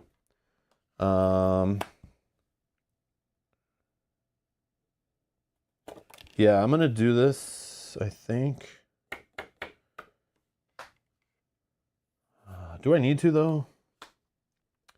Heal for 5. I would only actually heal for 3. Then I get a Bane, which true damages me after. But if I could just get some health doing it this way. No, I think I should. I kind of want this for the final battle of this session.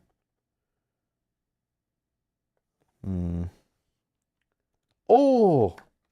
This is when the pork sausage would be helpful. Because I could flip this guy. He's a creature. I could have flipped him to this little guy. But it's okay. It's okay. Oh, the pizza does overheal. You're right. You're right. Yeah, the pizza overheals. So we're doing it then for sure, right? Yeah. I forgot about the overheal. Pizza overheals. Yes. So we'll go to 6 HP. And we'll eat this. Yum. Yeah, our poutine. It's a poutine. And if you're not sure what a poutine is, who is it? Chosen Dave is from Quebec. Can tell you all about him. Yep. They're literally on every corner there, at least in Montreal. But I don't know where Dave is in Quebec, but they're not on every corner and maybe everywhere, but it's like a known thing. Looks bad, but a pretty good meal. Yes, it is. Yes, it is. Yeah, Chosen Dave, I love poutine. I eat it all the time. That's why I'm not so skinny, I think.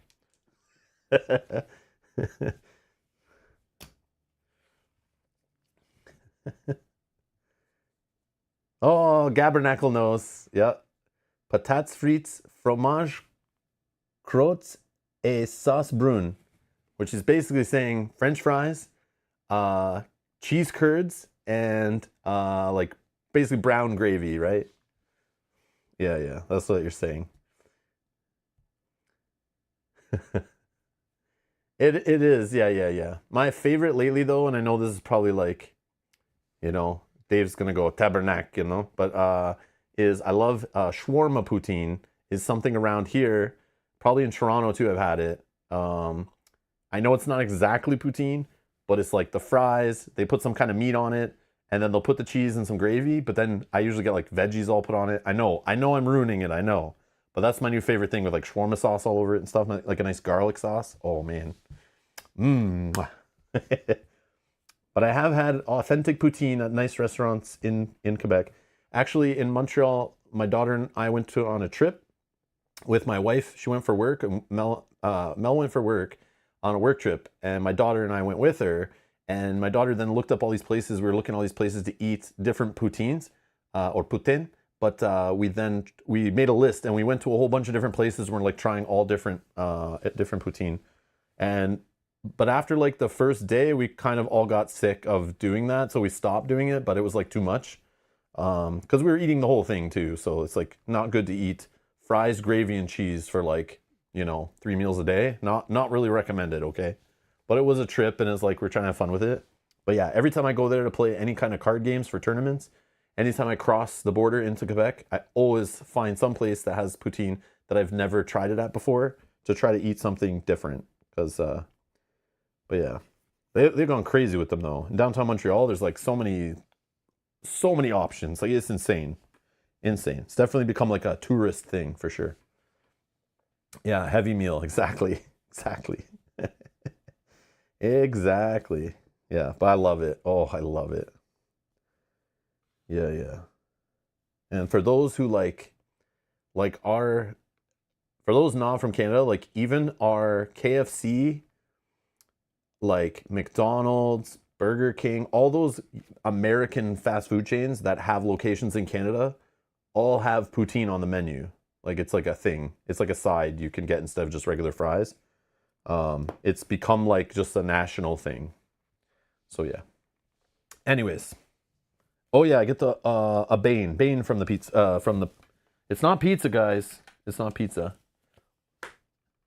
It's Necrom beetle cheese poutine, okay? See, there's fries in there, and there's cheese, and then there's beetles, and some gravy's in there too. See the brown gravy?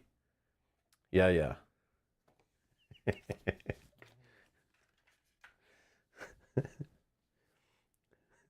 It's good. It's good stuff.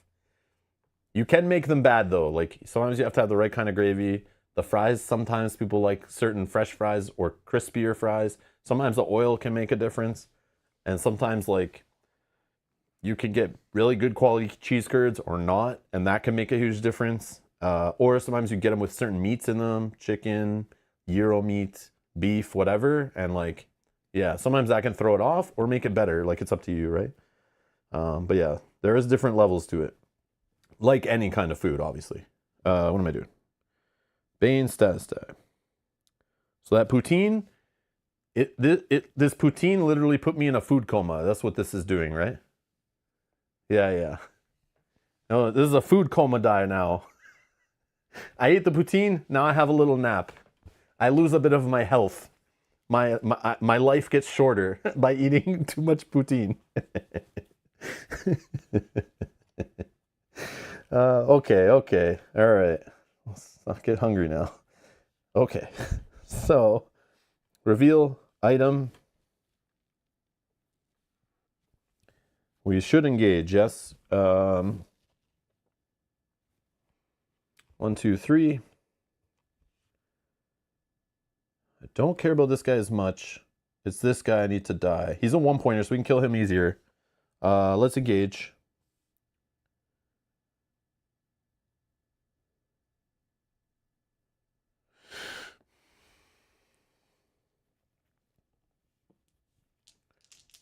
Targeting this guy with a reroll option. I think we got the 4 damage option. Oh, I could change this to the side that just defeats him without any problems. Yep, let's do that. So we'll resolve this die to set this die to the fire hand. And that will just defeat a level 1. With no punishments. No punishments. Oh, but I should damage him first, maybe. I can actually clear the board. Yeah, I should resolve this differently. I should clear the board. I should clear the board. Let's not get risky. Okay. Oh, he has 5 health though. I could do 4 damage to him. He's down to 1 health. Yeah, that's fine. 4 damage, but that will do 1 true damage to me. Okay. That way I can get a necrosis chip. Yes. Then, so that's resolved. Then I would set this die to finish him. Yeah, let's just do that. Let's do that. And we can deal with that guy after. It's fine. And I'm not going to put up defensive dice because he just knocks him out anyway.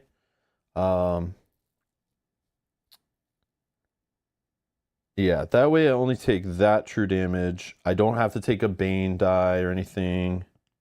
So yeah. And then we'll just move back 1. And this guy will go 1, 2. And he can't reach him, unfortunately. But he does recover 1 more, I think. Yep, 1 more health. And he's full. Yeah, I'm going to let my mage get in there and do the business. That's what his job is, right? Take some hits for me. Get in there and do something. All right. That's done. And then this guy will move up. He will just attack with 1 die. And it only hits for 1, but this guy blocks it with 1 defense. Round 3. We got to rotate. Serenity now. These chips are too heavy. Too heavy. I'm still doing this. Look, I did it. I did it. Because this could change where I can explore if I need to. I don't need to go anymore. I can't explore anymore because I've seen all 3 shards. So this is a dungeon. It's done no matter what. I don't think you can explore anymore once the shards all reveal themselves. It also keeps it from getting too big on the table. I'm pretty sure that's what is the rules want for that purpose, but I could be wrong. Okay, round 3, cooldown. Oh, true damage, then cooldown. Okay. I can't believe how much work we're doing with just 2 dice from Destruction Staff. I'm still blown away that, like, when I lost that 1 die earlier and I didn't have 3 dice here, I thought we'd be in trouble by taking the 2nd die. But, like, that die has put work together. Like, holy, it's put some work in, I should say. Okay. Let's go. Would like some tenacity so I can get some health chips, but we can still build up more. Okay, I'm gonna go 1. Oh yeah, but that'll end my turn. But he can still reach him. How should I do this? How should I do this?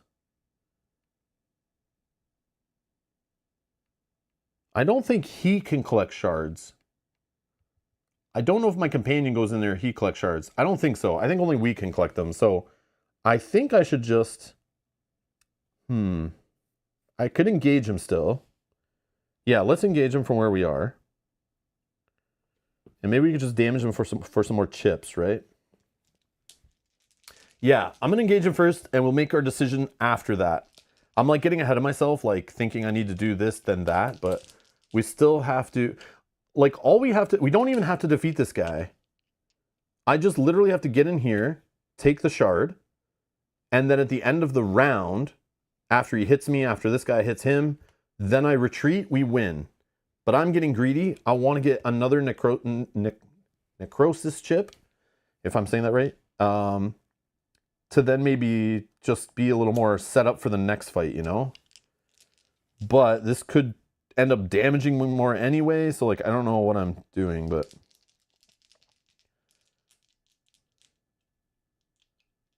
I don't think he's gonna hurt my mage, but yeah, I'll just attack then move.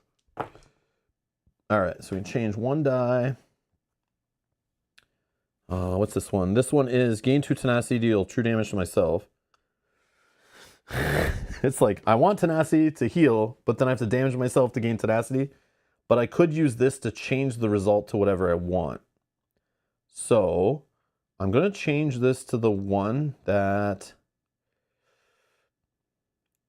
I should just do 2 damage to him. And I will ignore 1 of his armor because I have 2 chips here. So yeah, let's just not be dumb about it. So I'll just switch this to the boring 2 damage side.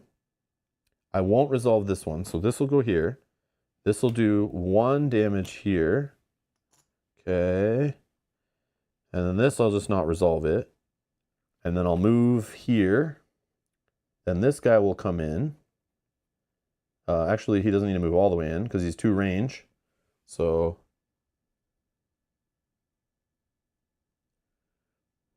But again, he'll be in my way, this guy. I think we're okay, though.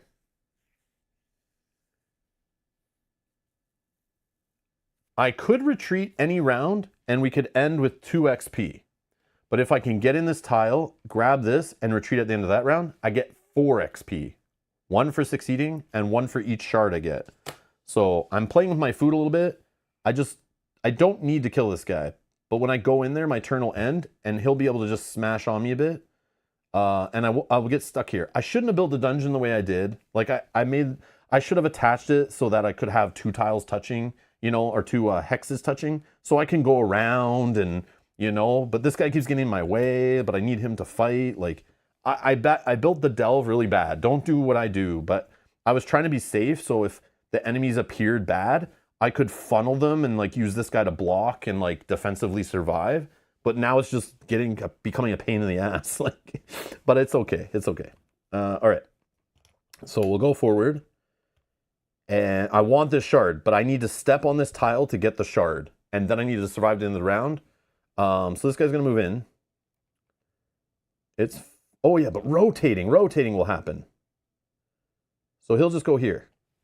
And then, yeah, the stupid rotating dungeons too mess with me. All right, he'll just attack with 3 dice. Oh yeah, I could have re-rolled on that, but it's okay. It's okay. Yeah, it's all good. It's all good. I could have rolled for the tenacity, yeah. Yeah. But I just don't want my bar full for like the next combat, you know? But it's going to go another round, I'm sure, because I'm only hitting this guy for 1.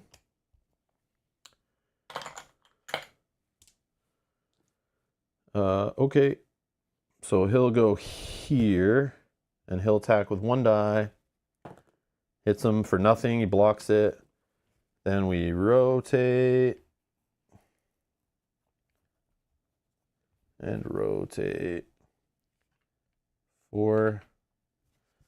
Okay.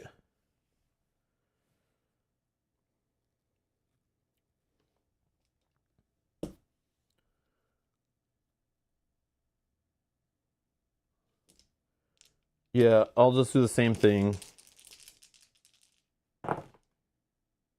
Oh, I can change 2 dice. I got the two side one. I could change both these dice to whatever I want. So let's do... I'm going to do this one.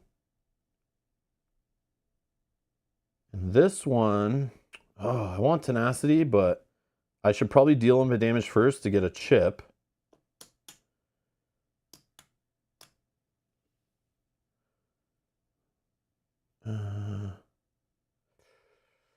Or I could get 2 tenacity and hurt myself. Yeah, it's hard. I want to do so many things. Yeah,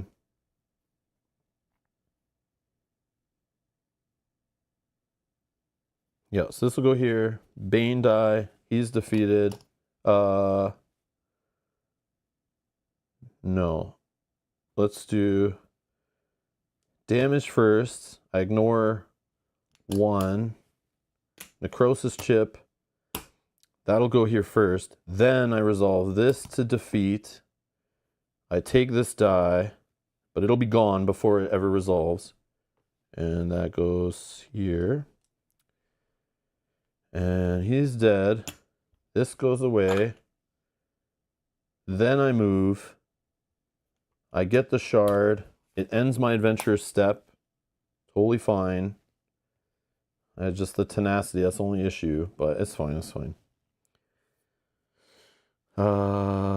Unless I want to do defensive first, but then my bar gets so full. No, I'm good. I'll just move in, get the shard, and then this guy will move, whatever, doesn't matter. He doesn't need to recover. Then end of the round, we'll choose to retreat. I don't know, whatever. Okay, we'll retreat. And this can get all cleaned up. All in the 5-pointer bag. And this gets cleaned up. Oh yeah, I'll shuffle the tiles. Okay, whatever. All right. So, if it's successful, we draw 2 legendaries. 1 and 2. So we got the Vine Dusk Ranger War Banner. During your adventure's rest step, remove 1 light fatigue. If you're High Elf, Khajiit, or Wood Elf, you may gain 1 bonus HP instead. Yeah, not as good for Dark Elves. Still good, though. Still good. But I don't have any light fatigue in there right now. Oh, Potion of Heroism. Expend. Gain 1 over fatigue to defeat a targetable level 5 enemy.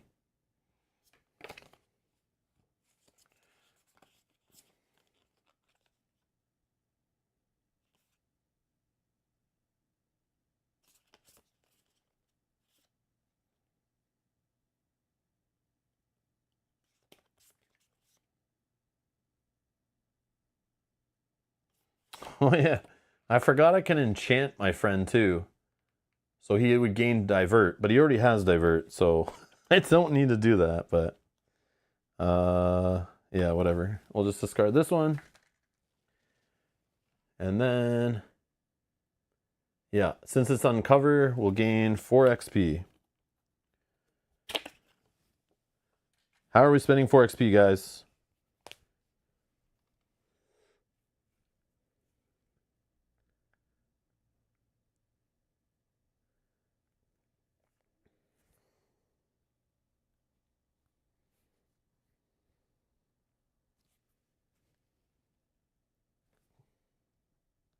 Oh yeah.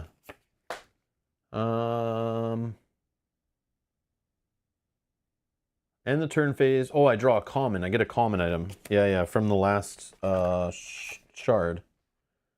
Argonian Tunic. So this is a hand item, so I can have up to 2 of these in my ready slots. For 2 tenacity, gain a bonus HP. If you're in the Black Marsh province, gain an additional bonus HP. I mean, that's okay. But yeah, whatever. Sure. It does something, but I'm not gonna equip it right now. Yeah, still something. Still something. It's still good. Apophenia, thank you. Yeah, still good. Okay. So 4 XP, blue dice, right? For 2. Do I go 2 for Magicka or 2 for Stamina also, so we can move a little more? Or we can roll more dice or more range? Let's check what our blue dice options are. I could get another 4 shock to do some more damage. I could get another destructive touch. There's 2 of them in the game, but that could be a little crazy, right? I could also get a pulsar. Deal 2 true damage to your target. Then apply blind status die to it. After this engage, gain blind status die yourself.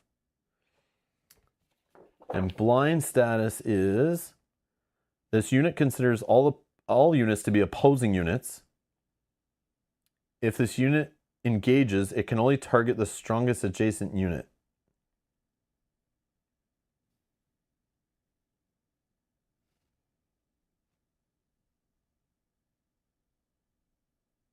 I mean, that's not the worst.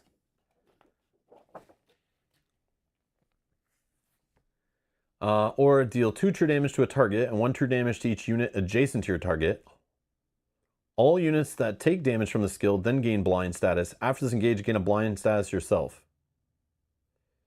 Yeah, it's not too bad as a solo. That's exactly what I was thinking. Was like, yeah, I could hit my friend, right? I could hit this guy, but like, is it that bad? No, he heals, he recovers, we're fine. If I have to attack him by accident. I'm not going to attack him, obviously. But yeah. Elemental Drain is a special. Apply this die to your target. When this enemy die is applied, when the enemy this die is applied to is defeated, Apply this die to an enemy adjacent to it. Then deal that new enemy 2 true damage. If there's no adjacent enemies when this skill would trigger, recover the die.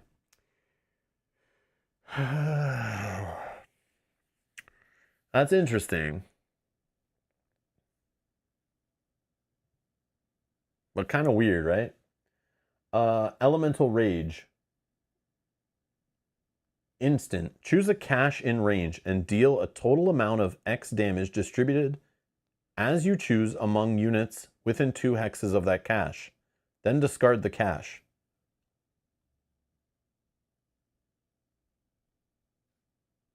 So I'm blowing up like treasure chests and like the shrapnel, you know, the debris from the exploding chest hits units. It's units though, not just enemies. But I distribute it how I choose, right? So I could choose it all to hit like 1 enemy or whatever, or 2 different enemies or something. But it could do up to 7 damage that I split up. Treasure Explosion. It seems like it's on brand. Like I should be using loot to destroy enemies. But this is loot I haven't gained yet. So I'm like blowing up potential loot I could use. So it's kind of like, I feel it's good, but then it's also confusing me, you know? Like, is this the right thing I should be doing with my life? Blowing up treasure chests? No, they bring me joy.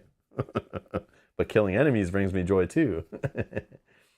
And eventually I can try to work my way up to Ancient Knowledge, which is drained for each of your available Magicka type skill dice. Deal your target 1 damage and heal for 1. Oh my god. Oh, and it's available. So they have to be ones that are still available on my mat.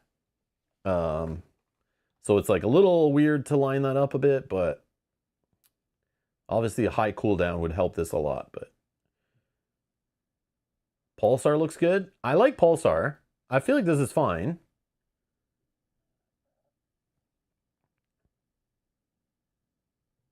Yeah, because I can choose the face, right? So all these I'm thinking the same thing, right? Even this one, like if I could choose this to be the 7, you know?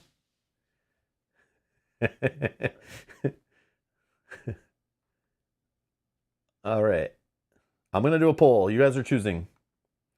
You guys are choosing how we spend this XP. Which blue die? Let's call it. Which blue die? So we also technically, I'm down to take another one of these too. I don't know if I should do another one of these. That seems like it could be a little too punishing. But force shock. But like this would be fine too, right? Like just doing some damage to my target, like that's not something to laugh at, you know? Pulsar.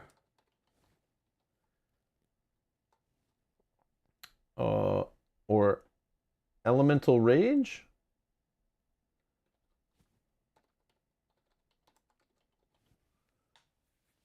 I think that's it, right? I don't think I should take Elemental Drain at all. I'm not really a fan, but I see the potential. It's kind of cool, right? I definitely need a higher player count where we have like more enemies and stuff, like bigger enemies. This would be really cool, but I don't know.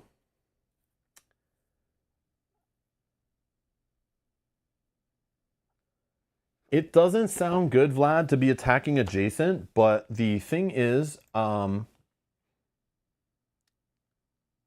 don't always need to attack. And also, attacking adjacent's like not the worst thing in the world, especially if it's going to kill the enemy. But if the blind status die gets, it also gets rid of them, like the damage and stuff, you know? But it also makes the enemy attack each other. So if they're attacking each other and like I can only attack adjacent, like I just would choose not to attack maybe. And I still have my friend to help me too, so I don't know. But I like its true damage, so like I don't care about all the armor and all that jazz.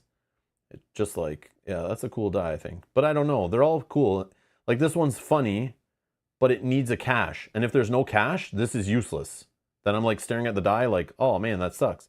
But in the last delve, like we had caches. but it's not always that way, right? Yeah. I guess I should have put this on there, but I don't know. Yeah, for shock, I feel like I just need to go back to the basics. I feel like it would be the safer play. I just need something to do more damage. More guaranteed damage. This will at least... Well, maybe it's not even guaranteed. I still could... There's two sides that miss, quote-unquote, right? There's like 2 tenacity, but tenacity I can turn into healing and stuff, so... I don't know.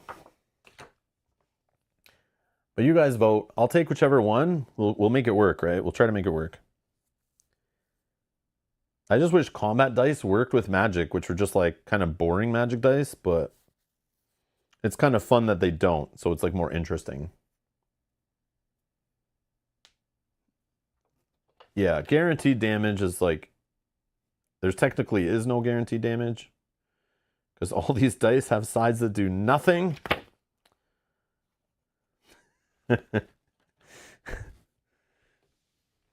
Kind of, sort of guaranteed damage is always good. Yeah. Like magic missile, yeah. Oh, okay. Let's see what we get. Thank you, everyone that voted. Also, thank you to all 57 likers out there. Thank you for liking the stream. Much appreciated.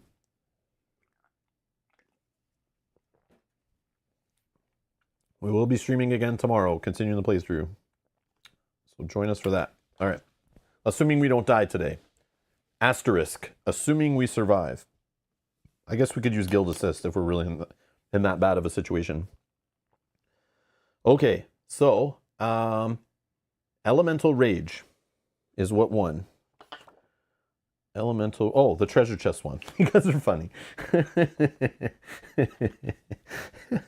Sure. No problem. You weirdos. I mean, that's fine. Not complaining. Not a problem. It's all good.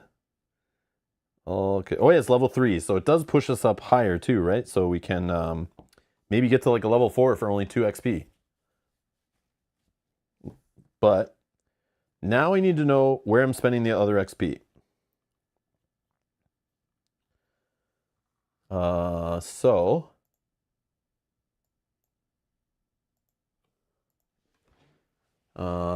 where to spend 2 XP. I think the poll options for this one should be to health or 2 HP.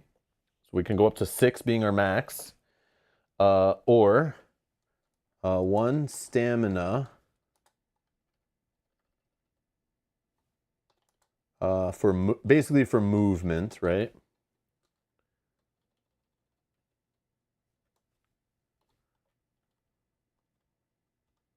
Come on, why is it not going there?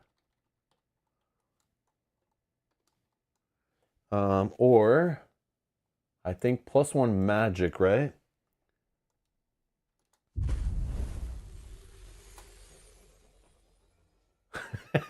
Sean, thank you so much for the super chat. It says, here, blow this loot up. Yeah.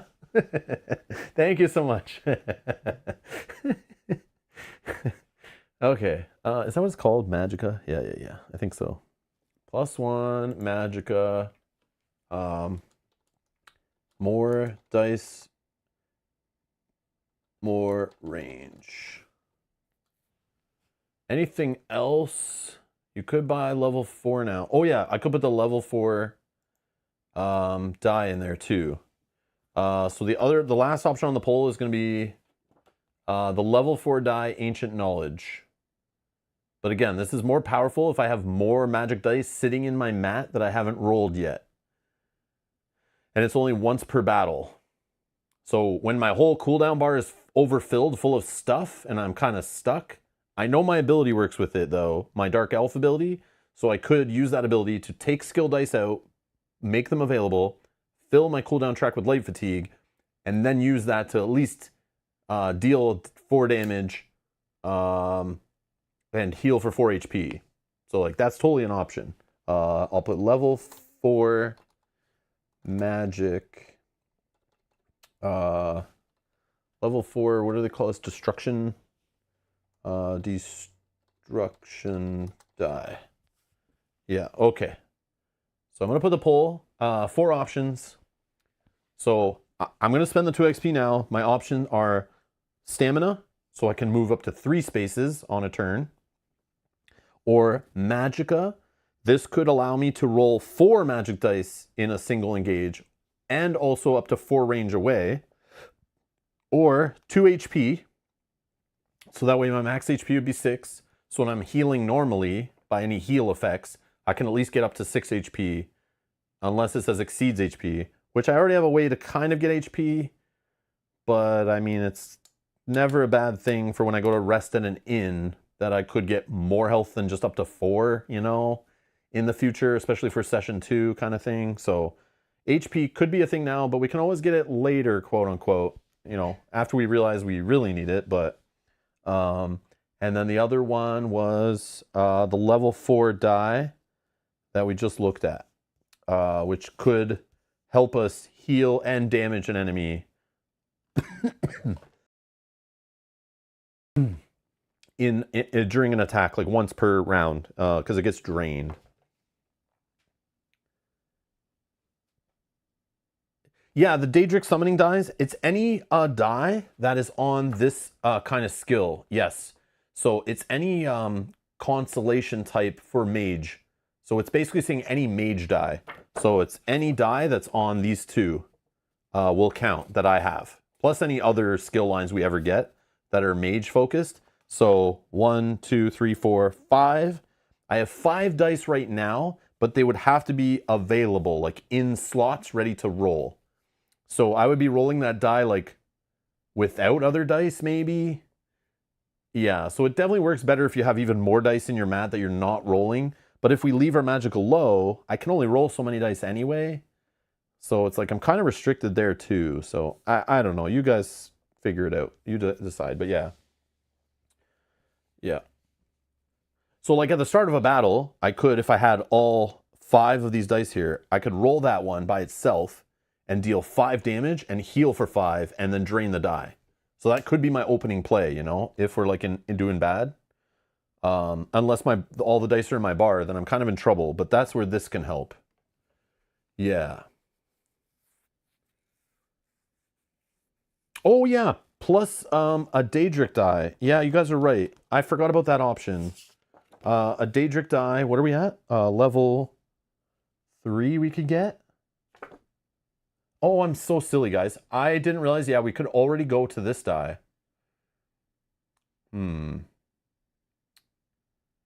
So we could technically go for one of these to deploy another little friend. Ooh. Ooh, should we redo the poll? I don't know. Let's see what wins it now. And if it's like, yeah, let's just close it. Let's close it and see what we got here first. 52% just say we should get another magicka stat so we can roll more dice on an engage and move more. Or not move more. More range, I should say. More range. Yeah. Say hello to my other little friend. Yes. Dominic is right. It gives more necrosis with other companion. Did I forget to take more from this guy too, probably? When he damaged that guy? I probably did, right? I think I should be at 5, but I don't remember. I might have forgot one. Yeah.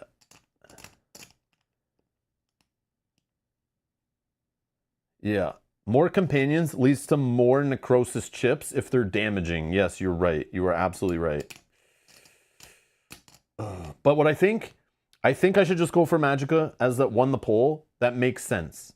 If the other die won, then maybe I would say, like, let's choose between both dice. But I think it's smart. We should probably just build up that first. We can take that in the future, I think. And that would cost 2 also.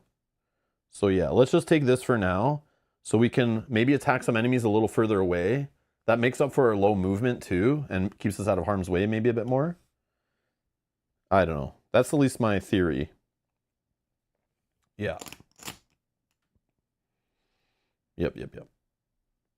But we have a plan. So the next time, maybe we could go for another, we'll go for another Daedric die to get a companion, and then we go for like the level 4 die here. But we still need to respect our health at some point, I think.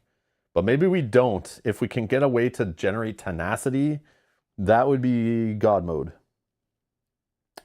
God mode, but we're not. All right.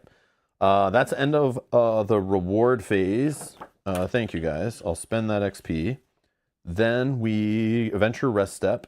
I'm already full health at 4. Then I'll remove this die from my cooldown track. And then we... Oh, yeah, Province Effect. What the heck? I've never seen this. 2 symbols. I've never seen that before. Is that a Morrowind thing? Oh, of course it is. Come on, man. That means I'm going to trigger it twice. Come on, man. So the dig track is going to go up by 3 total.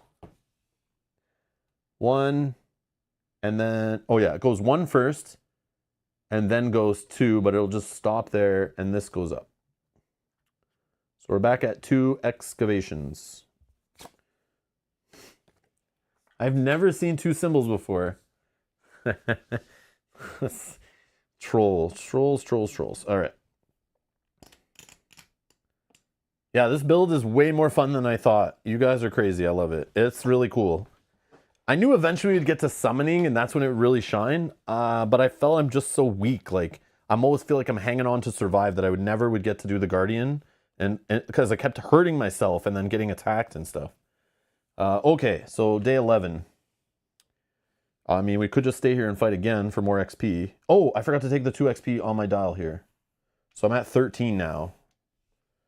Because it was... Oh, no. I gained 4. I'm at 15. Actually, we're doing really good. Maybe we could just do a peaceful. Let's just do a peaceful. Yeah. I want to stay near this thing. I could do the dig site, but it's like pointless now. But yeah, I'll just go 1 to this peaceful at Vox. Yeah, because if I'm at 15 XP, like, we just need like 1 more and we're very good. Like, we're on par with what we should be. So we actually were able to make up some progress. I could do another combat and probably be fine and really get some XP going. But I also don't want to be streaming for another like 3 hours right now. So let's just kind of speed it up. Because we still have a final showdown to do here at the end on day 12. I also could just go and start that too. But I'm greedy. So I'm going to try to get some XP. So this is Clockwork Contact. You've come across an exceedingly rare find on the road, an Argonian who wants to make an offering to Sothasil. The Dark Elves haven't been kind to my people, but I have no quarrel with the tribunal, she explains. The spirit of invention drives me. Oh, also the other thing, and I purposely been ignoring it, I didn't want to do it at all, was that option of doing a side quest and throwing them away to get more of this. The tribunal blessings or whatever, but I purposely didn't even want to do that. I didn't want to waste time going to a town, getting a side quest that may or may not work for us, because you only get to see 2. And what I find with those sometimes, they're like really hard, and sometimes they might be like something you have to travel really far for. And then if I fail them, I can't even throw it away to get a blessing. So it's like, I didn't want to even start that process because I didn't want to risk like not getting XP as much. So hopefully that's okay. But I've purposely been ignoring that just for anyone curious. So the Dark Elves haven't been kind to my people, but I have no quarrel with the tribunal. She explains, the spirit of invention drives me, and I hope a tribute to the Clockwork God can set me on the right path, but what can you make for a god who can make anything? She shows you some half-finished blueprints for an innovative clockwork creature and asks if you have any ideas. Okay, so we can choose either one here because we're not on an unstable. They both say 1 XP here, so let's read. We could offer to help finish the automaton. This option can only be selected if adventurers discard a collective total of 1 items. Oh, I have items to discard. Reduce the dig track by 1. It's already 0. Thanks, game. If you're occupying Molag Mar, nope. Skip today's active province step. Okay, I can do that. If you're on a Sigic order quest, you may acquire 1 tribunal blessing. Okay, what else? This here says, offer to help scrape the automaton or sorry, scrap the automaton so she can reuse the parts in a new design. Each adventurer may draw 2 common items, choosing one to gain and discard the other. That's not as cool. I'm choosing this one. So 1 item, collective 1 item. This one.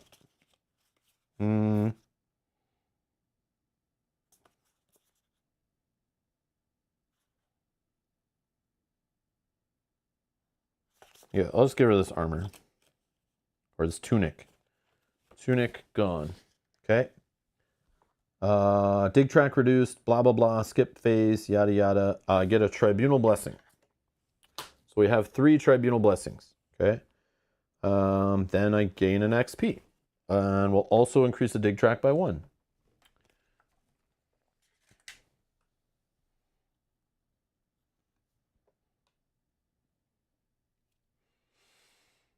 Do a poll to see if we do a poll to do a poll. All right.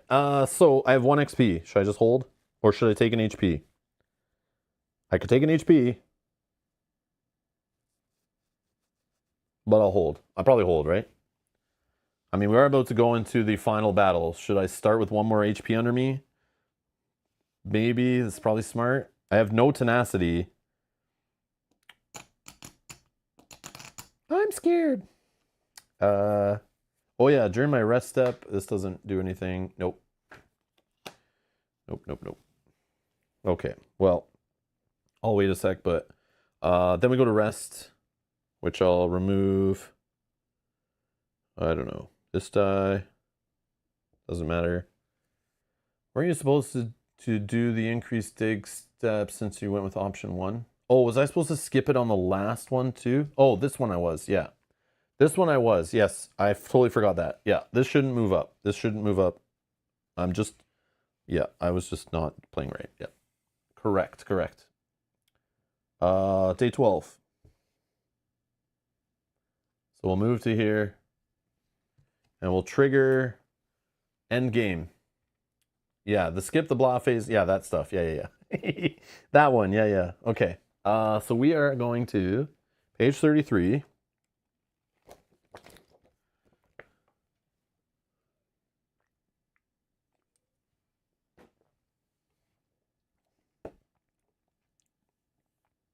I didn't do any of that. I don't care. I don't care. So travel to Nutflixjij and proceed to quest step D26 for the day's encounter. Okay. D26. Why don't you tell me page number? Oh yeah. No XP, page 36, D26. I'm gonna write this down. D26, page 36. Okay.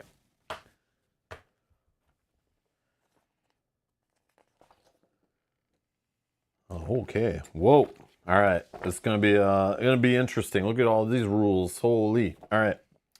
As you prepare to enter the secluded caverns of you are stopped by a hooded figure who claims to be an emissary of Sothasil, the clockwork god, and the 3rd member of the tribunal. You have done well, the anonymous woman intones.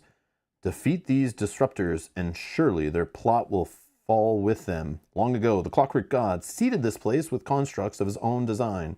Should you access them, they can provide you with the strength of Sothasil. You nod and head inside, but before you can look for the devices in question, a flurry of armed warriors emerges from a large pile of rubble. At the forefront stands an Argonian, clad in characteristic garb of the Shadowscale assassins. You can see fresh wounds on her arms, the elegant curved metal jutting out from them suggesting some sort of augmentation, possibly Dwemerek. This will be the end of the tribunal and the Dark Elves' power, she cries. Morrowind will pay for its crimes against my people. Okay, she mad, bro. No problem, GD. Thanks a lot. Yeah, no problem. Have a good night. Okay. What do we got here? Quest objective. Initiate the dungeon And use the end of session difficulty EP, which we know is 16. But it's also not just 16. I put 16 XP, but it's actually...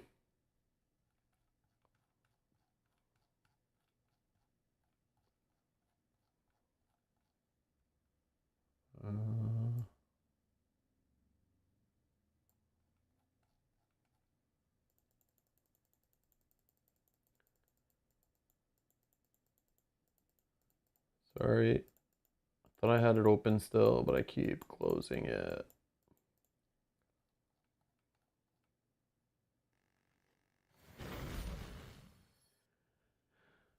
Oh,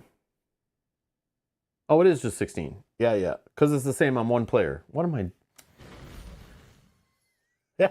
Yes, it is 16. It's the same on one player. We don't have to times it by 2 or anything weird. Okay, yeah. Weird. I'm being weird. All right. Flip all the caches to their legendary side and place a 4th cache in Hex D. For each card in the Tribunal Blessing stacks, you may choose one. Reduce the excavation track by 1 and add... by 1. Add an unused delve tile to the dungeon in a location of your choice. Or gain 1 item from the Tribunal Blessing stack. Deploy this quest unit, Shadowscale Akisha, to Hex A. Then deploy quest unit Void Centurion Torso to Hex A, placing it on top of Shadowscale Akisha. After enemies have been deployed, apply each of the following effects in order, up to the value of excavation track. Okay, I see. Okay. So we would have to add HP, 1 HP, if there's 1 excavation. For 2, we give it a left arm. For 3, we add more health. For 4, we give it a right arm. And for 5, we give the right arm health. Shadowscale Akisha's skills and health are as normal. However, her range, combat, and defense stats match those of the top Void Centurion chip, if one is in play. She also gains all skills on the top Void Centurion chip. Whenever Shadowscale Akisha would take damage, including true damage, the top Void Centurion chip takes the damage instead. What? A Void Centurion chip is only defeated if it takes damage while it has 0 HP. When a Void Centurion chip is removed for any reason, it also removes all status dice applied to Shadowscale Akisha. Void Centurion chips do not function as enemies in their own right and only provide modifications and protection to Shadowscale Akisha. Caches are Sotha Sill's contraptions and can still be interacted with like normal caches. However, when a contraption is successfully unlocked, the drawn item is discarded. If the lockpick check is unsuccessful, the contraption is not removed.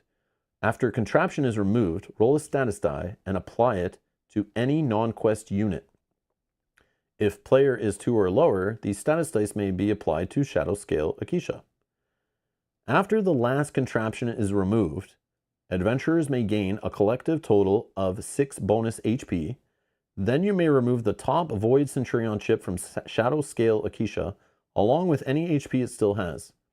If there are no Void Centurion chips in play, instead apply a status die of your choice to Shadowscale Akisha.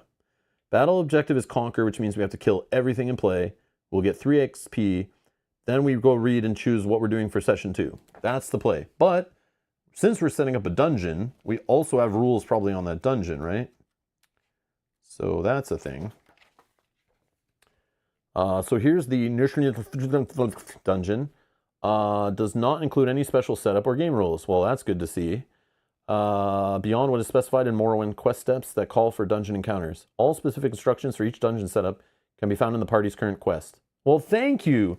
Thank you for not adding more rules on top of more rules on top of more rules. I appreciate it. So we're going to set up this dungeon, and then we're going to probably reread this because I think I get it, but I'm going to forget stuff. So we'll go through the setup very slowly, but it's good to read it all to know what's going to happen before we choose how to spend our blessings, right, to try to block this. So yeah. Okay, so let's set it up at least. Let's get that far. Okay, so we need a big tile. Okay. see if we can fit her all on screen here. I think we're good right here-ish. Slide this out of the way a bit for now. Entrance tile is being used. We'll throw that over here-ish. 2 of these tiles. We'll go like so. And then like so. Yeah, it's gonna go like this. This is the way. This is the way.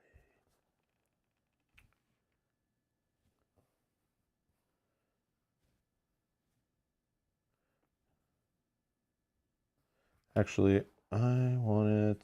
Yeah, that's fine. No, it's like this.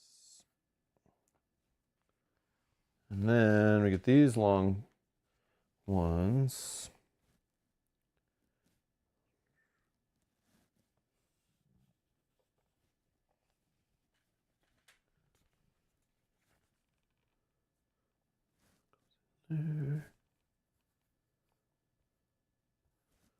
There. Okay. You can check my work. Does that look okay? I think it's good, right? I think it's good. You got just one space in here on the right, but on this side we have 2 spaces. On the bottom we can see this part. Yeah. Welcome to Cloudspire Too Many Bones. This is what I dreamed up of when I played Cloudspire after playing Too Many Bones. This was the kind of stuff I wanted. Was cool setups like a Cloudspire map, you know, and lots of working around enemies, lots of space and things and timings and all this kind of stuff. Yeah. Where it's a little crunchy, but maybe it's too crunchy, I don't know. But I like it. This is what I envisioned, this kind of stuff. Yeah, and the delves, the kind of adventuring through you know, and adding map tiles. I think we saw some of that in Cloudspire in some of the scenarios where it would add tiles, but I can't remember. I might be thinking of something else, but okay. Oh yeah, we flip these, right?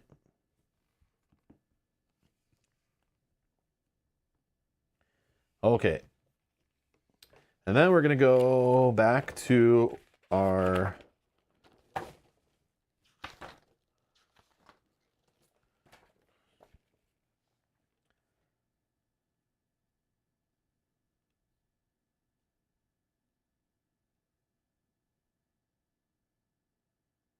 So it says initiate the dungeon using the difficulty EP. So I think I just set it up right now with normal enemies, right? So we're at 15 XP. No, we went to 16, right? Yeah, we're at 16, I think. Because we got 1 at the end there, I might have forgot to put it on the dial. I think we're at 16. So that means I need a 10. No matter what, we're getting a 10er. Yeah, I think it should be at 16 XP.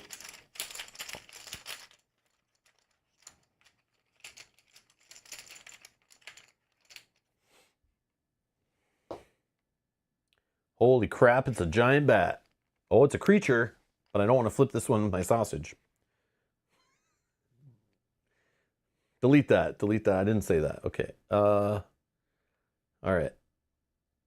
3. Oh man, this guy has 1 range only, but he hits like everything for 3 dice. Detection, which means he ignores stealth. He's elusive, so you can only attack him if you start your turn beside him before you engage him, you know? Oh man. 5 health. But 2 defense. But I ignore, right now I ignore both of his defense at least. And he's only 5 health. So maybe we can kill him.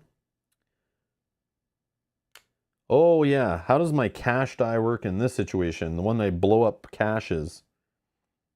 I probably can't do that, right?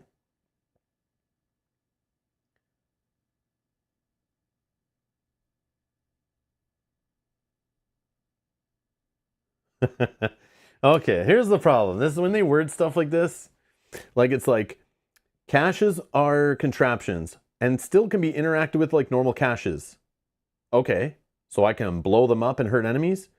However, when a contraption is successfully unlocked, the drawn card is discarded. If the lockpick is unsuccessful, the contraption is not removed. After a contraption is removed, roll a stat. I still think I'm removing the contraption if I'm blowing it up, right? Like, I think that's okay to do, but when it's like talking about lockpick checks, there ain't no lockpick check happening when I'm exploding them, right?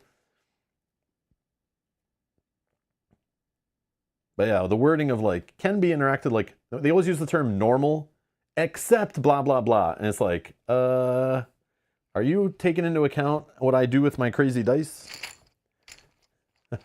Ben, this magic build, if you asked me like 2 hours ago, I'd still be shaky on it. But man, I am now running around with a spiritual guardian known as Skeleton Mage, who has divert and recovers and rolls 3 attack dice and can take damage for me. Yeah, I have my first little friend here. We're fully necromancy out now. And we're still possibly going to get a die soon that's going to summon more. But yeah, the whole healing up, it's all working out. It's just a little shaky, it feels, with the whole like taking damage on myself and not really having great defense. But also we found this armor, so I'm like adjacent enemies who are hitting me are getting hurt themselves. So it's all working out. Ben, thank you for clicking the join button too. Thank you so much for becoming a producer. Thank you, thank you, thank you. But yeah, this magic ability is super... It feels like it's about to like get crazy, but again, I still could be playing it not to its best potential, of course, but so far I've one summon and I feel like it's busted. That's where we're at, I think. Oh yeah, so now we need a 5-pointer and a 1-pointer.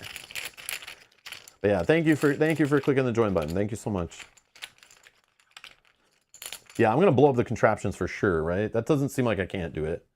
All right, our Lurcher's back again. The guy who likes to give out Bane dice, but doesn't roll attack dice. Sure, man. Sure, man. 6 health.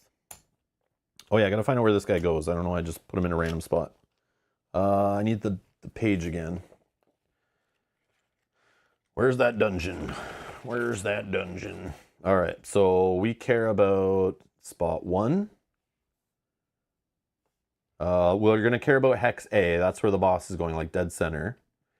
And then I care about spot 2 and 3 for summoning. So 2 is this guy. And 3 is this spot up here. So I can flip back that. And then our 1-pointer. Oh yeah, Bane die on this guy would be funny because he'd be recovering, but... Orc Bandit, who's aggressive. So on its first dice it rolls, and he misses, it rolls again, re-rolls again once, right? That's what that one is.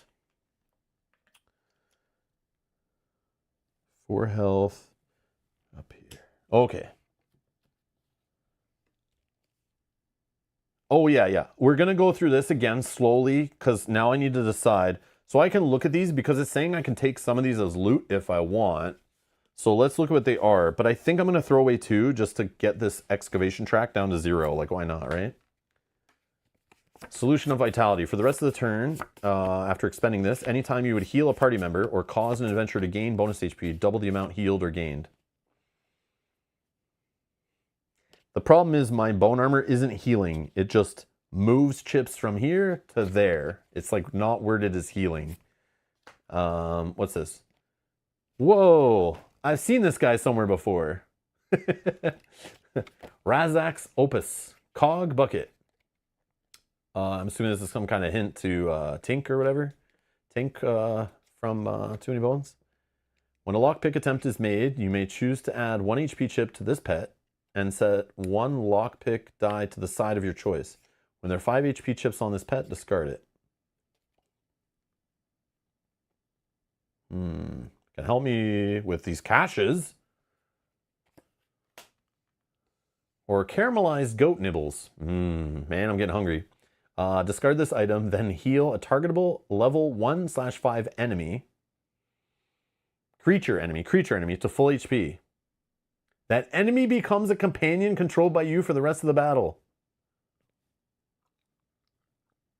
If it said 10 points, This giant bat would be mine. Unfortunately, there is no other creature. These are not creatures. Okay. Yeah, I'm just gonna blow them up, hopefully. Because this doesn't get drained, right? For sure. Let me just double check. Where is it? Yeah, this is just gonna come back around.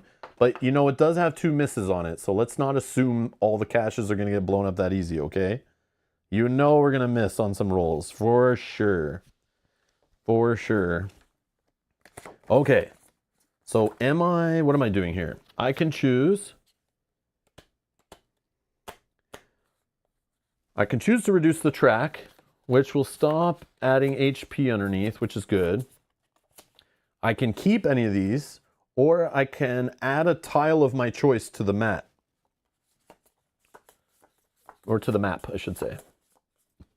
Add a cache. Oh no, sorry. No, sorry. I have to place a 4th cache in hex D. Yeah. I gotta read this all from the start. Flip all caches to their legendary side and place a 4th cache in hex D. That's what it was. Yeah, that's what it was. Yeah, this is messy. Where is it again? Oh, right here. Yeah, this is helpful. Okay. But then there was something else. Okay. For each card in the Tribunal Blessing stack, you may choose one. Reduce the excavation track by 1. Add an unused delve tile to the dungeon in a location of your choice. Or gain 1 item from the Tribunal Blessing stack. So, if I'm starting all the way over here, I could like add a tile in here to then sneak up and get this done, you know? Like, but like, why?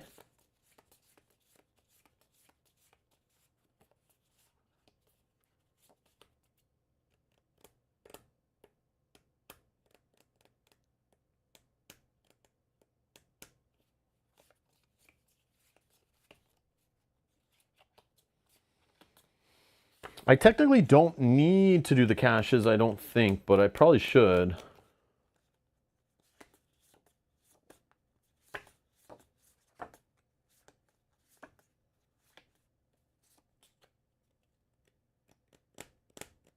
Does it say target cache or is it a cache on the map? Yeah, good call. Good question. Choose a cache in range. So I have to be able to reach 4 range away. Good thing we took an extra range, right? So, oh yeah, these can go back.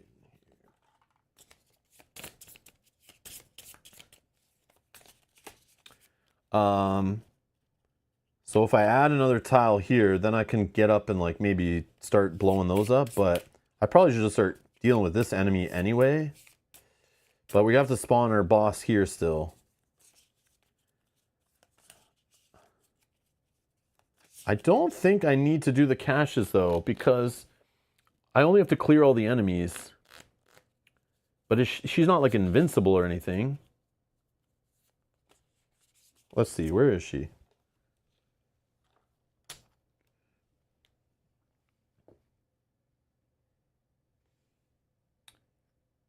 So if she rolls all 1s, they do true damage. That's true strike. And she has rush. So if she moves and can't attack anybody, she'll move again and then end her turn.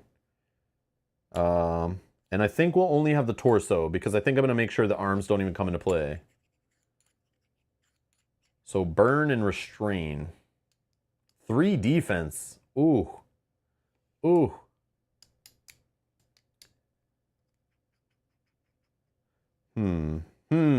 Okay. Let's try to get this set up. I just want to make sure I'm understanding it fully before I make any commits to stuff. Okay. So deploy her to hex A. Okay, so let's do that in order here. Okay. So she gets 7 health. Okay. And she's on hex A. Okay. That's easy. Then deploy quest unit Void Centurion Torso to hex A, placing it on top of her. So if I'm deploying this guy, he has no HP. So like I'm just putting him on top, right? It's like her protective armor suit thingy. Okay. After enemies have been deployed. Okay, so they're all deployed, sure. After each enemy is deployed, apply each of the following effects in order up to the value of the excavation track. So if I make the track 0, I don't add even health to this thing.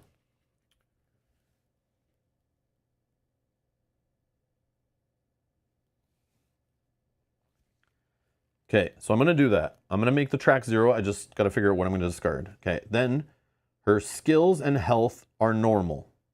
Okay, so she has rush and true strike, and she has 7 HP. Okay, and she also attacks. Nope, her skills and health are normal, but I guess combat's a skill too, which is 2. But let's see what it says. However, her range, her combat, and her defense match these. So her range is 1, her combat is 2 dice, and her defense is 3 while she's wearing this armor mech suit she's driving or whatever. Okay. If 1 is in play, well, it's in play, it's on her right now. She also gains all skills on the top Void Centurion chip. So whenever she would take true damage or regular damage, any damage, the top Void Centurion chip takes the damage instead, but there is no damage there.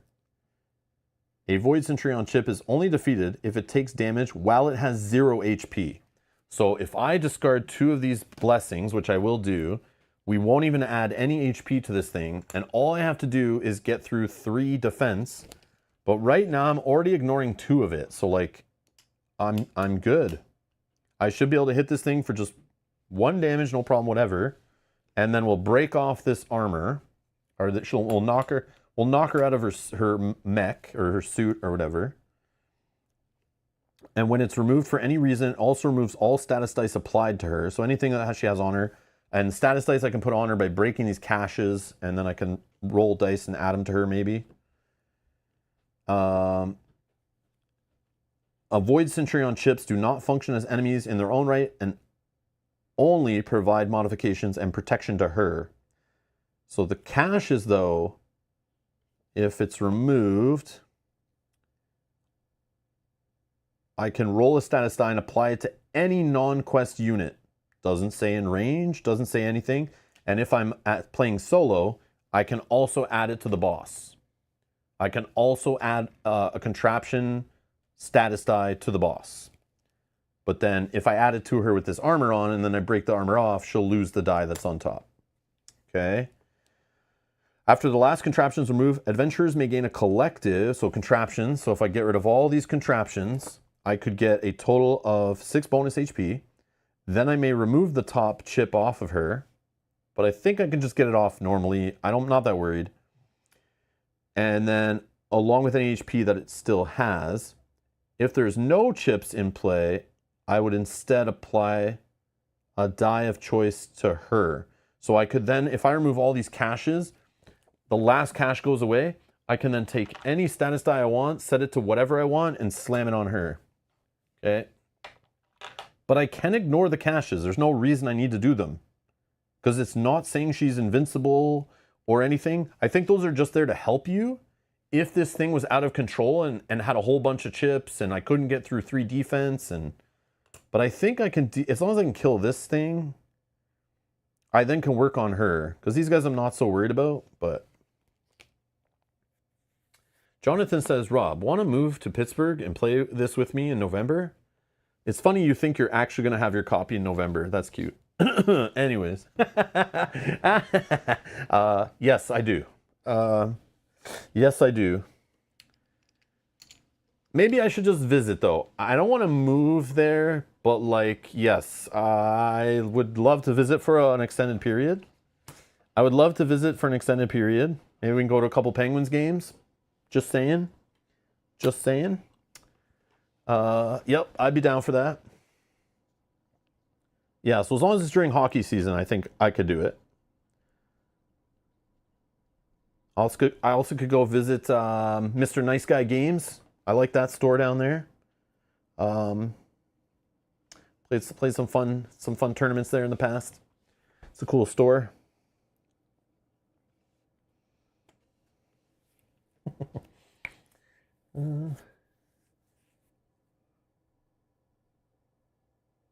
Okay. So, back to the question now. Which one of these am I keeping?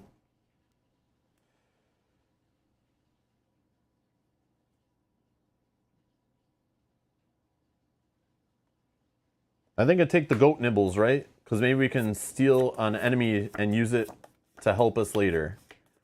To have another companion, which would help us with our necrosis stack. I kind of like this guy, though, because he can help us with lockpick attempts, but I'd rather this because it's funnier. It's also called caramelized goat nibbles. So these are the two I'll discard to then not have to do any of the shenanigans by reducing the excavation track down to 0. So that's good. This I will just put this in my pack, which I only have 4 items, so we're good. And do any of these I want to put into play? I don't think so.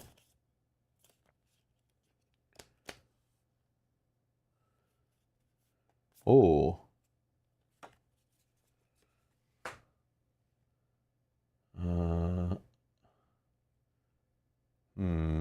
I debate this one just to like auto kill this guy, but I don't want to take an over fatigue too early, so I have other ways of killing him, I guess.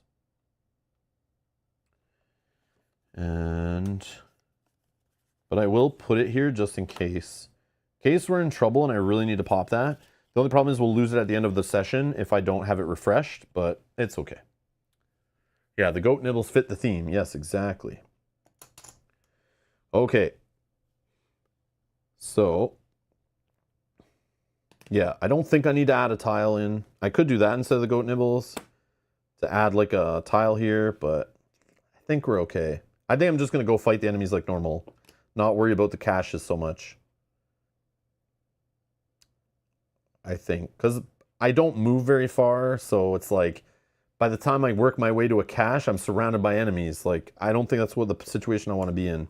If I was my Khajiit I played in the last playthrough on stream, yeah, of course, I would like move like 4, move again, get up here, auto, unlock this, move for 5, you know, then go stealth and hide. Yeah, like this, he would rip this apart, right? But I have to play completely different, which is fine, Actually, let's go here. Okay, I think we're all good.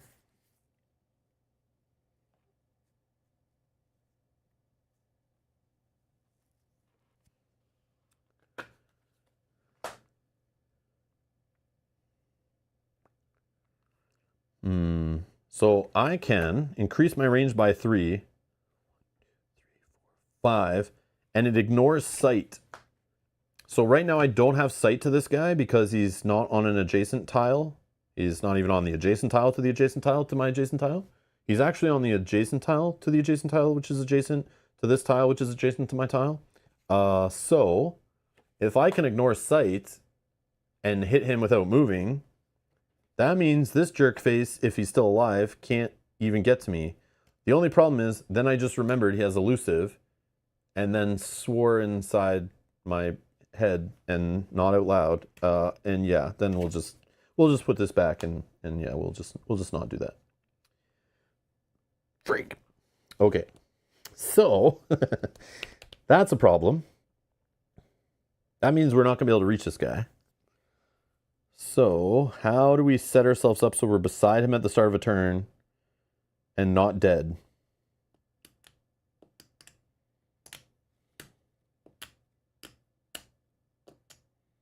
Yeah, he's a problem. Stupid elusive bat. No. I don't think we want to put the sausages in play and flip him to a 20, right? That would be... because he's still elusive. That doesn't help. Yeah, we need to not... if he didn't have elusive on the other side, I might flip it, but... move in, range, play, defense dice? Okay. The only problem... the only problem is if I move here so I'm beside him, I shouldn't. Because then this guy can move in and hit me. So I just need to be where this guy can reach. So... but he's going to hit both of us.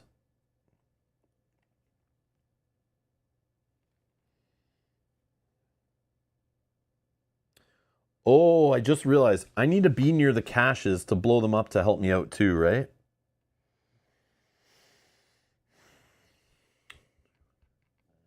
So adding another tile here. 1, 2, 3, 4. I would actually be near a cache. And then maybe when these guys get close, but again, they would need to be within 2 hexes of it.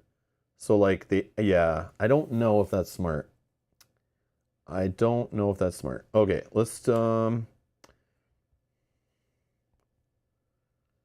let's just go 1, 2, 1,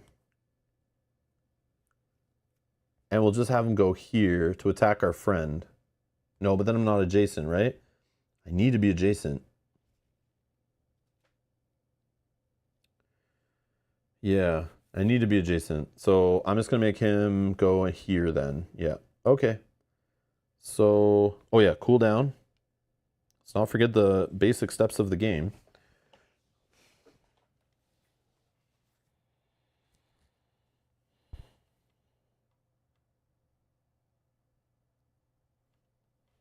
I still should roll this because I could auto-defeat an enemy and that would be amazing. Yes, because range doesn't matter, right? So, and I'll use this. I don't have to have a target, right?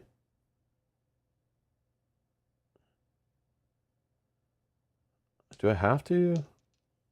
I don't think I need a target, right? Because I'm rolling dice that don't require a target. So, but I still can use this, and this doesn't talk about rolling against a target.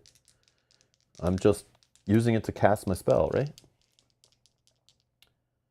Oh, you think I should go for the boss? 1, 2, 3, 4? Oh, I can reach him, you're right. Yeah, I didn't realize I was that close. But I can't, though, unless I use this to ignore sight still. I'm trying to stay out of range so he can't reach me. But I think I'll make this guy move into here, so then he can't reach me.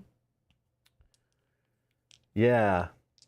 It's out of sight, but I could use this, guys. Remember, I have this. I could take a damage to then have extra range, which I don't need, but then I could ignore sight. I could ignore sight, which could allow me to attack him. Or her. Her with the suit on. Swap my minion too? No, I think I'm okay here. I was thinking of being here just so I could like maybe move in and around, but I think I'll be blocked no matter what. So yeah, but maybe... But I had to go first. Where was I? So you're saying go like this.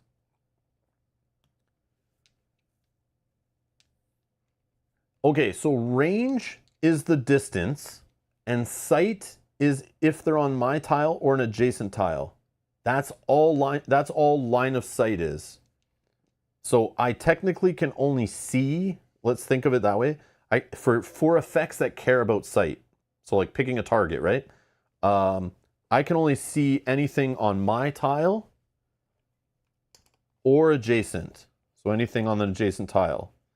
But because this tile is not technically touching this one, which is another reason why maybe I should have spent one of those blessings to add another tile, right? Because if I could have just moved on to a tile that's touching this, you know, if I put like a little 3 in here, or I put like, I guess that would be the only one that really fits in there.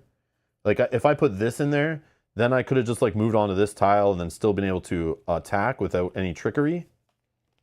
So that's why I was debating that. It's like, it just allows me more flexibility. I see why they did this here. So you can't just like one-shot the boss kind of thing. You know, it adds some timing to it. And you also don't want to get trapped in here either. Because that would be very bad. So it's kind of like making me want to rush out of here. But I think I'm okay just have a showdown right here. Like, let's just duke it out, I think. I don't know. Yeah. Yeah, the tiny tiles mess with the whole sight thing. Like, it makes it seem very weird. Like, how can I not see this guy? He's right here. Like, he's not that far. I can literally see him. But it's the whole tile counting thing, which is weird.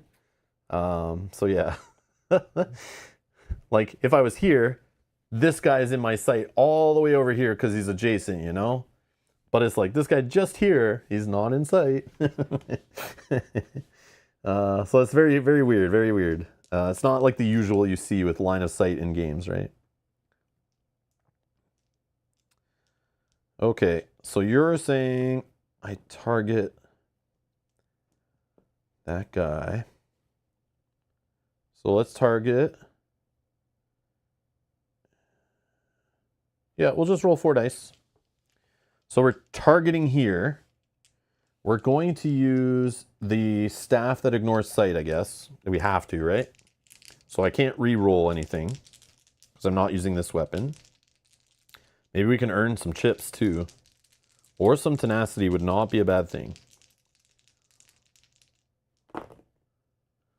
Okay, so I asked the dice gods for tenacity. I was only kind of wanting it, and they just said, sure, here you go, man. Whew. It was bound to happen sometime. Well, 3 tenacity it is, I guess. Yep, so much for that explosive opening. Son of a... Let's put him in this way.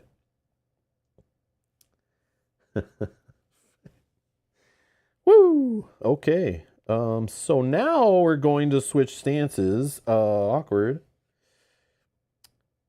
And we'll get some health under us too in a sec. So what am I doing? We're rolling these. Oh, you want me to use the race ability right now?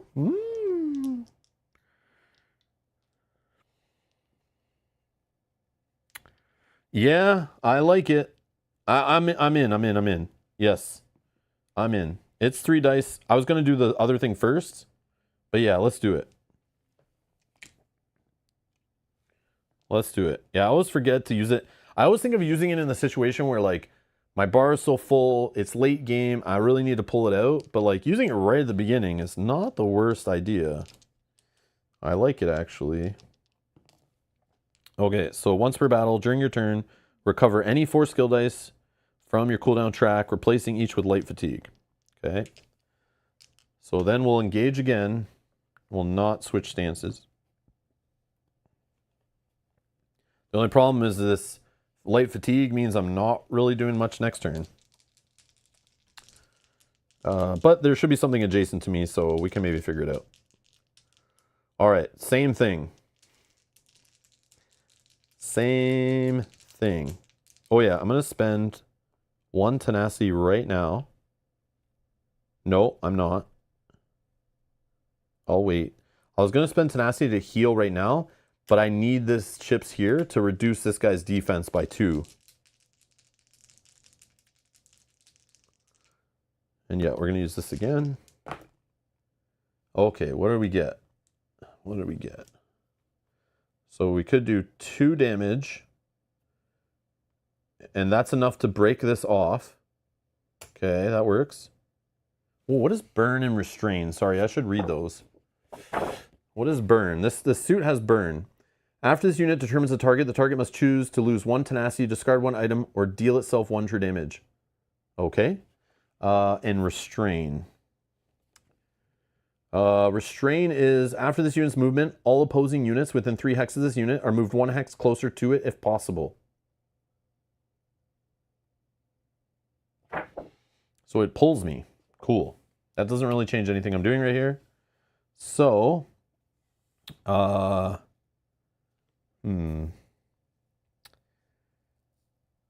this is the crappy defeat one.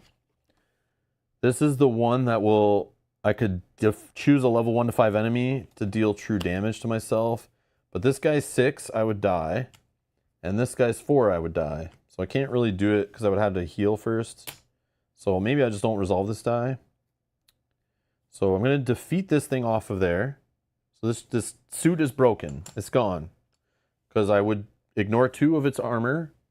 1 blocks 1 damage. 1 gets through. It was at 0 HP. That is that.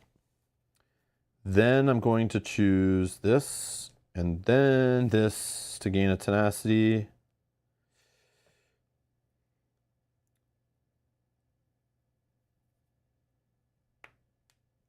You could also blow up the cash in the middle. I have to be within range of it. I have to be within range of the cash to do that, to do this die. So it's... Oh, but I increased my range.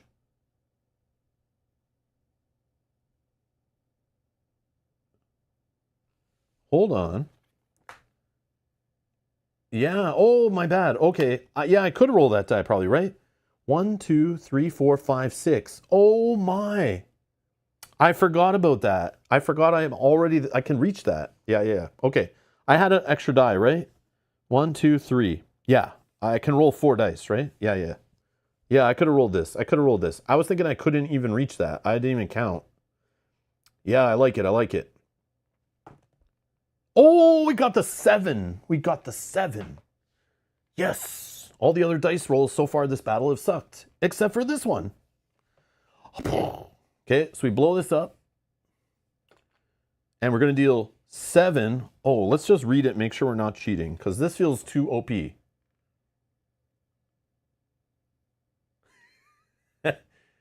Choose a cash in range. Yep. And deal a total of 7 damage, distributed as you choose, among units within 2 hexes of the cash. Then discard the cash from play. Okay? So let's do that first. So it was here. 1, 2, 1, 2. So it only hits this one. She's not... Oh, is she dead? I think she is dead. So she has 7 HP, but she has 1 defense. And if I'm only dealing 7, that normally wouldn't beat her, right? But for every 2 chips in your necrosis stack, ignore 1 defense on your target. She is technically still my target, I think. So I targeted her with this engage. I feel like it still works, but maybe not. I don't know. But I was targeting her. So I feel like my enduring ability still negates her defense. So the holy hand grenade just blew up and she's dead. Yeah, I think we're good there actually, because I targeted her. That is nuts. Boss blown up by a chest. You guys picked the right dice. I don't even know how you knew that would be so good. Like, how'd you even know? You didn't even know idea this was coming. Boom. Boss dead. I still have to clear the whole map, though. That's the problem. I still have to defeat everything. I still have this 10-point enemy here. But I think we're doing just fine, because you guys can play... You guys can backseat game me so good, and I love it. I love it. I love how we're playing together, and it's like... It's all you guys, though, not me. Oh, that's so good. So good. All right. But now I still should change stances. I'm going to roll these dice. I'll put a 2 in here. Another tenacity.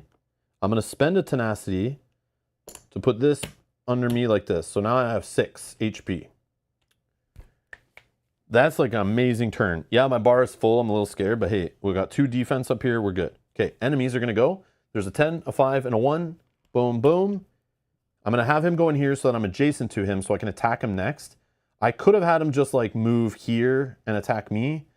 I think, yeah. But I'm going to have him attack both of us. Actually, no. I can have him just attack me. Oh, no, but I want both of us to be able to attack him next, so we need to start beside him. Yeah, that's why. So he's just going to roll 3 dice.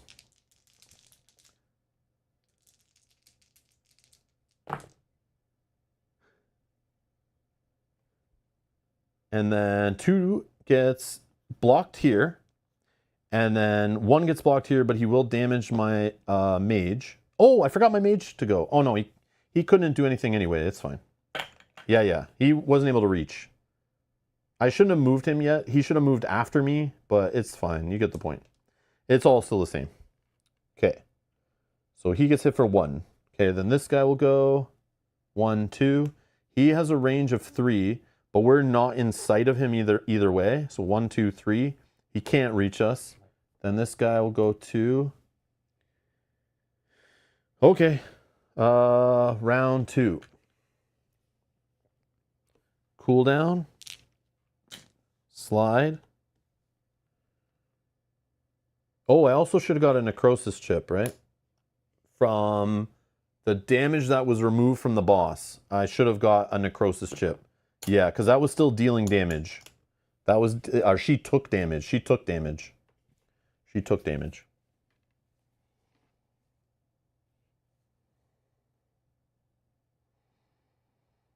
All right. So next, we cooled down. We don't really have any dice going on here, but he is adjacent. So that's something. Oh, let's not forget our pretty bracers, right? Right. That works out. That works out.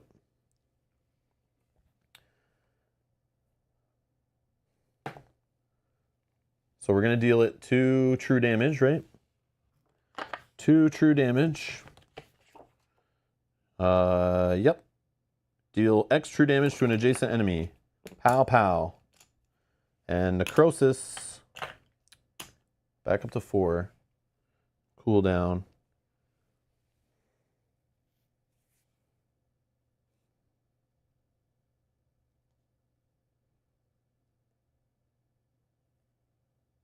Okay. Now this guy's going to go, and he gets to attack with 3 dice. Oh, he's going to recover. He recovers 1 health. And he's going to attack. He rolls 4. 2 gets blocked. 2 gets through. And because that was his engage, I'll gain another necrosis chip. I'm at 5 out of 6. And 10-pointer dead. Okay. Enemy 1, 2. 1, 2, 3. He can get both of us with Bane. So he will do that. That's kind of nutty. Kind of nutty. But this guy's got recover, so he counters the Bane. And then 1, 2. Okay. Round 3. I will take a cooldown. No, a true damage first, right? Then cooldown.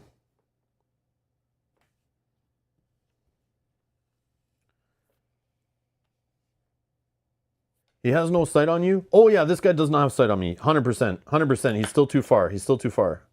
Yeah, he needs to come 1 more space. Yes, thank you. Yes. Get out of here, buddy. You can't see me. I'm John Cena over here. This guy can't see me. This can't see me. Okay. Okay. But I can't see him either. Unless I use the staff, right? You're missing 2 damage from the staff. And you're out of sight. Oh, did I not damage myself?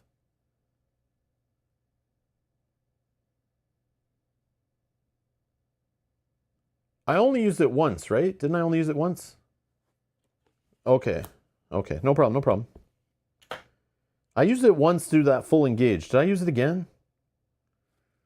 I don't know if I used it twice. I did use it twice? Okay. Yeah, I can't remember. I can't remember if it was all in one. Yeah, okay. Good call. Yeah. I conveniently misread that part, but all the rest of it I remembered. Damn it. They caught me. Damn it. Okay. Yeah, I'm getting excited. All right. Thanks for the help, guys. Oh, the super miss. Yes. That I was trying to forget completely and wipe that from my brain that never happened because that I could get PTSD from that. So, yeah, my psychiatrist told me when I play chip theory games, try to not dwell on those, handfuls of dice you roll and they're all misses. Yeah, don't freak out about those, right? Don't flip the table. Don't sell the game. It happens sometimes. It's fine, okay? So I was just trying to wipe it from my memory, but thanks for bringing it up, guys. Thanks a lot. I'm just kidding. Okay, so cooldown. Where are we at? This guy couldn't reach me. We're not baned. We're in round 3, right? I did cooldown, I think.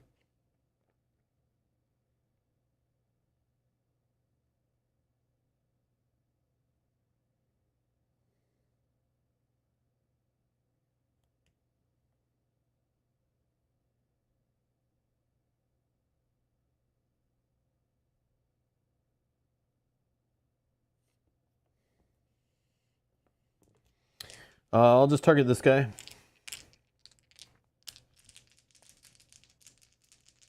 Ignore his armor. I'm going to use the reroll staff. And I think we're going to reroll something here. Yeah, let's reroll this one. Okay, we can change the faces of 2 dice. Hell yeah. So, in this case, I'll just switch to the defeat a level 1 enemy. And this one, I'll deal 4 damage to this guy and a true damage to myself. So let's resolve this first. Let's do this one. 1, 2, 3, 4. I get a necrosis thing up to 6. I lose a health. Okay. That's resolved. And then this one, I'll auto defeat this guy. He's gone. That's there.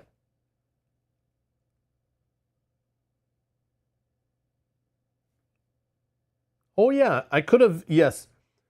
In this game, that is true. Any of the combat dice that I have up here, they're a May. Like, I don't need to use them for the first source of damage that comes in. I just do that out of habit. But I could easily have used this just to block, like, you have to take it all. So you can't tick these down, unfortunately. But what you can do is with that 2 I had there, I could have blocked the damage from the staff. That's being said in the chat. Yeah, I could block the damage from the staff also. It's like just any source of damage I can block, right? Except for true, right? Of course. But yeah, I would just take it as like, oh, the next time I take damage, remove it. But I could pass and choose the specific damage I want to do, and including damage I do to myself. Yeah, it's definitely something I need to remember more, because that could save my butt too, right? Or it allows me to do more powerful effects if I'm... But most of it's true damage I hurt myself with anyway, so... Yeah, so it's not as common, I guess. Okay, Is there anything? Oh yeah, I want to spend a tenacity, and we'll just throw 2 chips underneath. And then our friend will go. I'm going to use him to... I guess he can't protect me because we're both in range still. So he'll just go to here. It doesn't matter. And then he's going to roll on this guy. This guy only has 1 armor, so maybe this guy can kill him. Maybe. Oh my god, he rolls a 4. 4 damage. 1 gets blocked, 3 gets through. And I get a necrosis from that. Yeah, we're at 5. Sick. Sick. Alright, dead. GG's. Too easy. Okay. Reward. 3 XP. So we're at 4. 1, 2, 3. So we're at 19 on our group track. 19 here. I'm going to write that down so I don't forget. And for session 2, even though I'm not going to move anything, but I just don't want to, just in case I bump the dial or something weird. What are we spending it on? We have 4. I don't want to carry any over. I don't want to take any tenacity. So we're going to take the summoning die, right? For sure. The Daedric Summoning 3, right? It's actually called Summon. Yeah, I think we're taking Summon. And then what do you think? Because that only cost me 2. That only cost me 2. Should I take Stamina for movement? Should I take HP? I can take 2 HP. Stamina, yeah, for movement. That would be helpful, I think. Because then it's like I have 3 movement plus 4 range. Now we're talking, right? Like I can move far back, still hit, or I can move forward in the scenario and reach something far away. Yeah, I think that's the play. So 2. So we'll go down to 0. We'll take a stamina. Yeah, then we can just move a little more. And technically, we could take another combat dice at some point, and then we could roll like 3 of them if we ever wanted to on the same turn to get really defensive. That could be a future thing if we're ever kind of like, I don't know what to spend it on. And we still have room for 3 more HP, and that would only cost 4. So I think that's what we work on too. And we still have room for more Magicka, and we could take more cooldown at any point if we can get to 5. I don't know if that's needed, but I mean, it's not going to hurt anything, that's for sure. Okay. We're good there. Next, so that's reward phase done. Let's go to, we don't do end of day because it's end of session, so we get to reset everything anyway. So there's no like end of day. We just go right to the epilogue. E27, page 41. I'm going to write that down. E27, page 41. Okay, and this is where we're all going to decide together. You guys are going to do a poll. And you're watching now, you get to decide what we do for session 2 tomorrow. That's the plan. So let's go read some story, find out what's up. E27, page 41. Maybe it gives us some more goodies. Probably not. Probably not. All right. This was a grim end, and much more violent than the Order would have preferred in its dealings. Though you wouldn't condone this Acacia's person's apparent plan to fuse her body and soul with an automaton created from the artifacts being scavenged around Morrowind, you can't really condemn her logic. The Dark Elves have taken much from the Argonians over centuries. As you look down at her mangled figure, yeah, with pieces of treasure chest all blown up in her, yeah. She's got like a lock hanging out of like an eye socket because I blew up the treasure chest to destroy her. As you look down at her mangled figure, which is occasionally racked by lingering bell-aboard breath, you can't help but think that you're unwittingly become one more link in that chain of violence. Oh yeah, there was violence there for sure. Still, you have a job to complete. You report to the tribunal that the artifacts being collected were all related to magical augmenting the user's armor. You also turn over some diagrams you found at the site and suggest an attempt to focus the relic's power toward protecting a structure of far greater size than an individual. The tribunal grants you access to some of the relics so the order can study how they've been altered. So we're in session 1. Let's do it like this. So we're in session 1, not session 2, so we can follow these things. Oh yeah, I gotta remember we gain this keyword, obtain artifact. I'm gonna write that down too. Obtain artifact. Hopefully that is readable. Sure, I'll be able to read that later, I think. Choose one of the following. Okay, I'm going to put these in a poll right now because I think I can do all of them.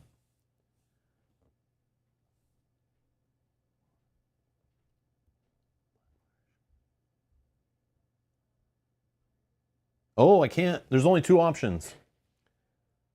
I don't have the Somerset expansion.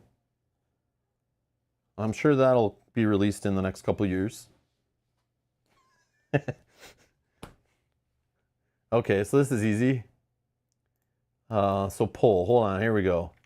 So the option is basically stay in Morrowind or go to the Black Marsh.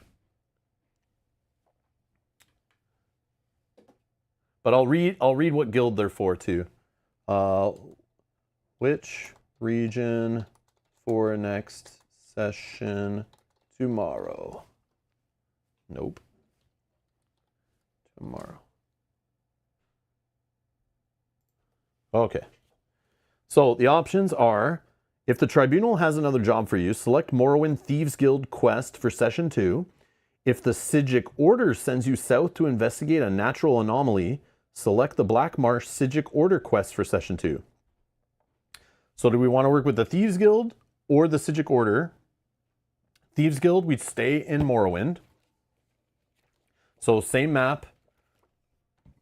Oops. So same map, same province effect, and same native ability, which we didn't really see many native units today. That was weird, actually. but we would do a different guild. So we would have a different ability. So this whole training level thing, which we did before, we wouldn't be able to do anymore. Or we can stay with this guild and travel to Black Marsh. And I don't think I've played this in Black Marsh, so it'd be brand new. But it would be the same endgame we saw before. No, we did. Where did we do our endgame last time? Oh man, I don't even remember. We did it in... What was it? It was Skyrim, right? We did our Skyrim endgame. So yeah, at least we won't see the same endgame we've seen on stream before. But I have played the Black Marsh endgame before, off stream. I've played it once. Do I remember it? No, but I played it. And it will be different based on keywords we've obtained. Yeah, we did Skyrim. I'm getting confused. I was like, did we do Black Marsh on stream? But I did that before we streamed. The Sigic stuff is really cool because it's like, it works with what we're doing, right? Like the whole magic thing is kind of fun. And seeing Black Marsh from a different guild is not a bad thing. It's not a bad thing at all, right? Even though we've been there, we've seen the weather effect and we've seen some of the enemies and stuff. It's like, we're going to have different missions and different goals and an end game that we've not played on this channel on stream. And then we kind of stick with the Sigic order, which is kind of like, you know, magic theme, which I think is kind of cool. I don't know. I'm good either way though. I don't mind still playing in Morrowind, but screw the towns in Morrowind. Okay. Just like to say that. The locals towns, their rules when you arrive, they all suck. Screw them. All their inns being closed all the time. You suck. But yeah. The whole digs happening. Get the hell out of here. Quit digging up the ground, okay? Stop digging. Companion stays. Necrosis is gone. So I don't even know why I was excited to save it, right? Yeah. I think, yeah, I don't see why it would stay. Yeah, that makes sense. And my HP, I go back to like normal HP, which is only 4. That I know. This guy stays. There's no reason he gets... Oh, I think he gets reset too. Because in between sessions, you're supposed to like put all the components back. So technically he would get put away. I think I lose him, actually. I think I lose him. If we go by what it says, how to end a session. I'm pretty sure. And then these all get reset. This is gone. Tenacity goes back to 0, unfortunately. But XP and cooldown would stay. I can do whatever battle stance, doesn't matter. This is gone. Yeah, I think. Dominic, thank you so much. Thank you so much. Have a good night, man. On the class, it doesn't say anything here. It just says it maintains its current HP between battles. But what I'm thinking is the end of session stuff. Which is...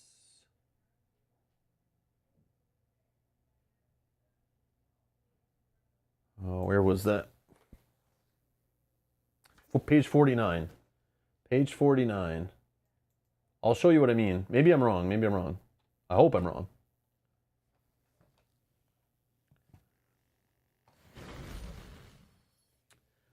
Okay, watch this. Watch this. Okay.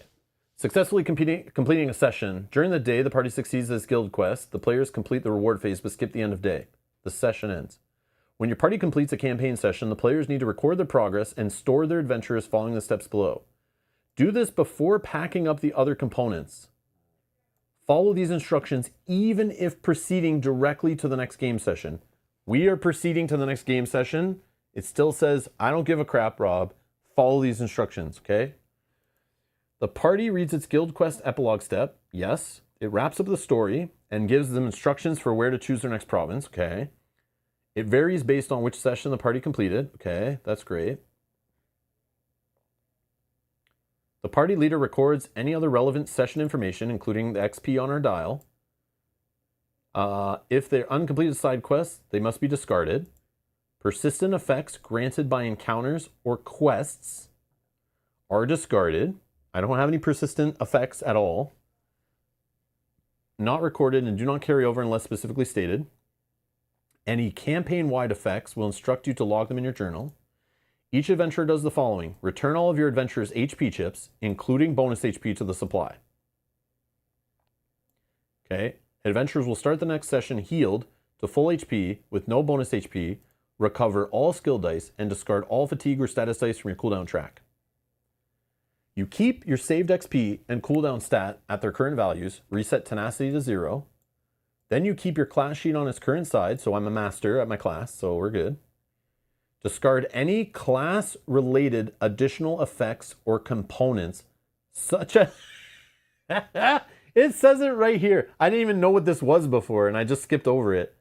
So it tells me right in the goddamn rules that my necrosis stack is gone, my summon buddies, all that stuff, companions, they're all gone. They're all gone. That's it. I give this game a 2 out of 10. 2 out of 10. Possibly the worst game I've played. Because it stole my companion. Okay, I take it back. This class is not completely broken. So I'll just leave myself at 4 HP because we're just going to play. I'm going to leave it on the table anyway. But he was such a nice guy. Maybe we can see him in the future. He is a general enemy, so we could see him come out of the bag again. So it's not that bad. We had good times together, though.